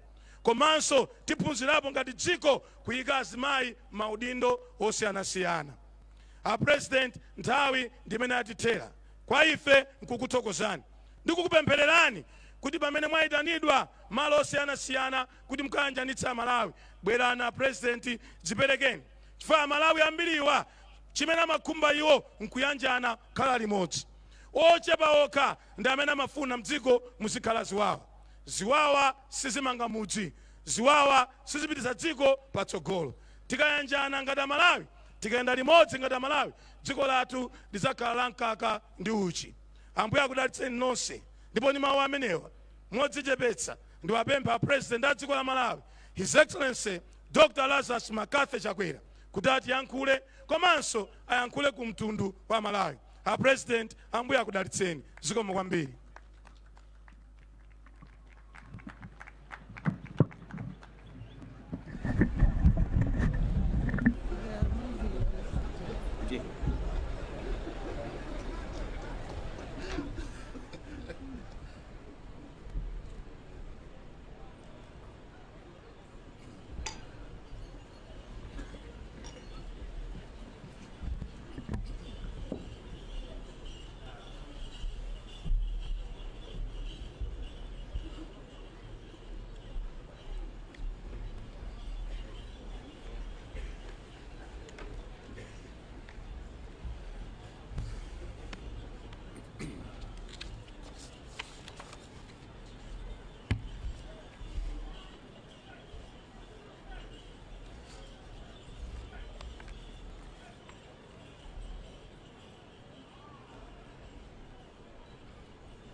Your Excellency, Madam Monica Chakwera, First Lady of the Republic of Malawi, Your Honor Kumbo Hastings Kachari, former Vice President of the Republic of Malawi and President of Freedom Party, Your Honor Catherine Kotanihara, MP, Speaker of the Parliament of Malawi,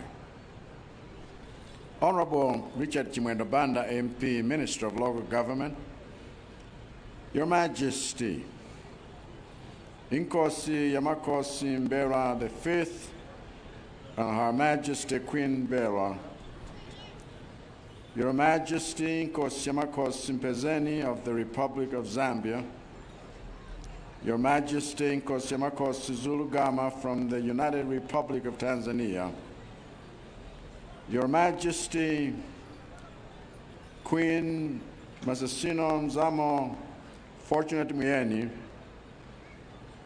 Their Royal Highnesses, the Princes and Princesses from the Republic of South Africa,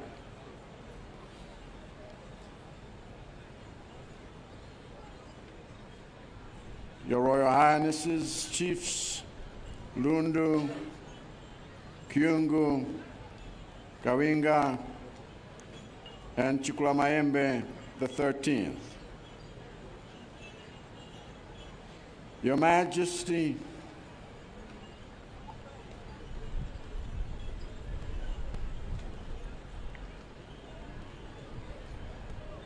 I should say, foreign dignitaries here present, Amakosi, na Manuzana, and all the traditional leaders here present, all the cabinet ministers and deputy ministers here present, Honorable Joseph Chavura, Regional Chairman of the Malay Congress Party for the North-South region, and all the regional members of the Tonsa Alliance here present, all leaders, representatives, and members of Tonsa Alliance here present, Honorable Dr. George Chaponda, MP, Leader of the Opposition Parliament, Honorable Enoch Chihana, President of the Alliance for Democracy Forward, leaders of other political parties here present, all the government officials here present, Your Excellency Dr. Nancy Sangweme, Ambassador of the Republic of Zimbabwe to Malawi and Dean of the Diplomatic Corps, Your Excellencies, heads of mission and international organizations here present, Professor Boyson Moyo, Chairperson of the Board of Trustees of Zimba Heritage Association, and all the members of Zimba Heritage Association here present. Honorable Martha Nzomera Ngwira, Member of Parliament from Zimba Hora, and all the members of Parliament here present. Reverend Ruben Soya, the officiating clergy, and all the religious leaders here present.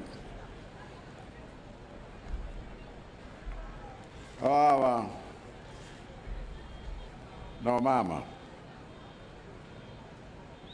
Ladies and gentlemen, Your Majesty,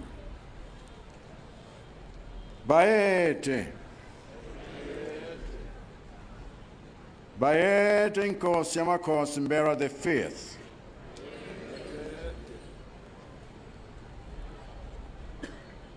It is not every day that our nation is privileged and honored to have the distinguished presence and enjoy the unmatched solidarity of brothers and sisters, particularly those who come for the first time representing King Misuzulu of the Zulu Nation, led by the Queen and the Prince, who have traveled with their delegation all the way from South Africa to be with us here today. And when I remember that it was less than 150 days ago that you and your cabinet hosted me for a delicious lunch at your Dingen headquarters, and you invited me to grace this year's Umteto Festival, celebrating 10 years that you've been Inkosi Amakosi. And I am overwhelmed by how much of a double honor it is for me to be here. And I thank God for His kindness to Your Majesty in enabling you to organize such a colorful and international festival of the Mzimba Ngoni under your leadership. Seeing as Your Majesty have received many of your relatives from abroad, including dignitaries from South Africa, Zambia, Kenya, Zimbabwe, and Tanzania, I count on Your Majesty's indulgence to not to hold it against me, for addressing you and this international audience.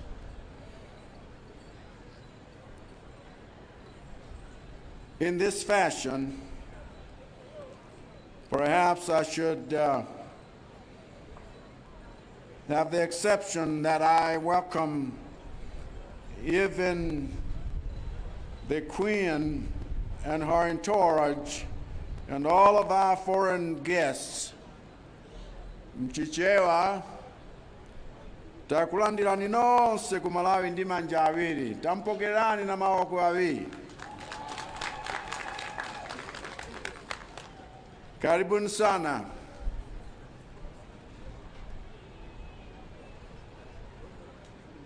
Your Majesty, allow me to brag about the feat you have accomplished here today, for I see that you have spared no effort to make this festival a true Ngoni celebration, including the uniquely Ngoni design of the structures around this arena. As you know, Your Majesty, the preservation of Malawi's rich and diverse culture is very high on my administration's agenda, not only because it is a primary source of moral fortitude and national unity for our country and for our citizens, but also because of the potential of cultural festivals like this one to function both as tourist attractions that stimulate economic activity and as a platform for building cordial relations with our neighbors and other nations beyond. I see my ministers have taken heed of your call.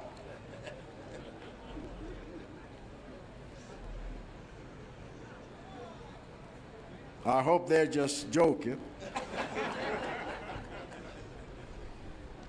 I can therefore assure Your Majesty that any developments you and your people conceive of to add economic, developmental, and diplomatic value to this festival going forward would have the full backing of my government.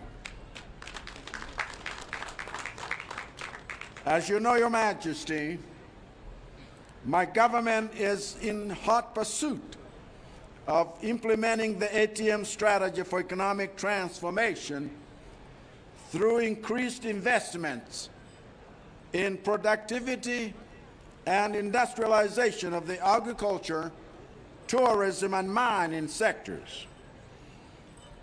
And I am determined to ensure that the Ngoni Kingdom, over which you ably rule, is actively engaged and involved in these activities, including the Affordable Inputs Program, Social Cash Transfer Program, Agricultural Commercialization Project, and Mega Farms Initiative that we are pursuing to achieve food security through agriculture, as well as the implementation of the Tourism Master Plan and expedition of mining agreements to achieve job and wealth creation in the quickest possible time. I therefore appeal to Your Majesty for us to work together to ensure that there is speed in our progression toward these goals within the kingdom. For if we are going to fulfill the aspiration of the Malawi 2063 vision for us to become a self-reliant middle-income economy by the time I complete my presidency in 2030, we must move quickly to catch up with other nations that have been doing these things for decades. Your Majesty, I must thank you for your efforts in using Ngoni culture to promote national unity. You could have easily made this Ngoni festival like this an exclusive affair, but you chose instead to make it a national celebration by inviting Malawians from all over the country to celebrate with you. And what's remarkable is how often you grace the cultural festivals of other tribal groups in our nation to show your commitment to and solidarity with all Malawians as bona fide citizens of this country and worthy of celebration. It therefore comes as no surprise to me to see their Royal Highnesses, Paramount Chiefs, Senior Chiefs, and representatives of other cultural heritage associations here. That's the way to go. I say this is the way to go because this show of national unity in times of celebration is indispensable to the building of the trust and collaboration that we will need in addressing the national challenges that we face in common. And the bottom line is that when it comes to tackling the food shortage that is annually being triggered by climate change impacts, like the El Nino weather we have had this year, we are in this together. When it comes to development projects that are a constitutional right for all Malawians, such as the stadium, district offices, road network, bridges, and Mbela University that we are determined to develop here in Mzimba, we are in this together.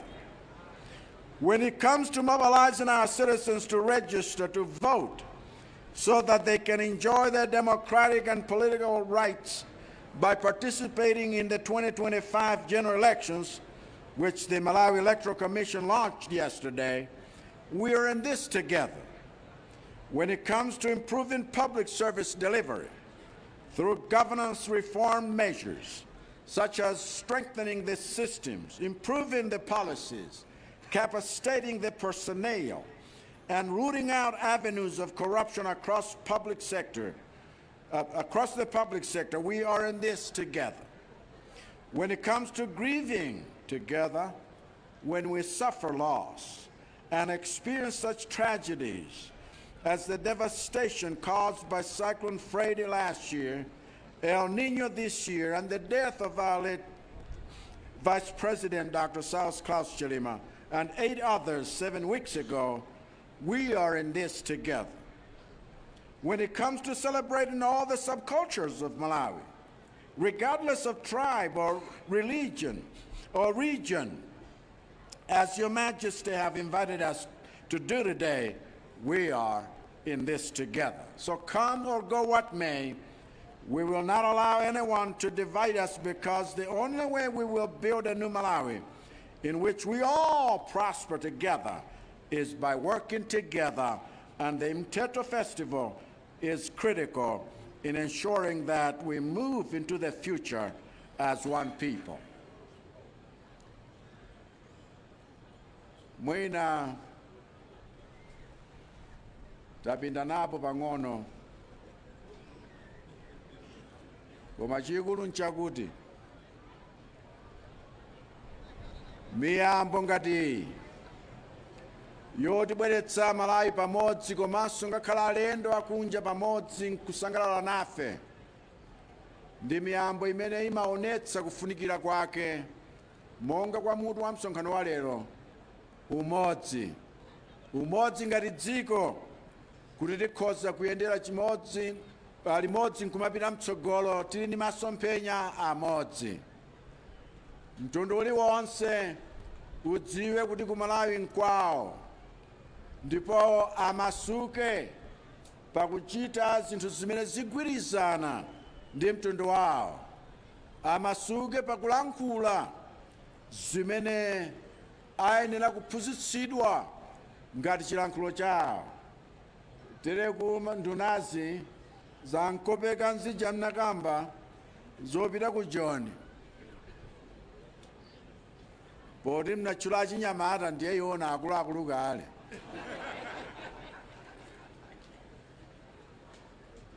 Koma mpofunika kuti tivomereze kuti Africa angakhale ndi osiyana, ndife amodzi. Malawi ngakhale ndife osiyana, ndife amodzi. Ndipo mu umodzi wathu timakondwerera kusiyana kwathu limodzi.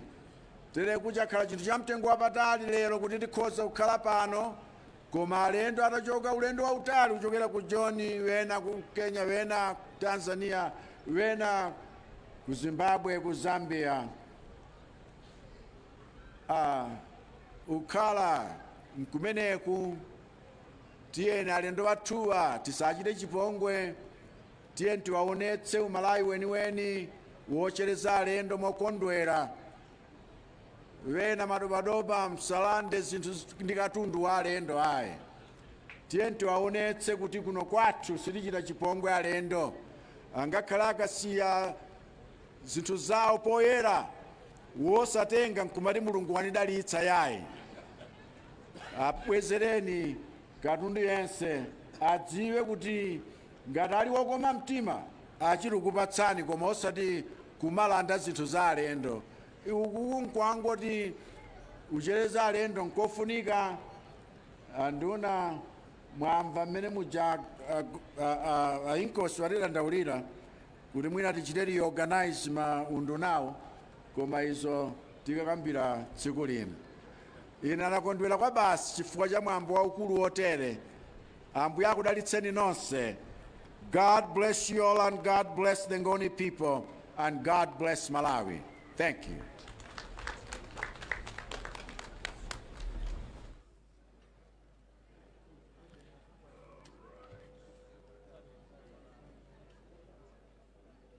Yewo chomene, Your Excellency, tibakubire maoko bakutumbikika badada President.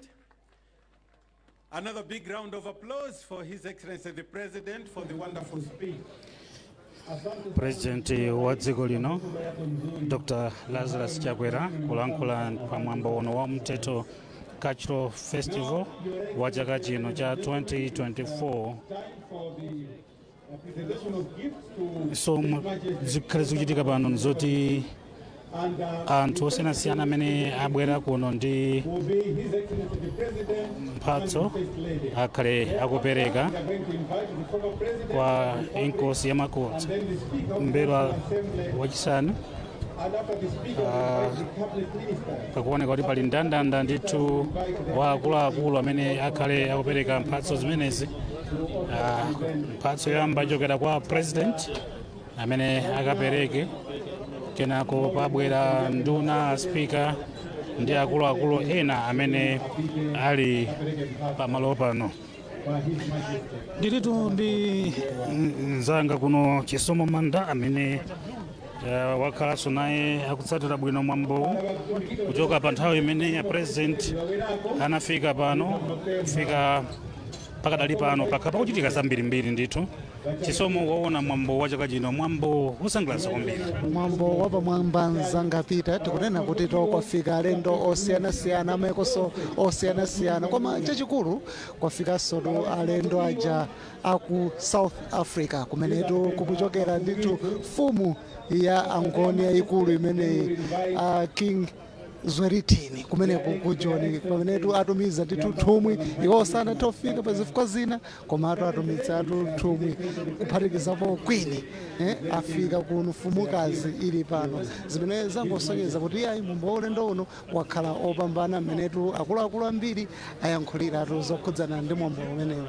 Mwina kungoyankhulapo pang'ono zangapita zimene anayankhula mtsogoleri wa dziko lino, anatsindika kufunika kwa mwambo umenewu kuti ukubweretsa Malawi pamodzi, komanso tusa Malawi okha yayi muja mmanenera muja kuti pali mayiko topano timayenda kumava tidziyankhulo tosiyanasiyana kumaona kuti Africa ili pano.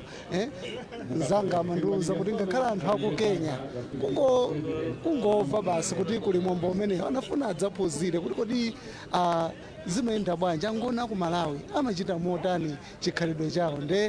Ndi mwambo wapamwamba zimene sotsogolo dziko lino analimbikitsa kuti ngati Malawi tidzibwera pamodzi ndithu makhala anthu ndithu okondana. Tikamanena kuti palito masomphenya a dziko lino tikukambatu za Malawi 2063 kuti zitheke zimene zija kufunika kuti anthu akhale ndithu pamodzi osatengera kuti mtundu wanji kuti inu mumasapota chipani chanji kapena kuti mwina mukuchokera kuti tonse ndi Malawi. Ndi analimbikitsa ndithu kuti Malawi tizikhala ndithu anthu okondana, komanso anayankhulapo zokhudzana ntchito zosiyanasiyana zachitukuko zimene boma lawo likuchita. tikukambatu za ATM strategy zimenetu muli tourism, tukambatu za mining komanso ndi nkhani za ulimi, tukamba ngati za mega farms zimenezi akambaponso kuti ndosangalala kuti mafumu akutengaponso gawo pa nkhani za chitukuko zimene zikuchitika mdziko muno. Tourism Peter ndimayendatu ndaona anthu osiyanasiyana komanso nkhani ya business kuseli kwathu ndithu ukuonatu pafika anthu ochita malonda osiyanasiyana ndipo ntchito za malonda zikuoneka kuti zikuthamanga pamuzi pano, zimene zikungosonyeza kuti anthu ndithu asanja pano sachoka mmene anabwerera. Iyayi ndinazungulirako nthawi ina kuti ndioneka dawu ndamadzi kuona kuti iyayi akuti zatha kuti iyayi mwachedwa Mr. Manda pano pali anthu ochuluka amene malonda ndithu achita bwino, zimene zingosonyeza kuti miyambo ngati kuti zichitika anthu a m'midziso amapindula zake. tingoziwisanso kuti amene akupanga maka amene akutimvera pa MBC Radio 1 kuti pakadali pano akupereka mphatso zosiyanasiyana, ndipo a president apereka mphatso ya friji. Panopo tikuonano nduna za boma komanso aspika nawonso anapita kutsogoloko kukapereka mphatso zawo, ndi mwambo wopambana kwambiri. Pali mphatso zambirimbiri, matresi, mafriji ndi zina zoterozo, ndipo mwambo kuoneka kuti udakali chifukwa ndi anthu abweretsa mphatso zambiri kwa basi. Zona nzangapita komanso mwina ndikukhulupirira kuti tikukonzekera kodya pano, sindikukhulupirira kuti sitingangochoka pachatu ngodya za ngoni ndi zinayi, nyama, mowa ndikuti kumakhala ngoma imene timaona akugiya ndithu m'bwalomu komanso tu amakamba kuti mzimayi pambalipa othandizira ntchito zachikhalidwe ndithu kuti chikhalidwe chipite patsogolo, amayika soto patsogolo amayi. Mungathe kuona kuti amene anayendetsa mwambo onsewu ndi mzimayi mayi amenewa ndithu amene anayendetsa ndithu Emakalia makamaka nadzaiwala mayi Emakalia ndithu amenenso amamenyera ufulu wa amayi komanso maufulu osiyanasiyana mdziko muno ndi amene ayendetsa mwambo umenewu. Zimenenso komanso Inkosi Mberwa 5 amene amapereka malonje anatsindika kuti ndipangenso recognize pena ndichule akazi wanga pano kuti tu zaka 10 zimene tikusangalira pano kuti takhala mfumu wa Angoni, komano izi sikuti zangotheka pandekha. Mayi wagwiranso ntchito yayikulu. Mayiwo ndithu amagwira ntchito fukoso ali ndi mabungwe osiyanasiyana amenetu ndithu akumagwira ntchito limodzi ndi azimayi. Tikukamba nkhani zachilengedwe akumalimbikitsa ndithu kuti azimayi nawonso adzikangalika pa nkhani zachilengedwe, chifukwatu Angoni ndithu akulimbikitsa kuti anthu azidzala mitengo. Mukudziwa chilengedwe chikukhala ngati nthawi zina kudula mitengo mwachisawawa, zinthu sizinali bwino mu Zimbabwe, tinalito ndi nkhalango yayikulu kwa basi kuno ku Southern Africa man-made imene yavipsa pano zimakhala zomvetsa chisoni, koma taona mafumu including Mberwa 5 ali patsogolo, fumu ya Angoni aku Mzimba kuno ili patsogolo ndithu kukangalika limodzi ndi mayi ako nyumba kuonetsetsa kuti anthu abwezeretse chilengedwe. Ungathe kuona mzangapita phiri la Hola ili muli mitengo, zinthu zonyaditsa kuti ukamaona kuti phiri loti mitengo ndithu kuona kuti yayi zikuchitika. Angoni akuyesetsa ndithu kusunga zachikhalidwe komanso chilengiwa tikuyoya nthena pachitumbuka. Zona zimenezo chisomo usachoke ukhalibe pomwepa chifukwa mwambo wa mphatso kuoneka ndithu kuti ayi ndi wautali nangasi wabwera alendo ambiri, aliyense mubwera ndi kanthu kena kake kumanzereko. Ndi mmene tikuonera pano kuti mwambo umenewu ndithu uchitike mwakanthawi, anthu kupereka mphatso zawo kwa Inkosi Emakosi Mberwa yachisanu, ndipo kenako tikhalenso tikumva ndithu anthu akuyimba, tione magulu osiyanasiyana, komano tikunena kuti Inkosi Emakosi Mberwa chaka chino ndi cha 10 ali pa mpando. Nde zina zimene zakhala zikuchitika mu nthawi imene yitu akhala akulonga maufumu osiyanasiyana. Inkosi Emakosi Mberwa ndikukumbukira mu chaka cha 2016 inkosi ya makosi Mberwa inakalonga ufumu wa inkosi Jalavikuwa, ndipo inkosi Chiwere Ziovu analonganso patadusa zaka zinayi mu chaka cha 2020 kumene kundi kudowa. Choncho Angoni tu alipo apita madera ambiri kwambiri. Palinso inkosi Mzukuzuku mu chaka cha 2018 amene wanso analongedwa ufumu, komanso inkosi Vuso Jere nawo analongedwa ufumu mu chaka cha 2023. So chisomo ukoza kuona kuti ufumu kapena tinoti Angoni Malawi muno sitikukamba za Nzimba yokha iyayi zona dinzanga Peter chifukwa ufumu umenewu nditu aliso ndi mafumu ena amene ali pasi pawo tukamba za ngakhale inkosi Mponera chakumeneku kudowa kuliso mafumu osiyanasiyana kudowa kumeneku kumenetu nditu ali pansi pa ufumu umenewu. Mwina nzangaso chosangalatsa china nchakuti pamalo pano pafika mafumu osiyanasiyana amenetu adzawafungatira nditu inkosi ya makosi Mberwa 5 kuonetsetsa kuti umodzi chatimanenawo akuyambitsanso ndi mafumu chifukwa timaona Mberwa akupita ku miyambo yosiyanasiyana komanso zochitika zosiyanasiyana za boma iwowa ndikabwerebwere chifukwa amaonetsetsa kuti nditu adzipezeka kupezekatu kwawo kumatanthauza zambiri, kumatanthauza kuti ife nda Malawi ndife amodzi, ndipo mmene anayankhulira mtsogoleri wa dziko lino kuti chitukuko chipite patsogolo zikufunikatu kuti tikhale anthu oyanjana. Amanena kuti pamapezeka ena ofuna kuti adzikhala ngati akusokoneza, koma anoti chosangalatsa Malawi ambiri amazindikira kufunika kuti tikhale pamodzi ngati fuko. Wakambapo za mafumu akudowa chifukwa kudowa kumene kuti dowa yokha mafumu amene ndikuwadziwa bwino kuli inkosi Msakambewa amachokera kudowa, kuli inkosi Chiwere Ziovu amachokera kudowa, kuli inkosi Mkukula amachokera kudowa, kuli inkosi Mponera amachokera kudowa. Angoni alipo Angoni longochuluka Malawi muno mmene mukuoneramo kuti ngakhale kudowa anafika amenepo, komanso zikuonetsa kulolerana pakati pa ife Malawi chifukwa mukuona kumeneku nthawi zambiri kumapezeka azathu ali mtundu wachichewa, koma ungathe kuona kuti akukhalirana limodzi.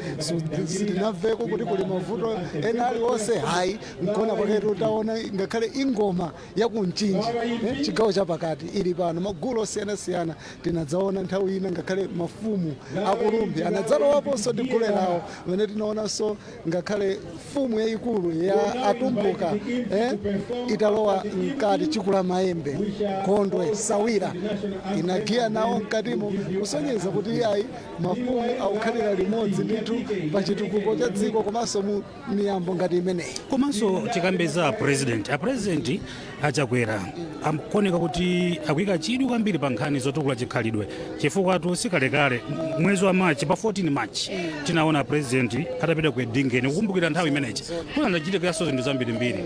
Chimodzi mwachicho kunali luncheon kuchoka president ku Lilongwe nkubwera kuno ndikupita ku Edingeni kukadya lunch achitonena pano kuti kunali lunch yakatiti so zikuoneka kuti president akuzipereka kwambiri chifukwa ngati anali mwezi omwe wa Machi anali ku Edingeni kukacheza ndi kumene ayitana kuti kuma chaka chino kumthetho bwanji kutabwera president sananyozere kuti inali konkuno posedwa atulukiranso lero ali pano. Ungayankhule zotani pamenepo? Zona dinzanga Peter anayankhula ngakhale anduna azamaboma ang'ono a Richard Chimwendo Banda kuti tsogolo dziko lino amakhalatu akufika miyambo yosiyanasiyana sikunokokha ku Edingeni kumwambo wa Angoni a Jere yayi timaona akupita ku miyambo monga ya Mlakhowa lomwe taonapo ndithu akupita ku miyambo ya Ayawo amakhalanso ndi mwambo wawo. Takhalanso tikwaona akupita kwa Angoni amene amaseko kunchewu kumeneku amakhala nawonso ndithu pa miyambo imeneyi. Tukamba za mdauko wa Atonga Isa Atonga amatifungatira zimene zingosonyeza kuti tsogolo dziko lino akuzindikira kufunika kwa chikhalidwe monga muja nnayankhulira muja kunena kuti ananena kuti maloto a dziko lino sangakwaniritsidwe ngatinso chikhalidwe situchilita patsogolo. Amafotokoza kuti moti zimene ayankhulanso mfumu ya mafumu Mberwa the fifth kuno kunena kuti nthawi ikubwerayi akhale akutumiza ndithu anthu ena kuti apite ku South Africa kuti akaphunzire zina ndi zina zokhudzana ndi chikhalidwe ndi zinthu zimene ndithu zingathandizenso kwambiri kuti chikhalidwe chipite patsogolo mdziko muno. Mwina Peter nkuwaonetsa anthu mwina pang'ono pamene akugiya ingoma, angoona mwina anthu kuti anthu akugiya bwanji ingoma kuno kumthetho. Tipereke kwa iwowo komanso amene akutisachira pa radio MBC Radio 1 aba mveranso nyimbozo kuti aone kuti kodi kwakoma bwanji kuno. Chabwino.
President wa dziko lino Dr. Lazarus Chakwera kuvina nawo ndithu ingoma.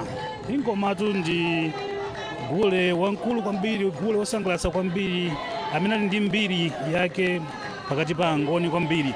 Nthawi zambiri ingoma amayivina pamenetu akukondwerera kuti mwina akaya anali ku nkhondo ndipo apambana, Angoni amavina ingoma. Komanso nthawi zina akamachokera akaya ndi kosaka kuti akasaka pa nyama, pobwera kumeneko amakhoza kumavinanso ingoma kuti tayenda bwino kumene tinapita kosaka kuja ndipo tapha nyama zosiyanasiyana. Ingoma amayimbidwanso nthawi zambiri pamene mwina chaka chimenecho mvula yagwa bwino, ndipo kuli zokolola zambiri ingoma imagwamonso mmenemo choncho ingoma ndigule ofunika kwambiri pakati pa Angoni. Kwa basi tonzanga vita ungathe kuona mmene mastepe amagira ndithu mtsogolo dziko lino kuonetsa kuti akuzitsata. Naona monso mmenemo akhumbo kachali mmene amagira iya zosangalatsa ndithu apita kuno kumthetho.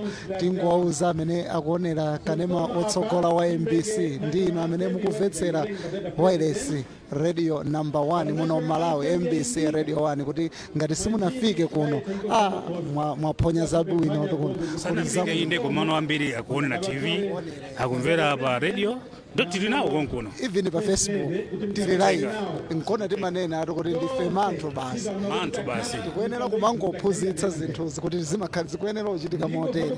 Komanso Peter palito chakudya pamalo pano, palito zakudya zimene amakonda Ngoni, nyama yonde iliko kuno simasewera kuona nthawi ino kuyeserayesera kadya ndithu pano kuona kuti even mabangulidwe ako akonetsa kuti nyama atu iyi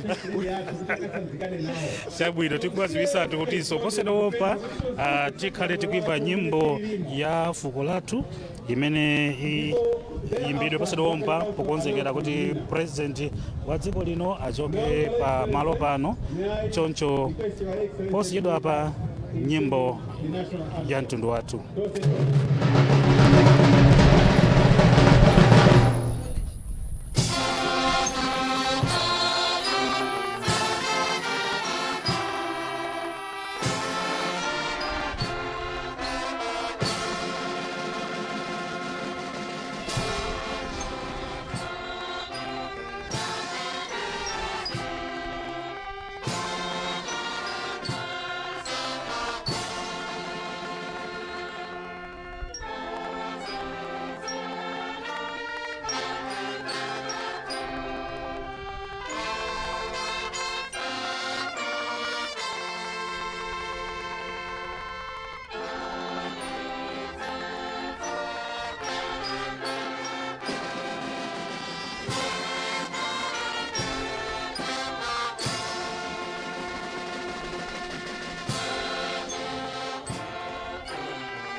nyimbo ya fuko lino, fuko la Malawi, kutsiriza zomwe zimachitika pano pa 2024 umthetho cultural festival, ndipo zomwe zikhale zikuchitika tsono pano ndokuti inkosi yamakosi Mberwa the 5th ayende kupita chakutsogolo chifukwa anthu akhala malo oyang'anizana kuli nsanja mbali nayo komanso nsanja ya president ili mbali nayo.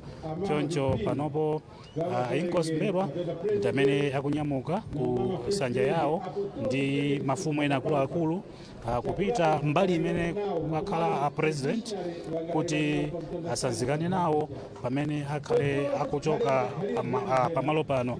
Komatu mene makambira nzanga chisomo mucha suti zonse zatheratu pano apapa zatha ndi zolankhulalankhula magule patali koma magulewa akhale akupitirira komanso kuli mwambo kutsogolo kuno angoni achite zimene mazidziwa bwino mbali yaja kudya si choncho chisomo kumakambakamba za kujombi zona nzangapita kuti mwambo usunathe ayi moti posachedwa apa tikhale anthu tikubalalikana kulunjika kumenetu kokozedwa chakudya ndeti manena kuti so paliso zakudya zimene angoni ndithu amazikonda kwa basi.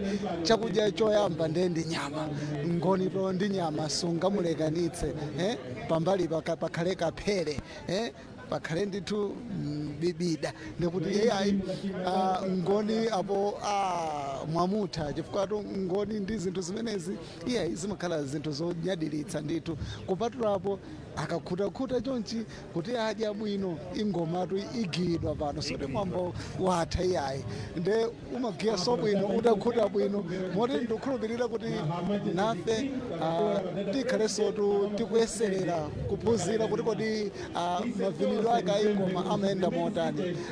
Nde tsogolo dziko lino akulunjikatu ku nyumba imene ili mwina magiraundi awiri kukafika pamwamba ndithu pamene ndi paphiriphiri ndithu pamenetu pali nyumba imeneyo imenetu anafikira mtsogolo dziko lino kummawaku ngati Kete Seko ndithu kukafotokozera mfumu yayikulu Mberwa kuti ndafika apaso sangangosiyana choncho yaye amayenera kufotokozerana ziwiri zingapo timanena kuti kunali ma conference amafotokoza ma issues osiyanasiyana nkhani zosiyanasiyana nkutheka kuti so nkhani zina zimene angakafotokozerana kumeneko ndi zimenetu agwirizana pamalo pano chifukwa mutu wake unali nkhani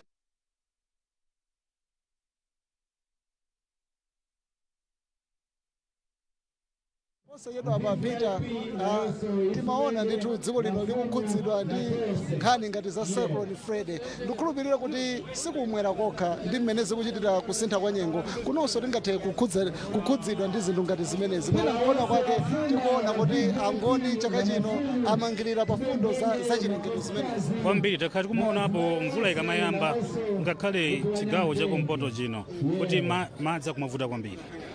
Karonga takhati mayona pena upezi kuti M1 janse wonse uli mmadzi, minda ya mpunga ija yonse ili mmadzi, so nizokuti nkhani za nyengo ikukhudza kwina kulikonse. Taonanso chaka chapita icho kuti ku Karonga kunavuta kwambiri, nkhani ya ulimi wa mpunga unavuta kwambiri chifukwa kuti mvula inavuta. Choncho nkhani za nyengo ikuoneka kuti ndiyofunika kwambiri chifukwa chake mwina akuluakulu akuma ikambakamba nkhani imene ifasikale kwambiri so zaka zingapo zapitanso mwambo ngati omwewo amaganiziranso kwambiri nkhani za nyengo. So zikuoneka kuti nkhani imeneyi ikumafunika ndithu kuti izikambidwa chifukwa kuti chinthu mukamachikambakamba makangati mukukumbutsana ndi mmene zakhalira. So kunatero chisomo ndithu kuti panopo a president alunjika ku nyumba ili paphiri paja kumene ndi kumene afumu amakhala inkosi kumene kumene akasanzikana. Choncho ndikukhulupirira kuti imene atateromu mwina tichitanso bwino kuti tisanzike pano kuti zimene tinakonza kuti tiaonesa Malawi komanso tiapatsire pa MBC Radio 1 zathera pamenepa, ndipo kumadzulo kuno usiku uno zina ndi zina zisankhidwanso kuti Amalawi aonere komanso amvere makamaka zimene zinalankhulidwa pano potengera kuti ena sanakwanise kuonera zimenezi komanso kumvera kumasana kuno. Choncho ine Peter Makawa malo mwanzanga onse amene nali nawo kuno chisomo manda ndiyena tithokoze kuti munasankha kuonera MBC TV komanso kumvera MBC Radio 1 mwambo wa umthetho 2024 umthetho cultural festival wa chaka chino watera pamenepa mwakoma nonse.